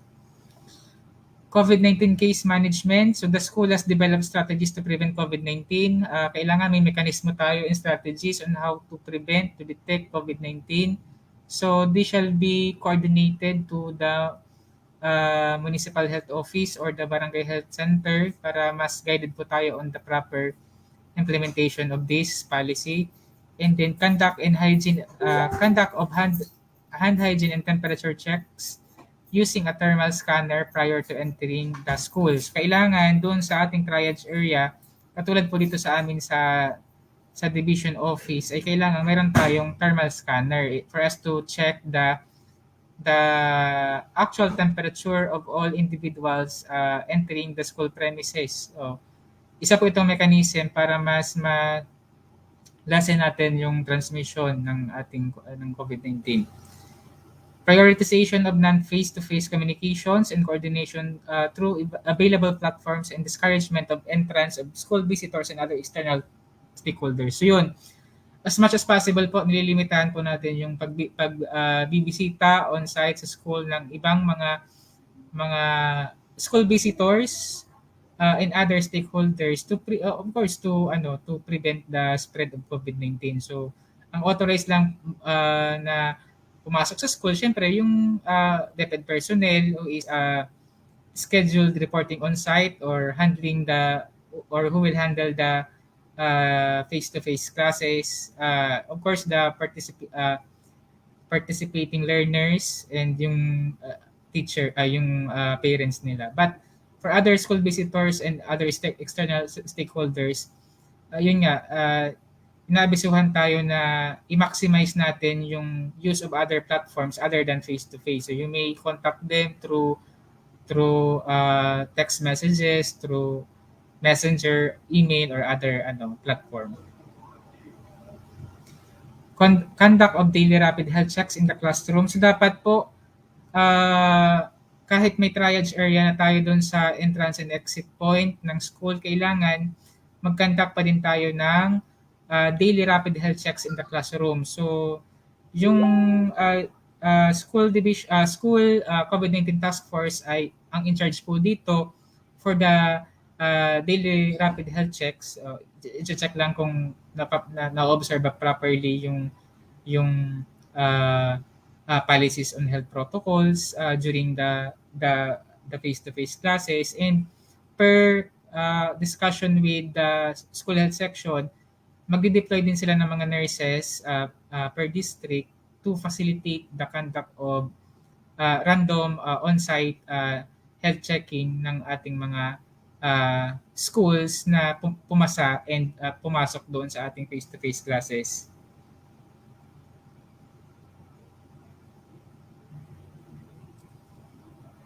Conduct of disinfection activities, especially the areas of the school frequented by personal learners and tested positive. So dapat pag may specific area sa school na kung saan naka-base yung isang individual na nag-positive or nag-exhibit ng flu-like symptoms, ay automatically po ay dapat nating i-disinfect to avoid further transmission. So ganun po dapat. So kailangan po lahat pong itong mga provision dito ay mai-discuss po natin sa ating mga stakeholders, especially sa barangay and sa local government unit, para mabigyan tayo ng proper assistance or support to facilitate the smooth operation po, implementation of the face-to-face classes. Availability of surgical face mask in school clinic for the future assessment of anyone who will show symptoms of COVID-19. So yun po. So dapat may school clinic tayo, or kung walang school clinic, dapat meron tayong isang allotted na classroom or building or space doon sa school na pwedeng gawing clinic or temporary holding area once na meron tayong ma-detect na learners or DepEd personnel na exhibiting flu-like symptoms or symptoms related to COVID-19.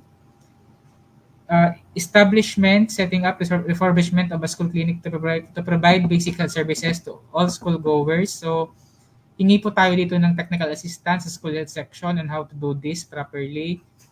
And then designation of private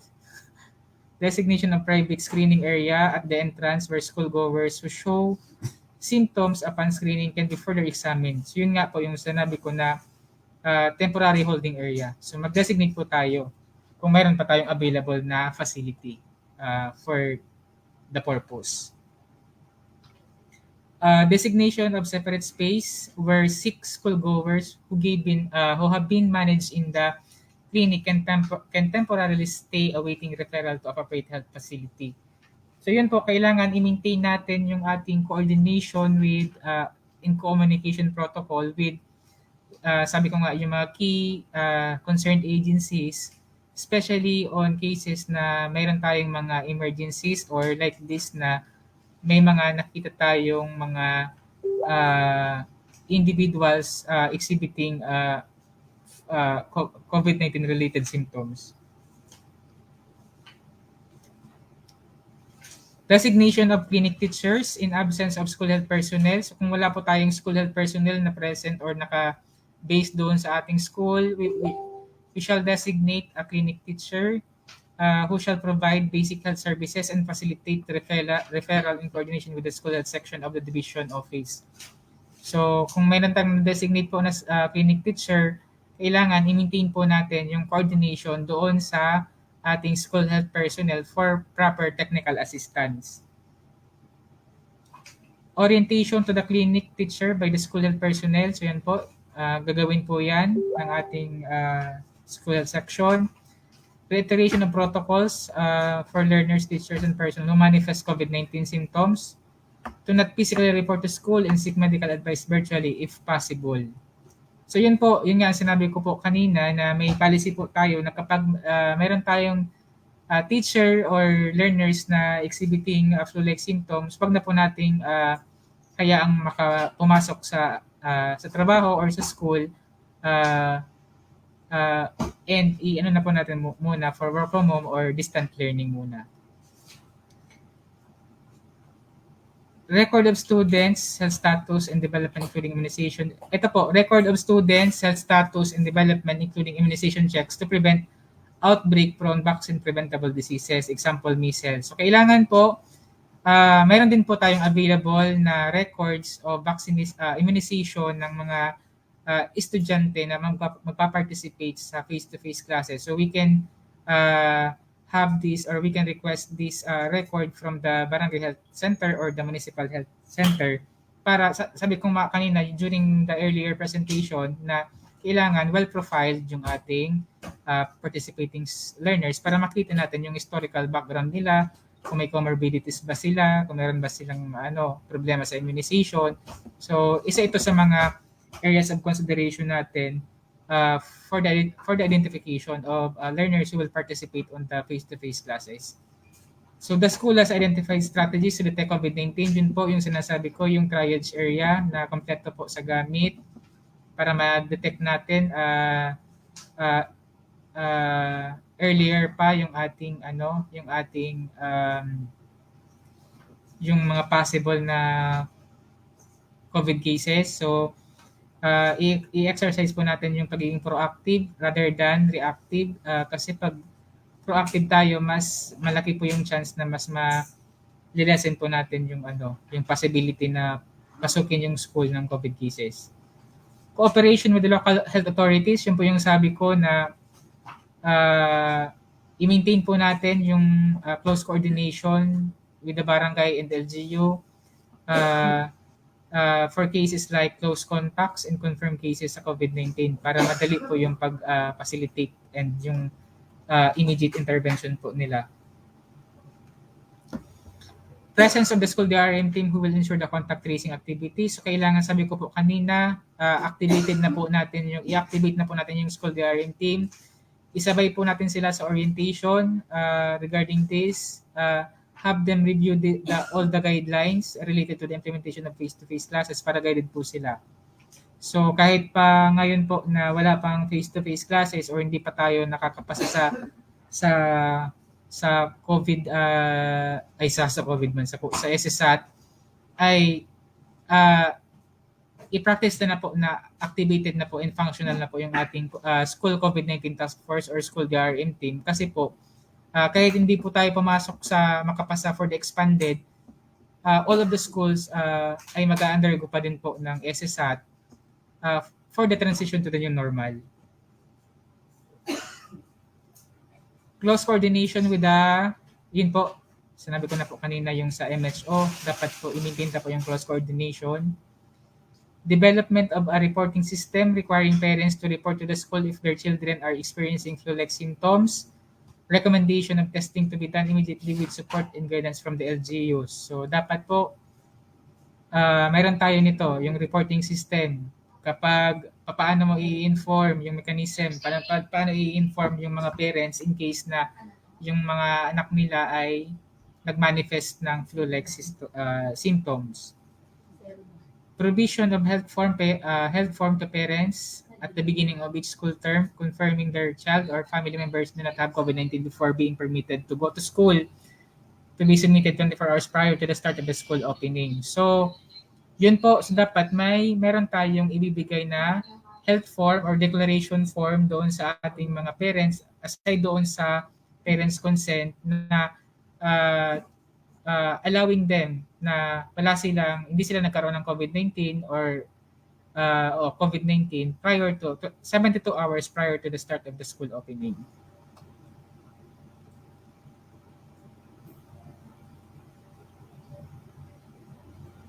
The school has developed strategies to isolate and treat COVID-19. So yun po, sabi ko nga po kanina, kailangan meron tayong designated classroom or specific facility which will serve as temporary holding area in case na meron tayong mga na-detect na may mga flu-like symptoms. So doon po natin sila i-hold hanggang dumating po yung mga personnel from MHO or barangay who will provide with them appropriate medical intervention. So designation of rooms, yan na po, parehas.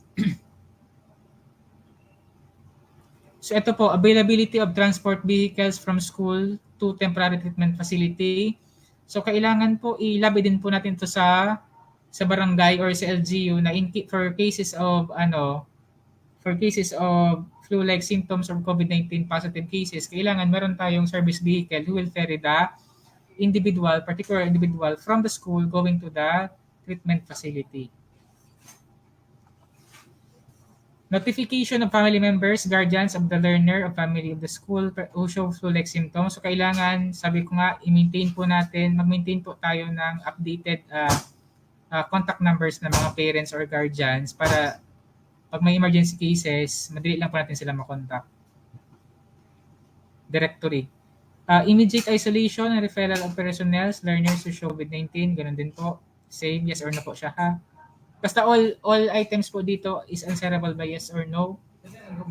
Provision of necessary emergency care to the personal learner following precautionary measures by the health personnel or designated clinic teacher. And then referral, full disclosure of the case to the identified health authority. For example, yung sa barangay health center or sa municipal health office for further evaluation of the case. Strict observance of advice from health authorities, including possibility of home quarantine or isolation in quarantine facility or confinement.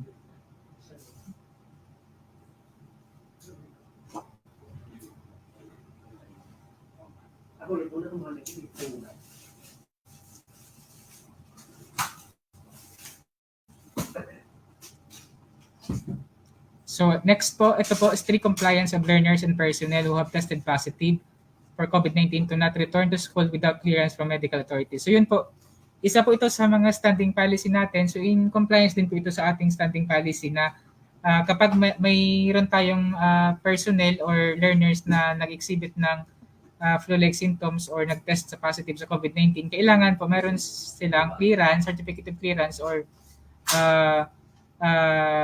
certification from the municipal health office or barangay health office na cleared na sila to return to work or to return to attending the face-to-face classes.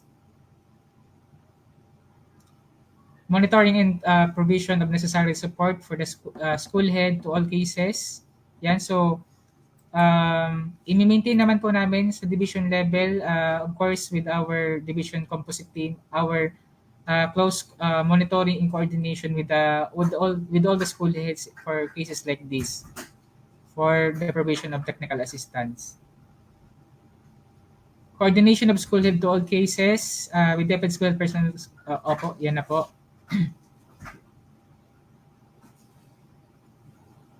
Coordination of school head with the SDO in ensuring continuity of learning and learning in line with the school's contingency plan. So strict observance of provision of Section 4A, yung sa screening of returning personnel before the participation to COVID-19 infected learners or personnel in the face-to-face classes. So kailangan properly screened, ibig sabihin may certification po sila ng kung may nag-positive man or may nag-exhibit man ng flu-like symptoms, kailangan may certification po ng barangay health center or ng municipal health office na cleared na sila to return to work. So yun po ang magiging basis natin na safe na po sila. The school has developed strategies in providing psychosocial support to the learners, teachers, and personnel. So yun po, much better po kung before tayo kung in case man tayo makapasa for the expanded or sa transition to new normal na face-to-face classes, mas maganda po sana kung mag-conduct tayo ng refresher course or intervention related to psychosocial support sa ating mga learners para prepare po natin sila mentally, psychologically for the reopening of classes. Kasi first time silang papasok sa school physically after almost 2 to 3 years. So, very crucial po ito, especially for kinder na first time nila na maka-experience ng kinder and grade 1, na first time nila maka-experience ng face-to-face classes. So, kailangan po ito. So, actually, we already provided, for the past 2 years, nakapag-conduct na tayo ng series of webinars, trainings on how to conduct psychosocial support for the learners, yung psychological first aid po natin. So, kung kailangan po natin ng support on the conduct of PFA, we can also tap the trained personnel from the division office in the district office in the implementation of the PFA. Allotment of time and preparation of modules on mental health to be facilitated by their respective classroom advisor or designated teachers. So, yan po. So, designation of course of trained teachers who will facilitate activities fostering mental health. So, ang i-designate po natin dito, syempre, yung mga na trained na po natin na teachers, yung nakapag-attend po ng webinar, na trained na po ng division or ng central office para guided po sila on the process of providing psychological first aid for teachers and learners. So setting up of an operation guidance office that is staffed by a registered guidance counselor or a designated guidance associate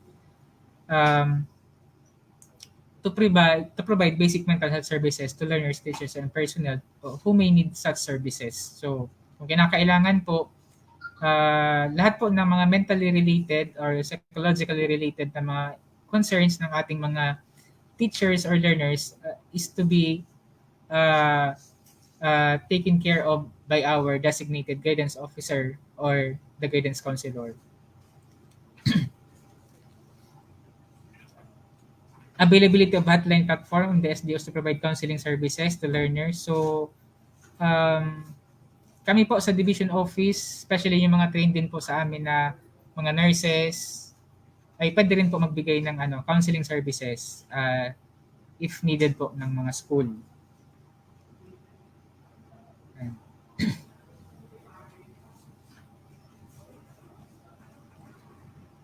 So, engagement of parents, guardians, or any care providers of learners on taking care of mental health and creating a positive environment. So, yung sa mental and psychological concern po ay hindi lang po yun responsibility ng DepEd personnel, but of course gawin po natin itong participative, i-engage po natin yung participation ng mga parents and guardians or any care providers para guided din po sila and involved sila doon sa process ng pagbibigay ng mental services doon sa bata or sa DepEd personnel.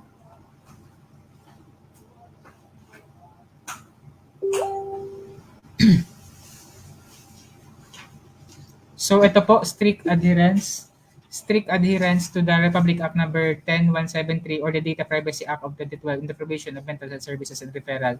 So i-ensure po natin na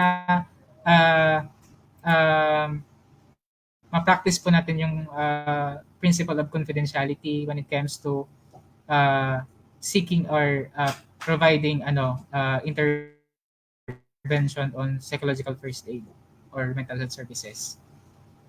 Kasi it may affect their performance in school or their performance of task kung sila ay teacher man.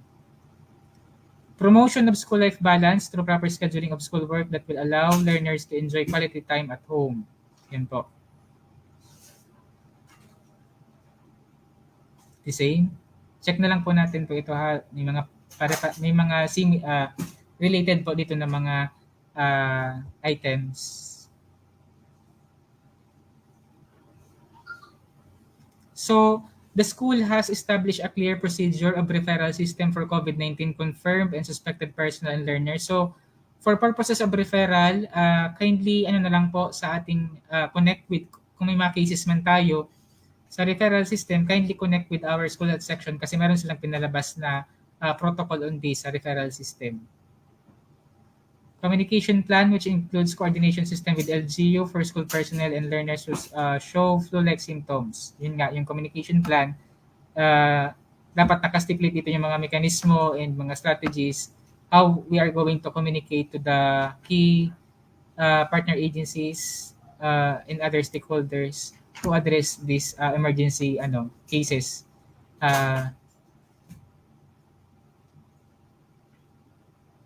Yan.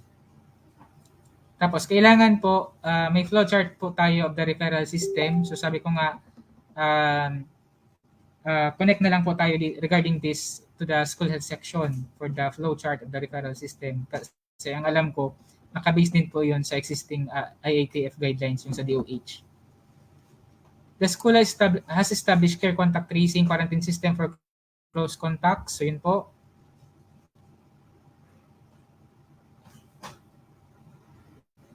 Dapat may flowchart din po tayo on contact tracing and quarantine system.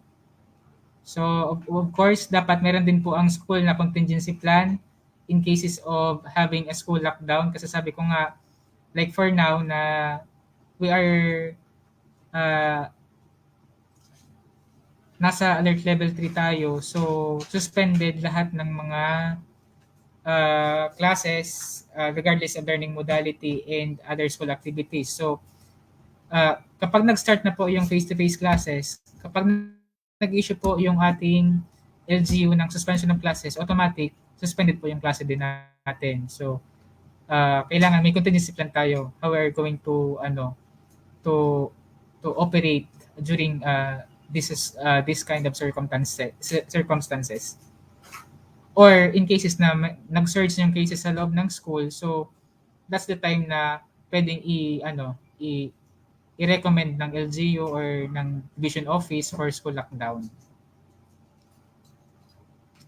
So including the most marginalized, so the school has identified learners who are most vulnerable and disadvantaged in terms of access to learning as indicated in the eligibility of learners such as inclusion of indigent children. So yes or no po ha, kung out of school youth, na-identify ba ng school yung inclusion ng mga disadvantaged sectors?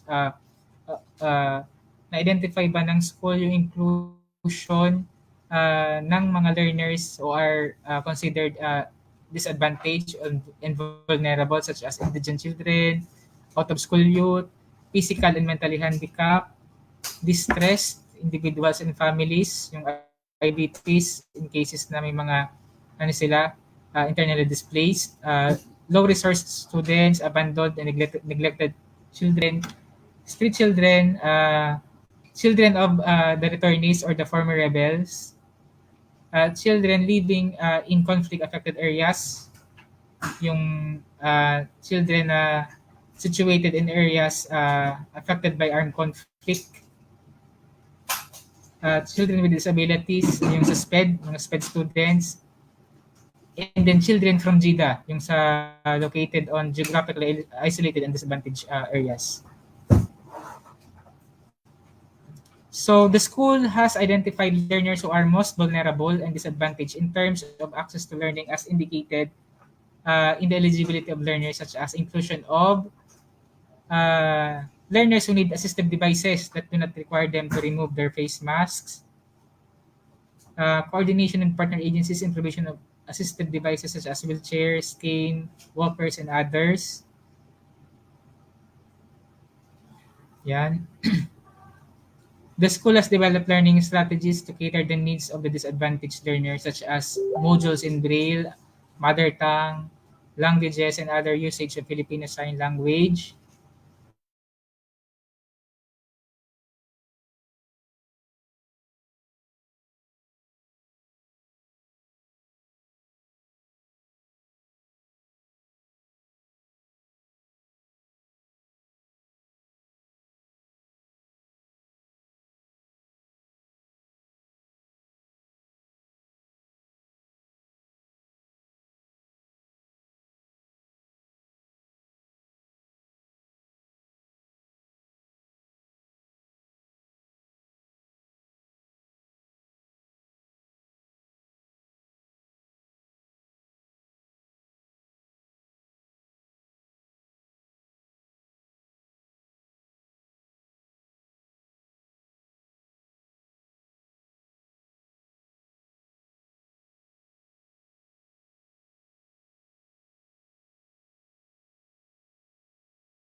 Okay,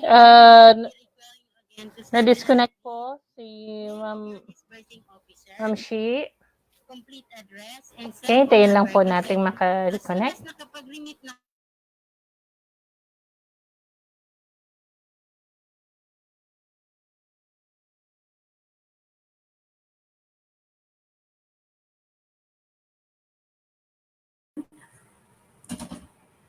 Tapos na po presentation, Sir Vin. Naputol po kasi ako.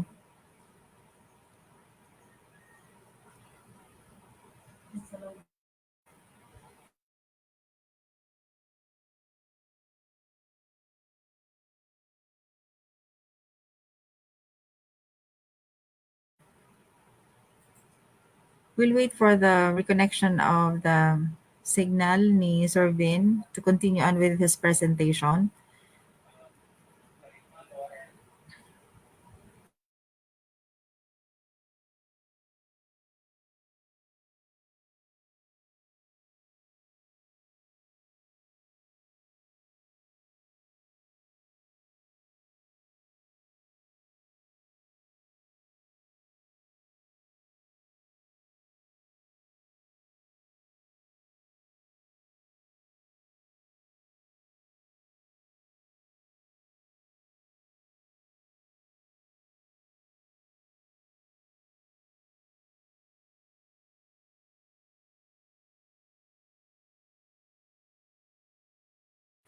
So once again, a copy of this presentation is accessible to your group chat, the FB page of the SDO school heads.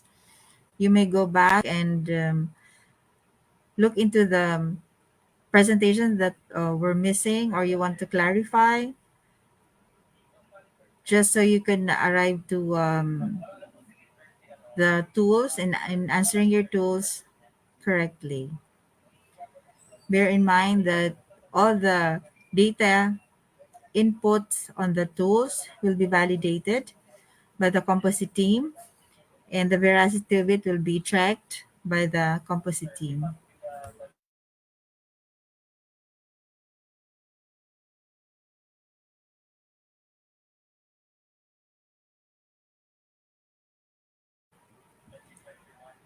Again, should you have questions or clarifications, queries, inquiries regarding the presentations, we'll have frequently asked questions later on.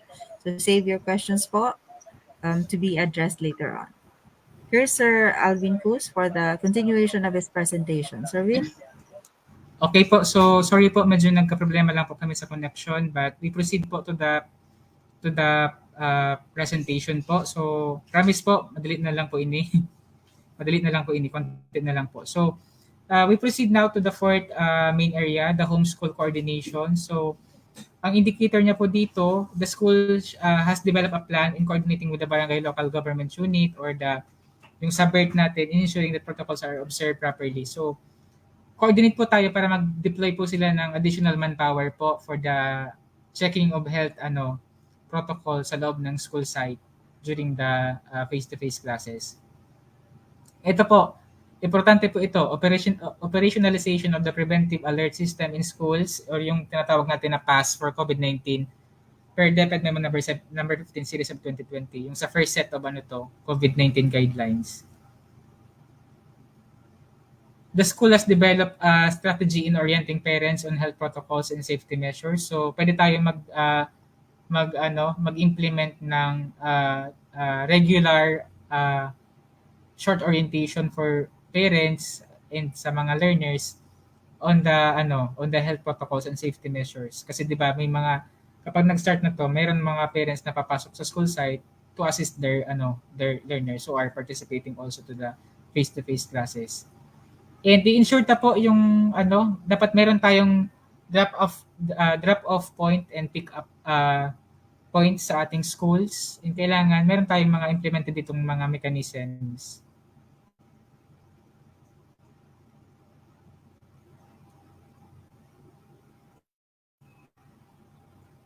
So dapat meron din po tayong identified designated waiting area for parents and guardians na properly ventilated din po kasi wag po yung yung siksikan sila kasi baka mag-trigger pa yun ng transmission ng COVID-19. So dapat po yung waiting area po natin ay properly ventilated.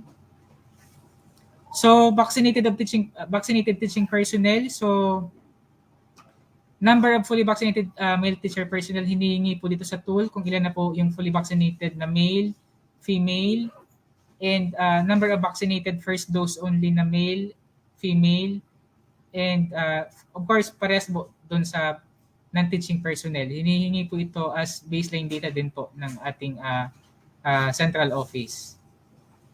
So although hindi naman po nire-require, hindi naman po pinipersa ng DepEd at ng DOH na bakunado na lahat ng mga health personnel, but we highly encourage the DepEd personnel, especially those who are participating to the face-to-face classes to get vaccinated para mas safer po tayo.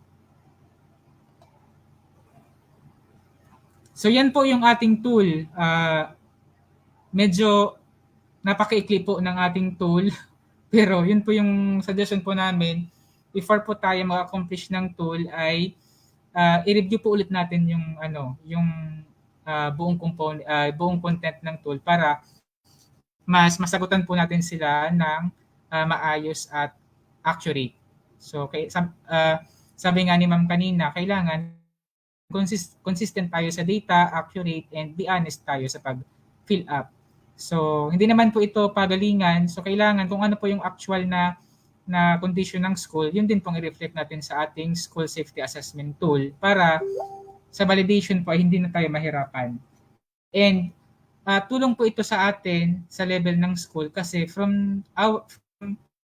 once the SSAT was generated, the result will be also forwarded to you para ma-identify po ninyo ano pa yung mga areas na kailangan ninyong ayusin or dagdagan pa ng mga interventions para makakomply kayo sa mga indicators po ng tool. So, balikan po natin yung may konti pang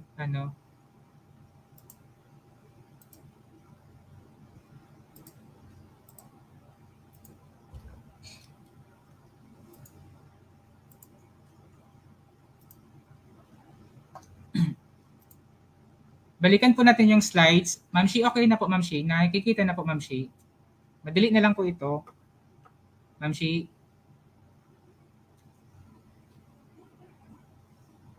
May kamat na may nataas po ng kamay. Yes po, sir. Visible Okay na po. roles So- and responsibilities of schools. Word na po doon sa tool, sa SSAT tool. So, kumbaga, yun po yung itsura mismo ng, bibigyan namin kayo mamaya ng link for the SSAT tool, Google Form link. Yun na po yung mismong itsura ng tool na i-accomplish po ninyo for your self-assessment ng inyong readiness for the expanded face-to-face classes. However, yun nga, as stipulated dun sa DepEd Memorandum Number 71 Series of 2021, kailangan mag-conduct muna po tayo ng consultation with our stakeholders, parents, guardians, and other partners before tayo mag-accomplish ng SSAT tool para mailabi natin, para aware din po sila sa mga plano ng school, sa mga gagawin, the process, the preparation, and para alam din po nila kung anong areas pa ang kailangan na tulong ng eskwelahan para makapag-comply tayo. So, ito po yung mga roles and responsibilities from all the levels from the different levels of governance. So for school, please take note of this po, although stipulated naman po siya doon sa ating DepEd memorandum. So for schools po, for the roles and responsibilities, upon release of the school safety assessment tool, the school shall do the following. Number 1, consult key stakeholders in accomplishing the SSAT. So kailangan po, yung nga sinabi ko po na kailangan magkanta po muna tayo ng consultation with our stakeholders and other partners, key partners. And i-discuss po natin yung plano ng school na participate, yung preparation, and then yung mga areas na kailangan pa ng tulong ng school. para mailabi po natin sa ating mga stakeholders. Kasi kung ang pagbabasehan lang po natin or pagkukunan lang po natin ng resources ay yung MOE, hindi po yan kaya ng ating eskwelahan. So malaki po dito ang role ng ating stakeholders and partners para ma-comply po natin yung requirement ng face-to-face classes. Next one, after the consultation, the school shall conduct necessary preparation to meet required indicators and standards. So mag-start na po tayo ng preparation para ma-comply natin yung mga different indicators na discuss po namin. And then, accomplish the SSAT through the Google form. So later on, we will provide you the Google form po, Google link. Yan. Upon release of the SSAT, the school's division office, ito naman po yung sa school division office. Upon release of the SSAT, the school's division office shall inform the schools to accomplish the SSAT. Provide technical assistance to school. So kami po, ang magbibigay po sa inyo ng technical assistance ay ang members of the division composite team, composed of the school health section, DRRM, planning officer, representative from CID, division engineer, nandyan po yung ating focal person for private school, and then yung ating SEPs for M&E, for the monitoring and evaluation. So while the schools are accomplishing the SSAT, the school's division office shall create a composite team. So actually, created na po yung composite team po ng division office. Naka-stipulate na po siya doon sa division memorandum number 18 series of 2022, yung dinisseminate po namin kahapon. And then, prepare a copy of the accomplished SSAT of each school that will be visited as a reference in checking and validating. So, yung Google link po na yon, yung Google form po na yun ang i-accomplish po ninyo. And then, once na ma-complete po ng lahat ng schools na ma-accomplish po yung SSAT, we will generate the result, and then from the result, we will do appropriate intervention like conduct of data validation and on-site validation po. Kung talaga pong tama po yung na-reflect po doon sa ginawa po ninyong SSAT. So yan po yung composition ng team. During the data validation, ito po yung roles and responsibility po ng SDO. Scheduled monitoring visit, serve as focal persons in the SDO that shall provide technical assistance to the schools. So, yun po, kung ang concern po ninyo ay sa curriculum, sa CID po tayo, kasi may member po tayo, si Ma'am Jane Revilla, ang member po natin from CID. Kung may concern po tayo sa CID, siya po yung ating tatanungin. Kung may concern tayo sa facilities, kay engineer. Kung may concern tayo sa health protocols, kay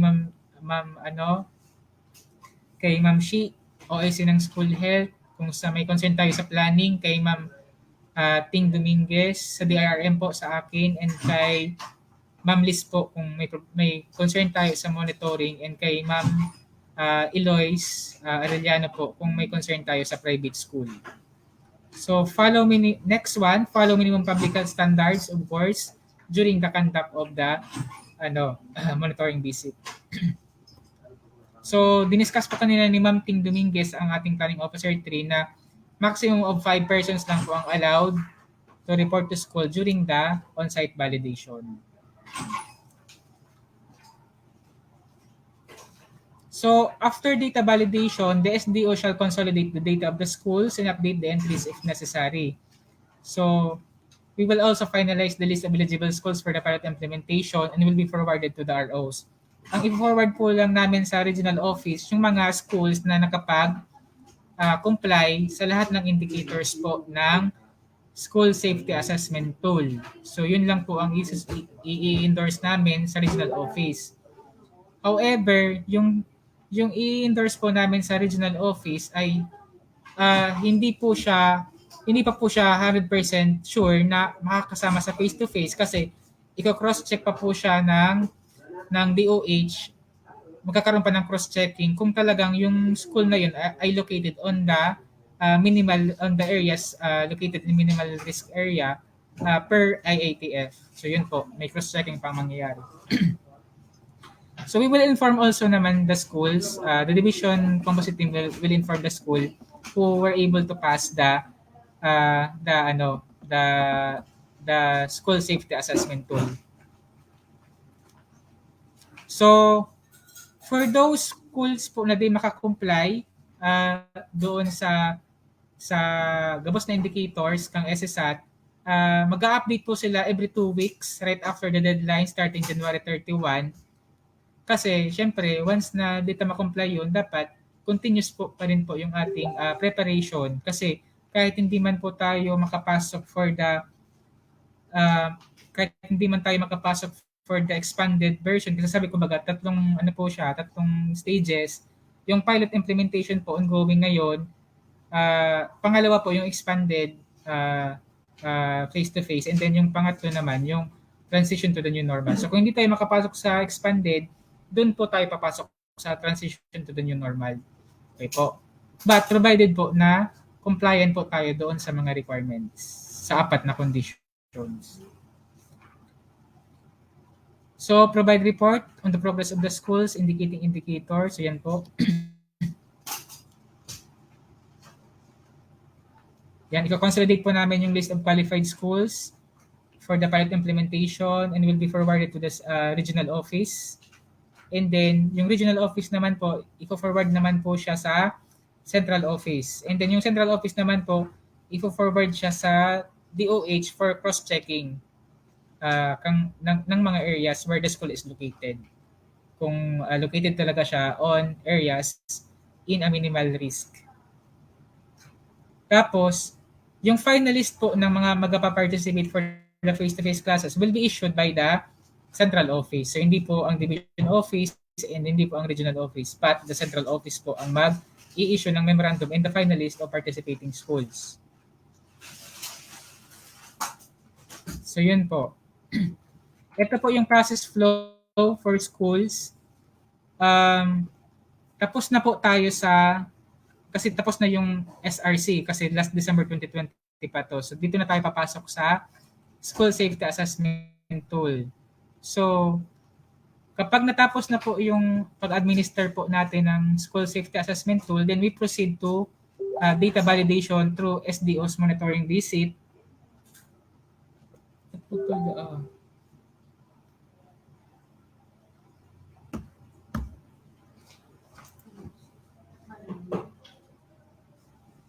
Ma'am Shi, naririnig ko pa po ba ako, Ma'am Shi?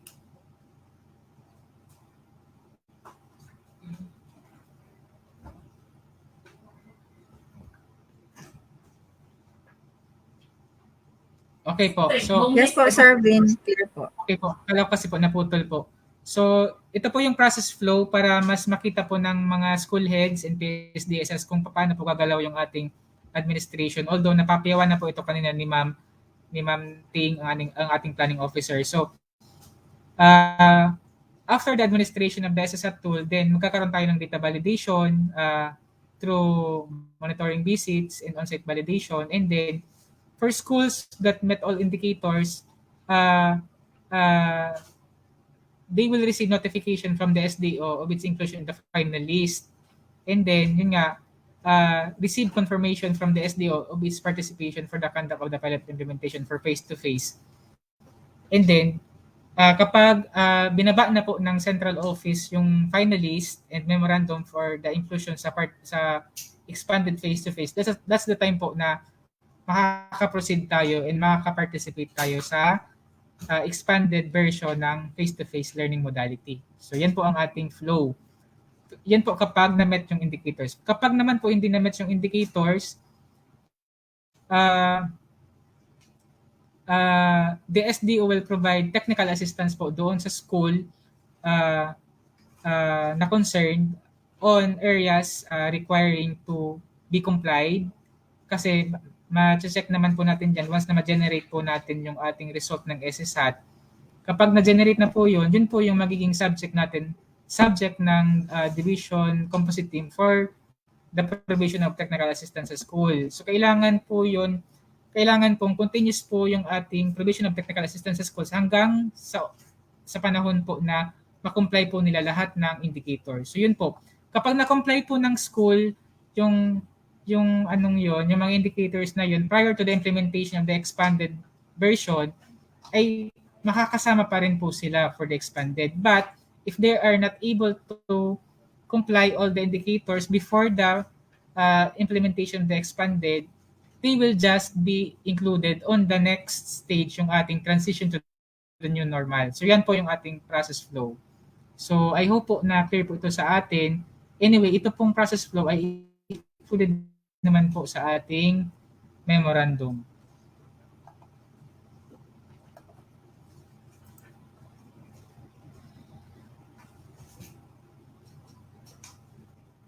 So ito po yung ating timeline based on our Division Memorandum Number 18 Series of 2022. So today we are having our online orientation for all the school heads and PSDSS. And then after this orientation, once you already consulted with your stakeholders and partners and the parents and the community, you can now accomplish the SSAT form through the Google link which I will be provided later po. So yun po. I-ano po na kailangan po talaga mag-consult muna kita before kita mag-accomplish ng SSAT tool. Kasi i-review ta po muna yung SSAT tool kasi mahihiling ta po digdi kung ano pong mga areas pa digdi ang kaipuhantang support from our stakeholders, and then that's the entry point po ng ating partnership din. Diyan po papasok yung ating partnership sa ating mga stakeholders para mabigyan po tayo ng additional support intervention. And then from January 31 bali po yung deadline po natin ng administration of the SSAT is on January 31. So may pirang days pa man po kamo. So may 6 days pa man po ang school for the administration of the school safety assessment tool. So please take note po na ang mag-accomplish po nito ay ang ating school head. So pa-assist na lang po tayo sa ating mga ICT coordinator para maayos po yung ating pagkakagawa ng ating tool. And then from February 1 onwards, diyan na po papasok yung aming data validation. Kasama na po dyan yung mga on-site validation ng composite team. Doon po sa mga schools na nakapag-comply at kahit po doon sa mga schools na hindi pa nakapag-comply para mabigyan po sila ng technical assistance. So for queries and concerns, you may reach out to the Division Composite Team members. So tinash ko naman po kanina kung sino-sino po yung mga taong involved per areas of concern. And then please please refer po doon sa Joint Memorandum Circular ng DepEd and DOH number 1 series of 2021 and ito pong DepEd Memorandum number 71 series of 2021 for the detailed guidelines and instructions in the preparation of schools who will be participating to the face-to-face classes. Kasi po doon sa division memo namin, hindi naman po siya ganun ka-detailed. So please refer po dito sa mga legal basis po natin para guided po tayo lahat. So ito po yung ating Google Link form. Yan. Please take note po ng ating Google Link form. Yan po ang ating Google Link form. So kung ano po yung diniscuss na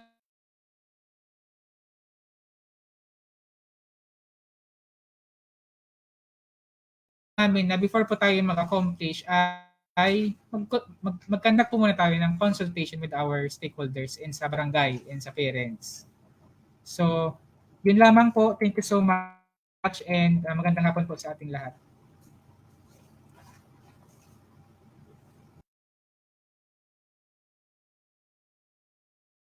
Vin?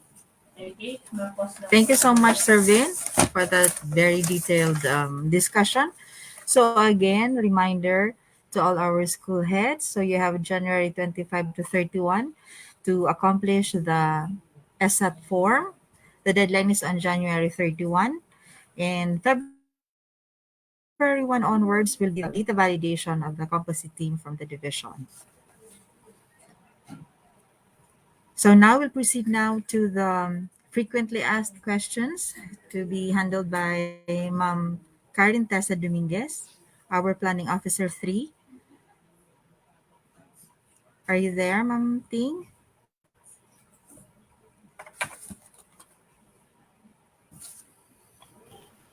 Hello po. Yes po, I'm here.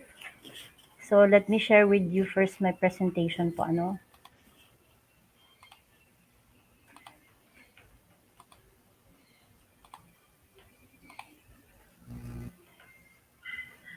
Nakikita na po ba?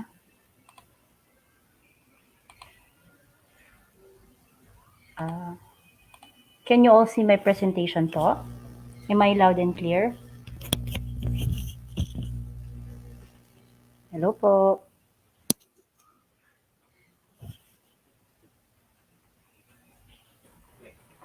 Loud and clear, Ma'am Hello Ding. po. Okay, thank you. Sige, thank you so much. So again, once again, good afternoon everybody po. So here are the frequently asked questions po. Baliktad, sorry. Again.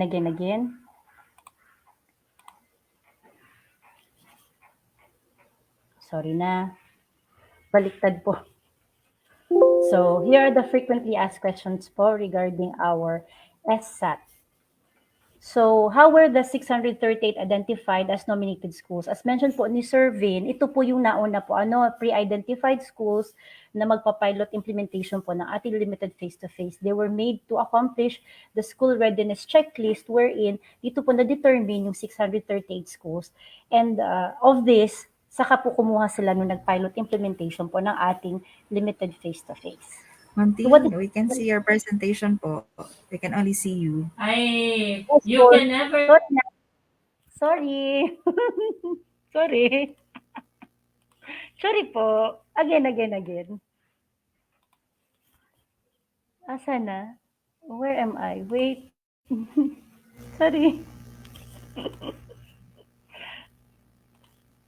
Okay, wait lang.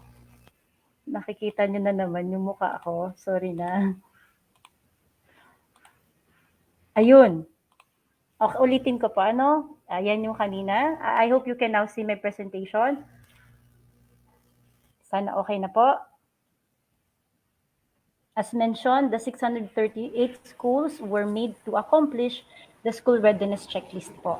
So here, the difference between the SRC and the SSAT. Sabi nga na-mention na po ito kanina ni Sir Vin po, in the SRC, ang kino-contain lang po niya indicators only. But in the SSAT, it contains both indicators and the standards based on the recommendations from the series of consultative meetings with DOH, World Health Organization, UNICEF, and child health experts, and suggestions from DepEd concerned offices.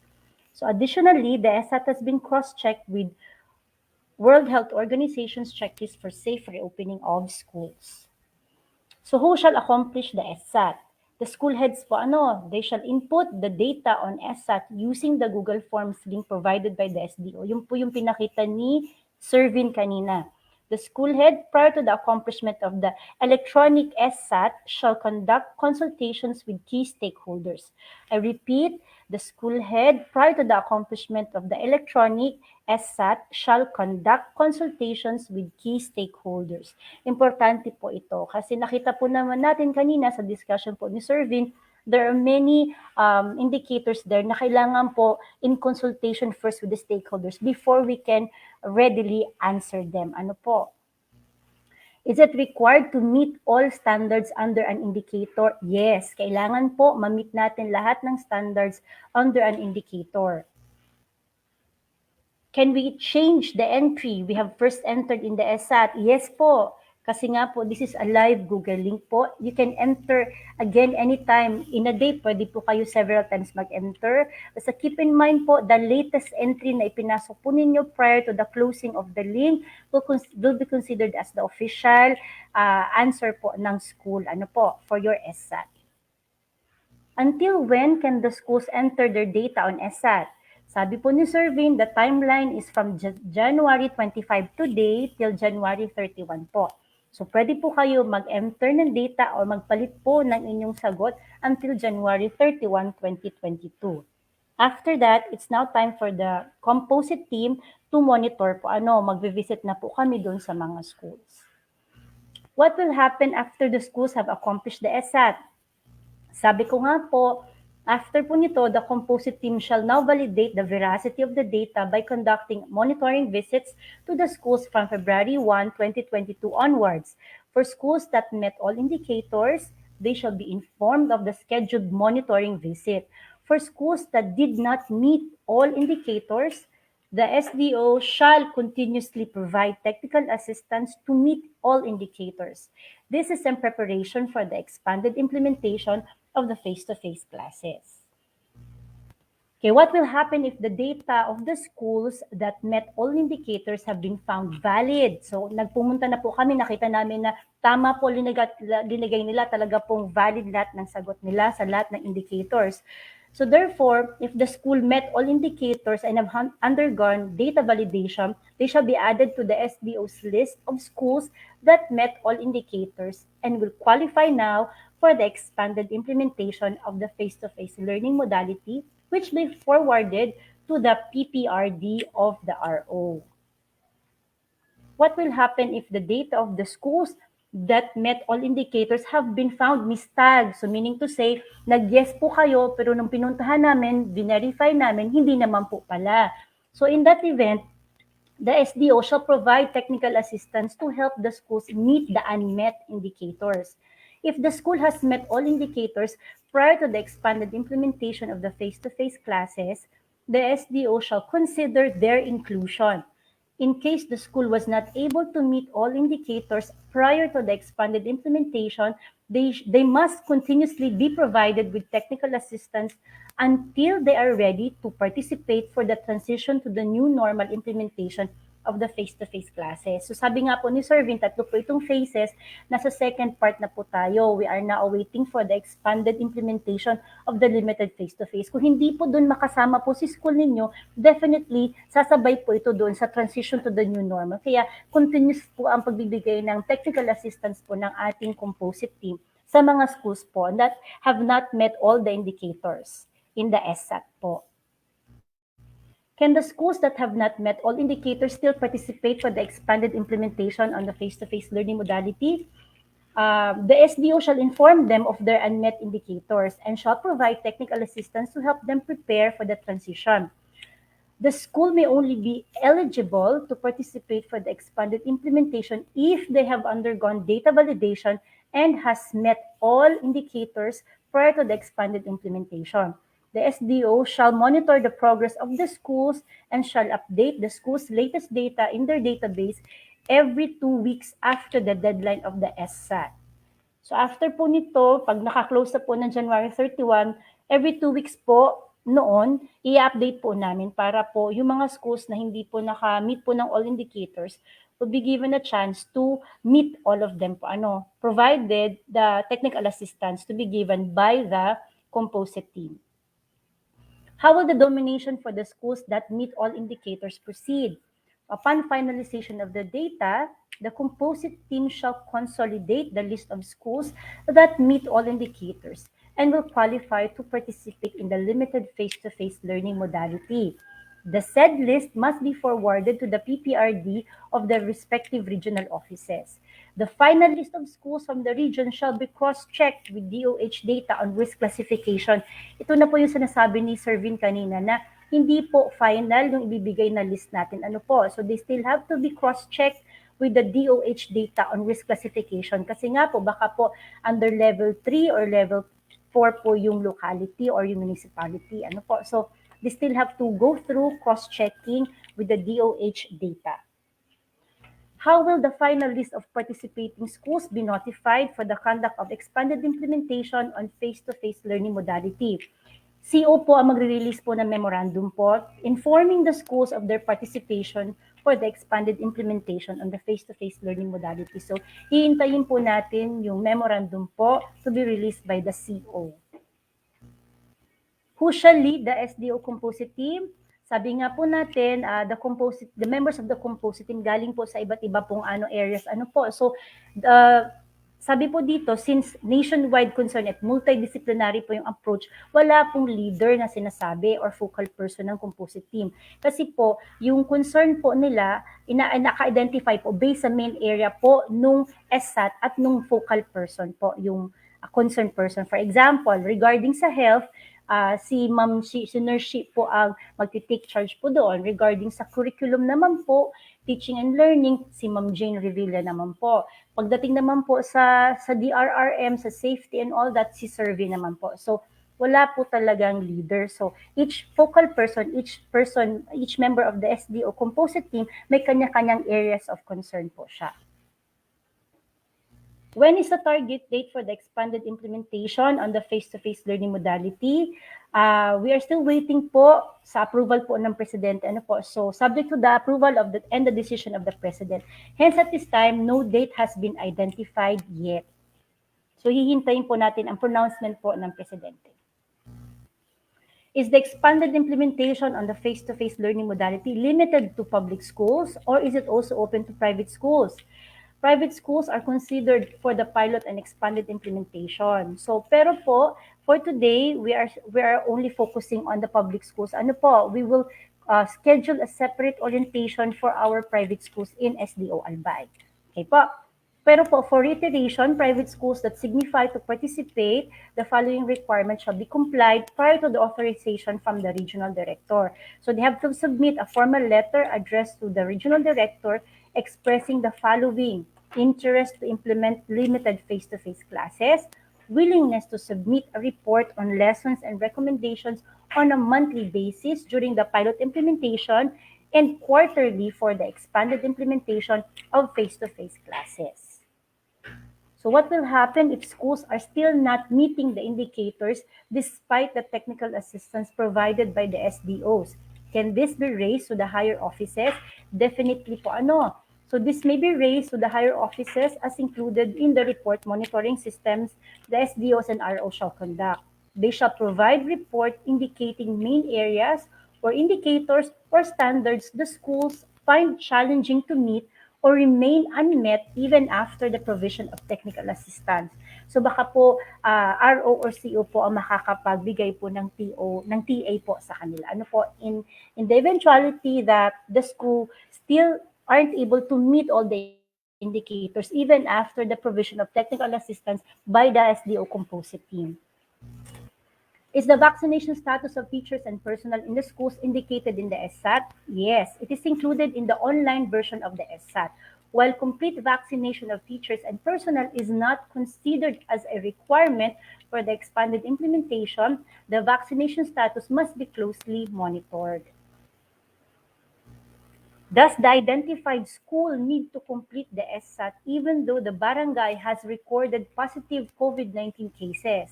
Na-discuss na po ito kanina ni Sir Vin po ano? Pre-identified schools must accomplish the pre-assessment questions of the SSAT. Meron po baga doon na question kung may nagpa-positive po within the 28 days po ano?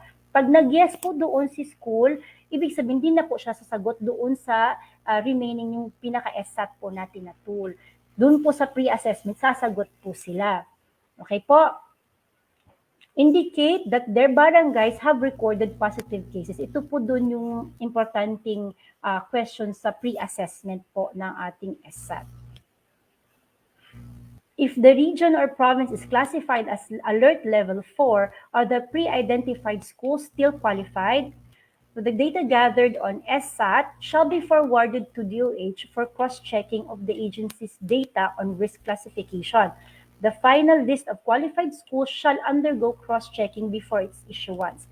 Nga pong sinasabi natin na pag may listing na po tayo, nag-qualify man dun sa lahat ng indicators and standards natin, still i-cross-check po ito ng DOH. Kasi nga po kung yung barangay ay or yung province or yung municipality ay under alert level 4, kahit po qualified tayo dun sa lahat ng sagot natin sa indicators ng SSAT, hindi pa rin po ano. So, dadaan pa rin po ito sa cross-checking ng DOH.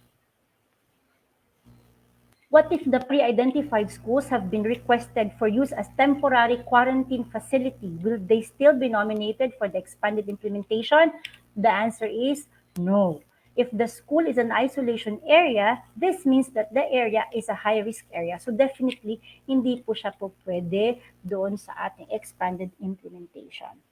So that's about it. That's the FAQs that we have. If you still have more concerns, queries, clarifications, I think we are now open, Ma'am Shi, for the open forum po. And may I request all members of the Composite team to be on board po so that they can answer the questions regarding their areas of concern po. Thank you.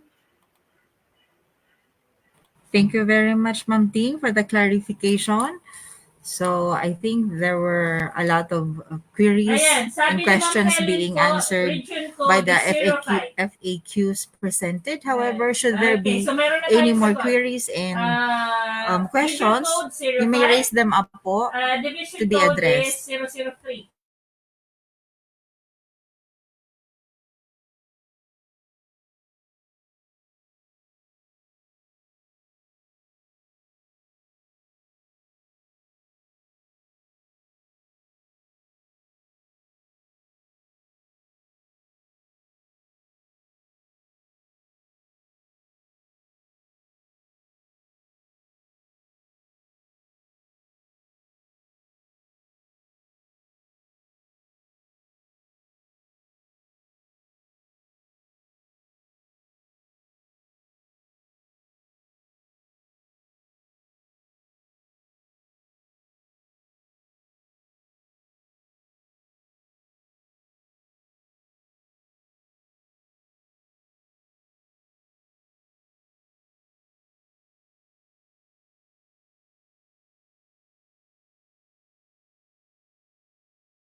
We are Are there 71 questions, tayo kanina. queries, and clarifications you want to address to a specific presenter po? You may do so right now. Ano na po ng attendance?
So we have a question from Sir Kile Chavez. Good PM po, pwede po bang mabigyan kami ng hard copy ng mga tanong sa ESAT?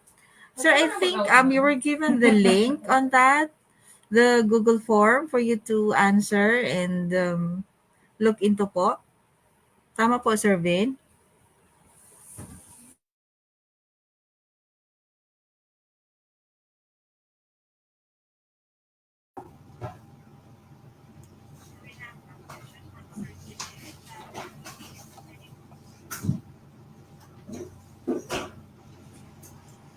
Yes po, Sir Vin. Aling question pa, Ma'am Shi? Nag-raise po si Sir na pwede daw mabigyan ng hard copy ng mga tanong sa ESAT para po may maipresent sa meeting. And sabi ko po kanina, may link ka man po na provide for them to peruse and to look into po, di ba? Yes po. We will provide you po the PowerPoint presentations of all the presentations for your consumption po. Ipadaan na lang po namin kay Ma'am Jane. And as to the copy of the uh, SSAT tool, naka ano po siya, naka-stipulate po siya doon sa ating DepEd Memorandum number 71 series of 2021. Andun po yung ating tool. So, but as to the to the PowerPoint presentations discussed today, we will provide you po a copy of the slides. Ipadaan na lang po namin kay Ma'am Jane para mabigyan po lahat ng schools for your reference during your consultation or orientation with your stakeholders.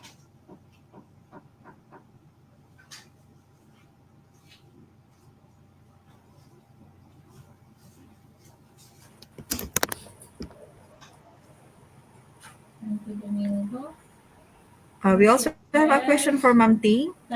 Good PM, Ma'am Ting, if hanggang dun lang po kami sa preliminary questions doon sa SAT tool, kasi po may mga positive COVID cases po sa barangay where the school is situated. How can we proceed in the submission of our response in the preliminary questions since may mga required field na dapat may answer before ma-reach po yung submit button? Thank you. Hello po, good afternoon. Yes po, if already po may nag-positive po within the last 28 days, no need na po kayo mag-proceed sa pag-accomplish ng SAT mismo. Doon lang po kayo sa pre-assessment. Sa pre-assessment, there are only 3 questions there. And after po mag-tick kayo doon ng yes, may nag-positive, hindi na po kayo magpo-proceed doon sa baba. Thank you po.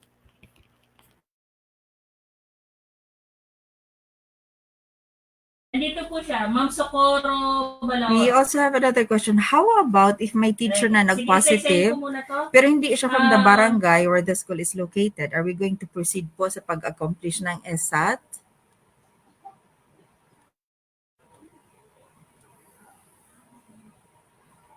Okay, tingnan niyo po itong responses niyo. Hindi ko po kayo sa pinapahiya. But ito po,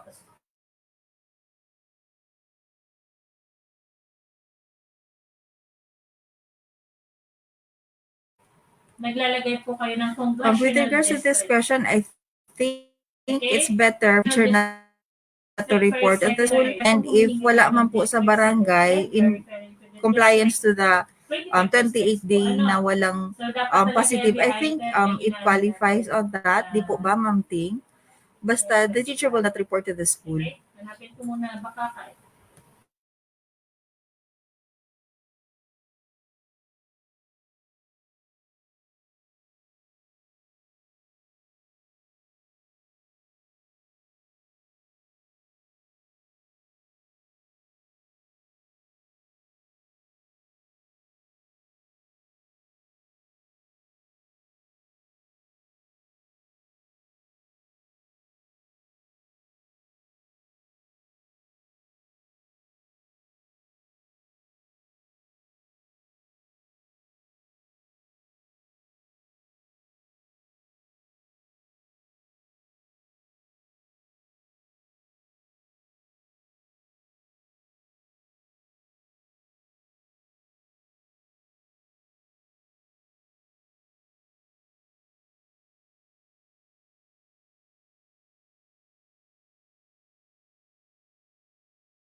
So we also have a relative question.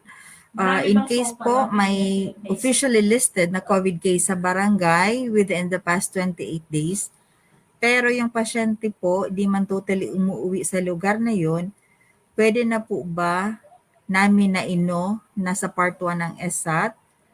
Ang case po kasi taga-barangay namin yung pasyente pero sa boarding house po siya naka-quarantine na nasa ibang municipality naman. Thanks po. Sir Vin.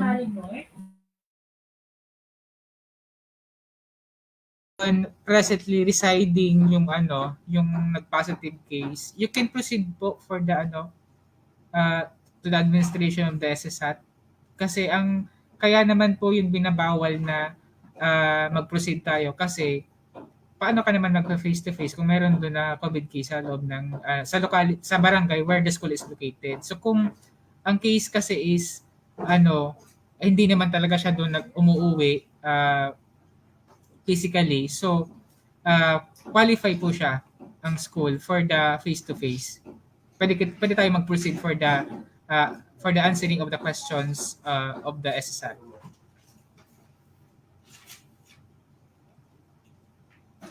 Thank you. I hope we're able to answer your queries, madam or sir. We also have another one.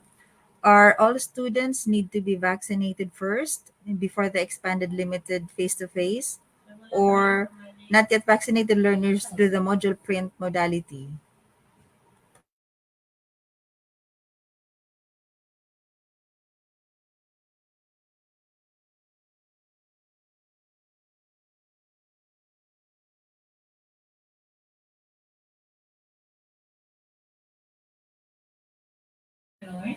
Sir Vin, would you like to shed light on this?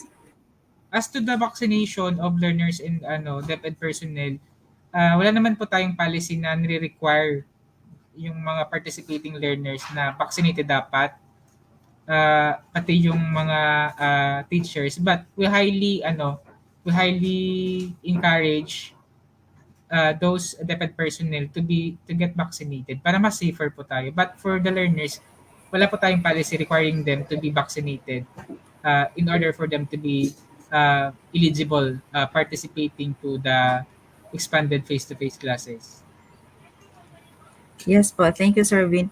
And since hindi man po siya enforced to take on the vaccine, but we highly encourage po for the teachers and the learners to get vaccinated. We're about to start the 5 to 11 or 5 years old to 12 years old vaccination come February. So following the local executive orders, so it's highly encouraged for the children to get vaccinated also.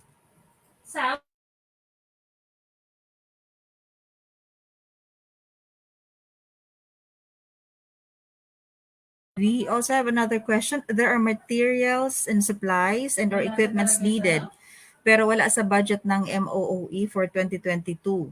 Paano po namin at saan kukunin ang financial needs para dito? Thank you.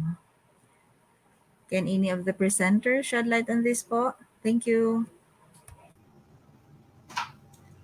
Actually yun po yung sinasabi ko po kanina na hindi po ito kaya i-provide lahat if isa-source out po natin ito only from our school MOE. Kaya nga po, dito po papasok yung ating partnership with our key stakeholders. Kaya nga po, during our orientation, kailangan mag-conduct tayo ng consultation with our key stakeholders and partners para mailabi po natin sa kanila ano pa yung mga areas or mga facilities or logistics na needing for the support interventions ng ating mga partners. So hindi po talaga siya kaya ng MOE. Although may mga parts or mga equipments or logistics na pwedeng i-procure under MOE, but hindi po yun kakayanin lahat ng mga requirements. So kailangan po natin ipasok yung ating partnership. Thank you very much, Sir Vin. So I hope it's clear to Sir Bert Laganson, who raised the question. Another one is, if there are noted positive cases in the barangay for a period of 28 days prior to this orientation, when will the school can fully accomplish the SAT? Thank you.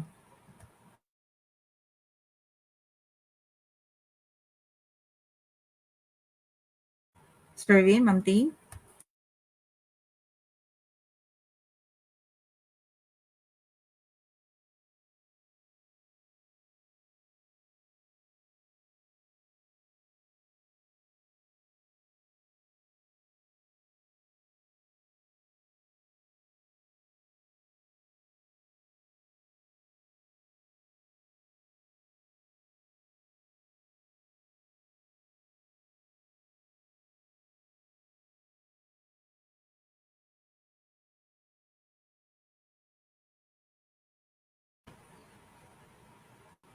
Yes po, from our presenters. Okay.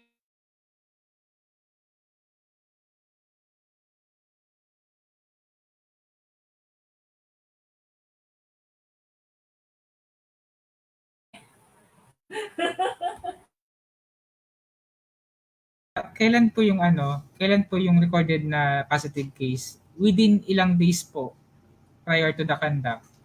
Kasi yung ano po natin is yung administration po natin ng SSAT tool is from now January 25 to 31. So pwede tayo mag-adjust na ano, kung halimbawa 28 days talaga siya, 28 days talaga siya, pwede natin iusog doon para mag-qualify yung school. Pero kung pasok siya within the 28 period, hindi po tayo pwedeng pumasok sa ano, mag-proceed for the face-to-face classes as stipulated po sa guidelines.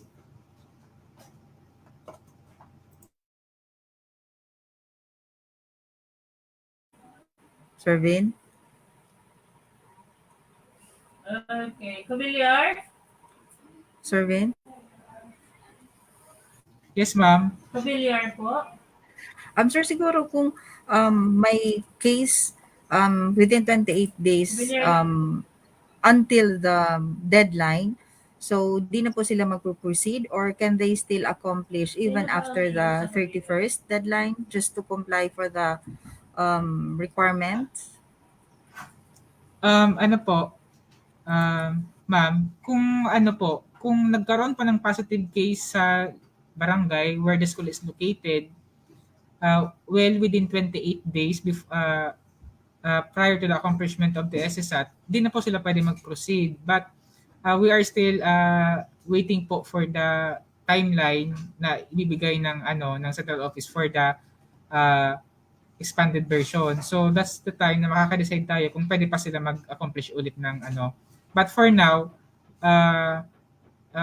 susundin po natin yung sa guidelines na kapag nagkaroon ng positive cases sa barangay where the school is located, hindi po sila pwedeng mag-proceed for the face-to-face classes. So susundin muna po natin to. But kapag binaba na po ng central office yung timeline nila, approved timeline para sa expanded version, titingnan po natin kung pwede pang pumasok yung particular school na yon para makasama sa face-to-face, makapag-participate po. Okay po. Thank you very much, Sir Vin. So I hope it clarifies the query of the Facebook user who posed the question. Another one is the only way we can get to our school is by a motorized bangka. And since 5 lang kami, we have to rent to get there. And one teacher is residing at Humapon, Legazpi. Do we need to proceed to accomplish siguro the SAT?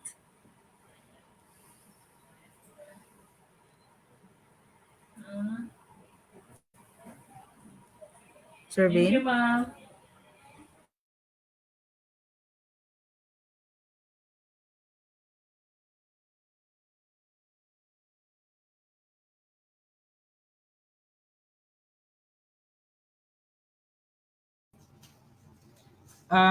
Regarding the case po, yun baga po, during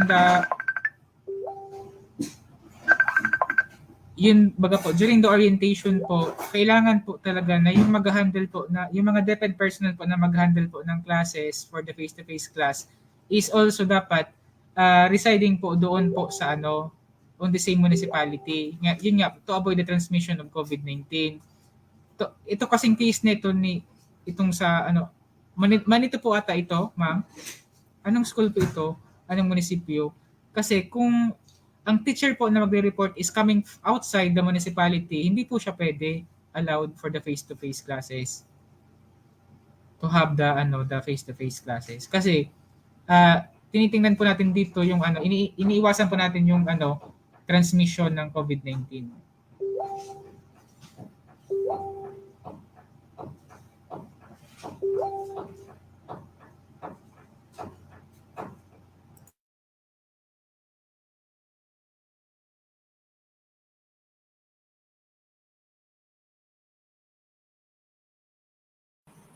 Hello, Sir Vin. Were you able to answer the query?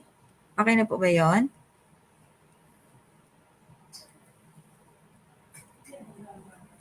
Okay. UWAS, North. UWAS, North.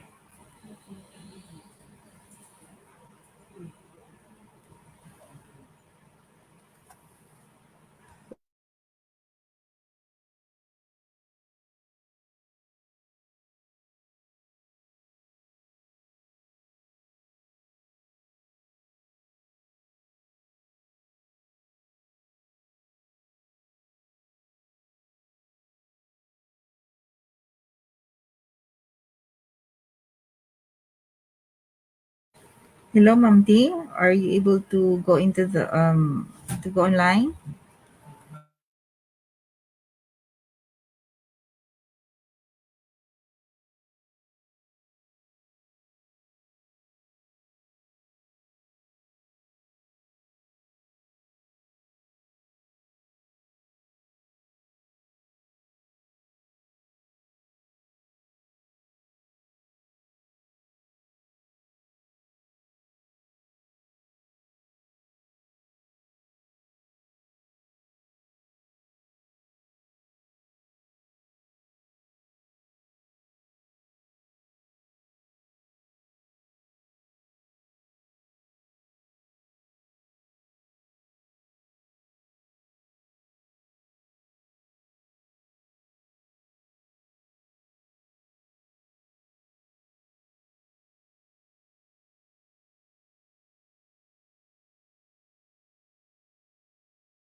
What's up? Oh, we have another question. Yung barangay lang ba where the school is located ang dapat zero cases? Hindi kasama yung adjacent barangays kung saan galing ang pupils?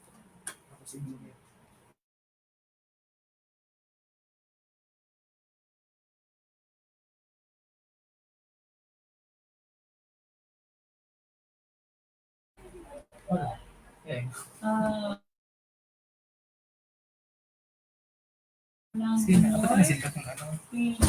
Ayan. Si Ma'am Nerissa Baldano.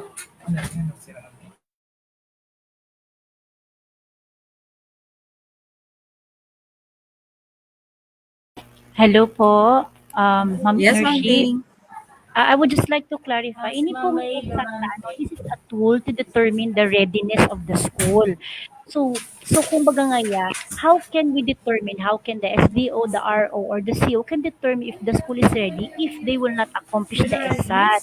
Please take note that hindi ito end all be all pag sumagot kayo kasama na kayo. No, kaya nga po we are trying to determine if you are ready or Si not. Ma'am The only Maria. time na hindi kayo ma-accomplish if pag may nagpositive po sa school ninyo ay sa barangay ninyo or kung ginagawa pong quarantine facility po ang school ninyo. Ano po? So Sa this is a West. tool to determine the readiness. If the school is found to be not ready, if they have not met all the standards and the indicators stated in the ESAT, therefore po, the monitoring team, the composite team, Maraming will figuran West. say na hindi kayo qualified, na hindi pa kayo ready. So the school will not be made to join the expanded implementation of Administrative the Officer.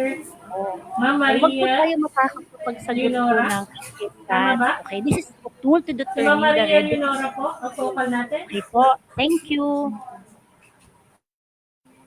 Thank you so much, Ma'am Ting. I hope it's clear to those who posed the question po. So, it's a tool to gauge the readiness of the school. We have another question. Latest noted positive case was January 23 po. So, when can we accomplish the ESAT?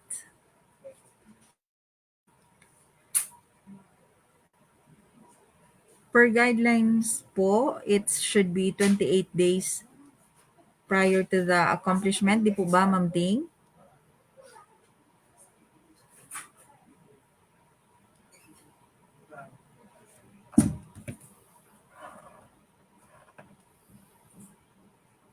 Okay. May question po dito si Ma'am Sonia Encisa.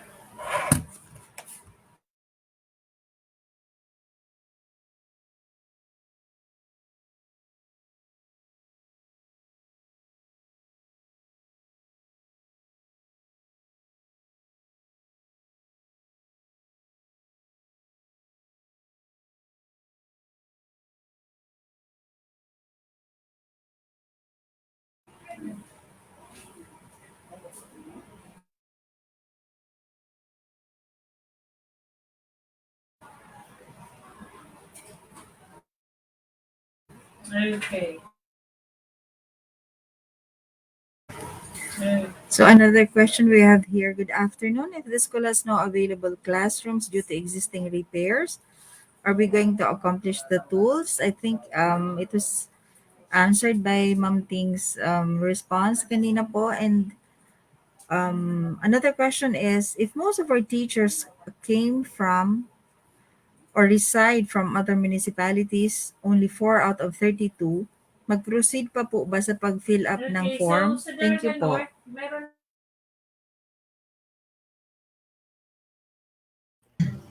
Again, i-reiterate ko lang po ang hindi lang po mag-a-accomplish po ng tool, yung pong quarantine facility yung school or yung meron pong nag-positive sa barangay where the school is located within the last 28 days po.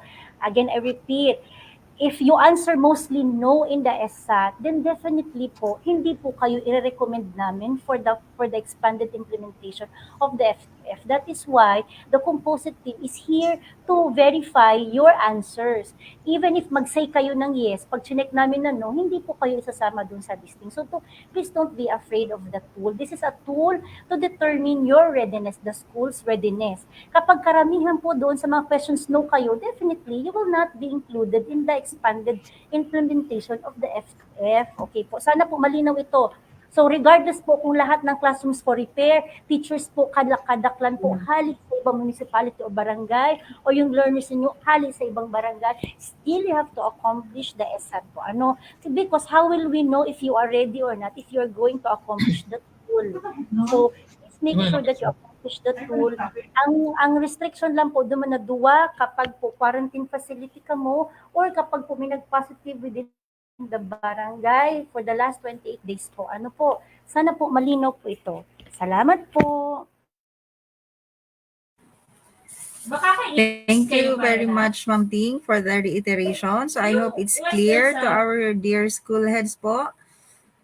Should you have more queries or clarification po, you may post it now. Yes po, Sir Vin. Yun nga ma'am, yun yung reiterate po ni Ma'am Ting ng ating planning officer na yun po, regardless of may for repair ang classroom natin or kulang tayo sa classroom, proceed po tayo sa accomplish ng tool. Anyway, it is mandated by the DepEd Memorandum Number 71 Series of 2021 mandating all schools, public schools to conduct self-assessment using the SSAT. So, hindi naman po nito ibig sabihin na kapag nag-accomplish kayo, isasama namin kayo for the face-to-face classes. Marami po tayong dadaanan na process pa and meron pa mga different conditions. So, ang purpose po nito, kaya tayo nagkakandak ng SSAT is for us to have a self-assessment on our readiness to participate for the face-to-face classes. Sabi ko nga po kanina, if di tayo makapasok for the expanded, doon tayo papasok sa transition to the new normal. So anyway, kahit po hindi tayo pumasa for now sa school safety assessment tool, lahat po tayo na mga schools ay dadaan pa din sa the same process kasi papasok tayo doon sa stage ng transition to the new normal. Kasi kapag nag-reopen tayo ng classes, kailangan in place po lahat po ng mga indicators na ito. So kaya po nga sinasabi ko kanina na habang malayo pa naman, i-check na po natin, mag-conduct na tayo ng self-assessment, i-check na po natin kung anong yung mga areas na mga need for support para mailabi po natin sa mga partners, and then kapag dumating na po yung time na mag-commence na po yung expanded or the transition to the new normal, ay ready na po tayo for the conduct. So yun po. Yung tanong po Thank you doon very sa much. Ay, yung tanong po doon sa paano daw kapag may COVID case sa adjacent barangay. Opo. So ang sa guidelines po kasi natin, hindi lang po pwede mag-proceed ang school for the face-to-face kapag may nag-positive po sa COVID-19 within the barangay where the school is located. So kung outside po sa barangay where the school is located, okay naman po yun. So we shall proceed pa din po.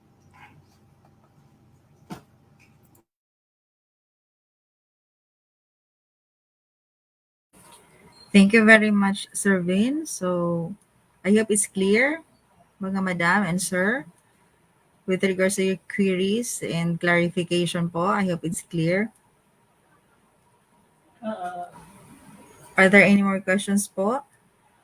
We have another question here. I think nasagot na din siya ni Ma'am Ting. So, Good ito po ay afternoon. ano What lang technical naman po, assistance you na can provide po nag-allocate for kami those para schools hindi na tayo walang classrooms due to destruction brought by about sa typhoon slots. or classrooms need Um, major repair po?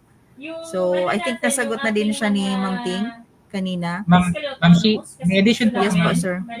Yes po, go ahead po. For those schools po with classrooms damaged by typhoon or any disaster, proceed po tayo for the accomplishment of the tool kasi hindi po siya ground for us to not to be included or not to participate on the face-to-face classes. For in that cases po, we will refer the specific schools to our division engineer para magawan po siya ng program, magawan ng magawan ng program POW, and then ma-recommend for prioritization sa repair para kung next month na expanded, at least ma-repair na kamo within 3 weeks. Joke lang po.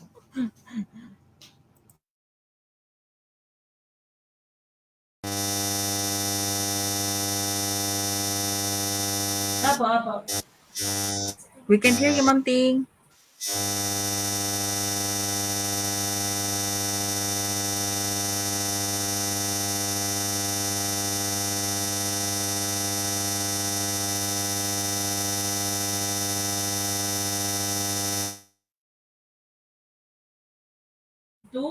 Ma'am Ting, wala ka pong sound. Pa-repeat po. 1, Hubiliar, 1. No sound po, Ma'am Ting. 1, Lower Binugsakan 1, Linaw, National High School 2, Malipo,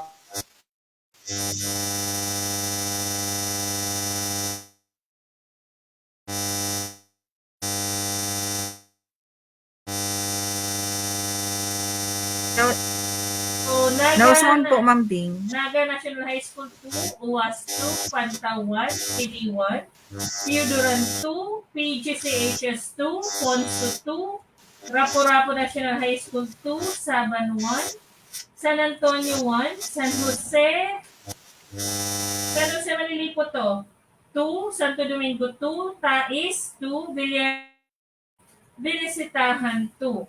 So, kung mayroon ditong schools na ayaw magpadala or ayaw mag-join, so, syempre pwede itong magamit ng iba.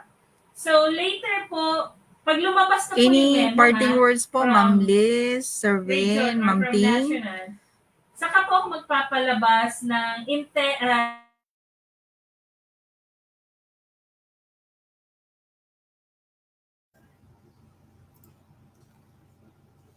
Yun po, kung wala na pong mga questions and queries po, yun po, i-reiterate na lang po namin na ang function po namin as the members of the division composite team is to provide you technical assistance on matters related to the administration of the school safety assessment tool, and in cases man na may mga makapasok for the expanded face-to-face implementation is the validation of data and continuous provision of technical assistance po sa inyo. Kaya we suggest po na kung may mga queries po kayo na not raised during this orientation, please connect with us na lang po. Sabi ko nga po kanina, marami po kaming members, kanya-kanyang area. So kung ang concern po natin ay with regards to the health protocols, connect po tayo sa school health section, care of Ma'am Narshila Barameda. Kung ang concern po natin is regarding DRRM, connect po kayo sa akin. Kung ang concern po is regarding planning related concern, kay Ma'am Ting Dominguez sa ating Planning Officer 3. Kung CID related, kung curriculum po, kay Ma'am Jean Revilla. Kung private school po, kay Ma'am Eloisa Arellano. Kung facilities related sa engineering, kay Engineer Ibio po. And then kung monitoring and evaluation po ang concern, kay Ma'am Liz Ribedad po. So yun po ang ano po namin. So kami po, ang trabaho po talaga namin is to monitor the implementation, the administration of the SSAT, and the implementation of the expanded face-to-face classes. Kaya malaking bagay po kung magko-connect po kayo sa amin on matters related to this. So yun lamang po, basta ang ano po namin, ang ano po dito is hindi po sole determinant ang SSAT para makapasok tayo for face-to-face classes. Meron po siyang 4 conditions. Ulitin ko po. Number 1, kailangan yung school is located in a minimal risk area. Pangalawa, dapat may concurrence ang LGU supported by resolution or letter of support, either by the barangay and the local government unit. And kailangan ipasa ng school itong school safety assessment tool. Pero kung hindi naman kayang ipasa for now, wag na munang pilitin kasi mayroon pa naman tayong transition to the new normal. But we encourage everyone to facilitate the preparations po for the upcoming face-to-face classes.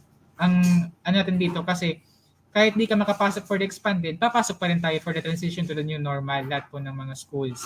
And then yung pang-apat po, yung letter of consent ng mga parents and guardians for those learners who are participating for the face-to-face classes. So yun po yung mga conditions natin. And then, kahit po pumasa kayo sa school safety assessment tool, ifo-forward po namin yung list of schools sa central office. And then, yung central office naman po, ifo-forward po yan sa DOH for cross-checking kung talagang yung school na yun is located on an area considered as in a minimal risk per updated guidelines ng IATF. So yun lamang po, and hopefully we were able to impart with you knowledge on how to administer the SSAT tool, and yun po, good luck po sa atin lahat, and God bless po. Thank you so much. Thank you so much, Sir Vin. And to all the dalawa. presenters, Uwas. Ma'am Liz, Ma'am Ting, Dalawa meron ka and to all the superintendency who messaged us Dalawa for po, this dalawa. activity. And from our end po, from School Health section, rest assured that we'll be there to facilitate and monitor the health protocol implementation in the school. So we'll be given also the list of those schools who will qualify. So there are nurses assigned in specific districts. So rest assured that should there be limited face-to-face learning, so rest assured that the nurses will or the school health personnel will visit your school po for the monitoring of the health protocol implementation. Thank you. So I guess we've come to an end Hello, with our Mishi. presentation. Yes po. Parang may reply si engineer doon sa query on what technical assistance you can provide po for those school po na walang classrooms due to distraction brought by typhoon or classrooms need major repair po. Ang sagot ni engineer, walang classrooms due to distraction, urgent request po of TLS to the central office. For classrooms that need major repair, to conduct ocular inspection and assessment and submit to the central office for funding under the QRF. Wala Okay, tayong so magagawa eh. yes po, Wala nang narinig po, Ma'am Lee. So I Ulitin po hope natin. So walang Yes po, please classrooms do. due to distraction, urgent request of TLS to the central office po ang gagawin. For classrooms that need major repair, to conduct ocular inspection and assessment and submit to the central office for funding under the QRF. Thank you Okay na very po. much, Ma'am Liz. Thank you very much, Engineer. So I hope to our dear school heads, you're able to get the information relayed by Ma'am Liz for you to facilitate the Okay, no immediate more repair of your respective question, no more schools po. concern po. So again, thank you so much for your presence in this virtual Make sure po orientation. So I naka-attendance hope we're kayo, able ha? to the needed information in the conduct of this SSAT or the school Magsusunod safety po, ako po assessment magbibigay tool, ng forma. and we're able to impart the necessary Magsusunod information po, and magbibigay ng form sa gate. guidance for you to be able to accomplish the SSAT tool effectively, efficiently, and correctly. And so we'll now come to an end. We'll have the closing remarks from our SGOD chief, Sir Edwin L. Nias. My respect to the superintendency headed by Schools Division Superintendent Ma'am Norma B. Samantela, and of course to the composite team, Sir Vin, Nurse G, the OIC of the School Health Section, Ma'am Liz, Ma'am Ting, and the rest of the staff, and of course sa gabos na aniun sa unyan sa tuyang mga participants sarong marhay na aldaw po sa tuya gabos.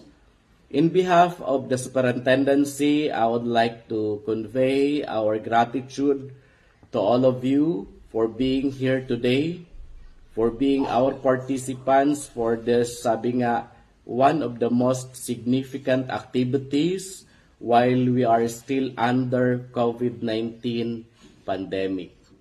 Nasabi nga po ng ating superintendent kanina na quality is everyone's responsibility. So it is understood that we really have to work together for us to give our best, the high quality learning to our learners. Pero yun nga ang sinasabi natin, while we are thinking the best, the high quality services to our student, the quality learning of our learners, we must also focus on their safety. Wala nang tatalo pa sa pag-iisip kung paano magiging safe ang ating mga mag-aaral. So, ito pong expanded, limited face-to-face classes ay hindi po mandatory.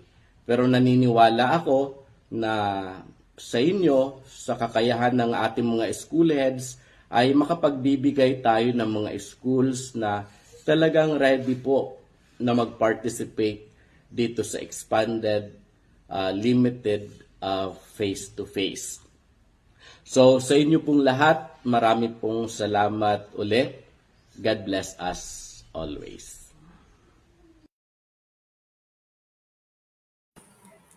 Thank you so much, Sir Edwin Nias, our SGOD chief. So again, in behalf of the composite team, we'll be just waiting for your accomplished ESSA tools, and good luck in your accomplishment of this tool. So thank you and congratulations also to the composite team. So thank you everyone for your attendance. Keep safe. God bless po.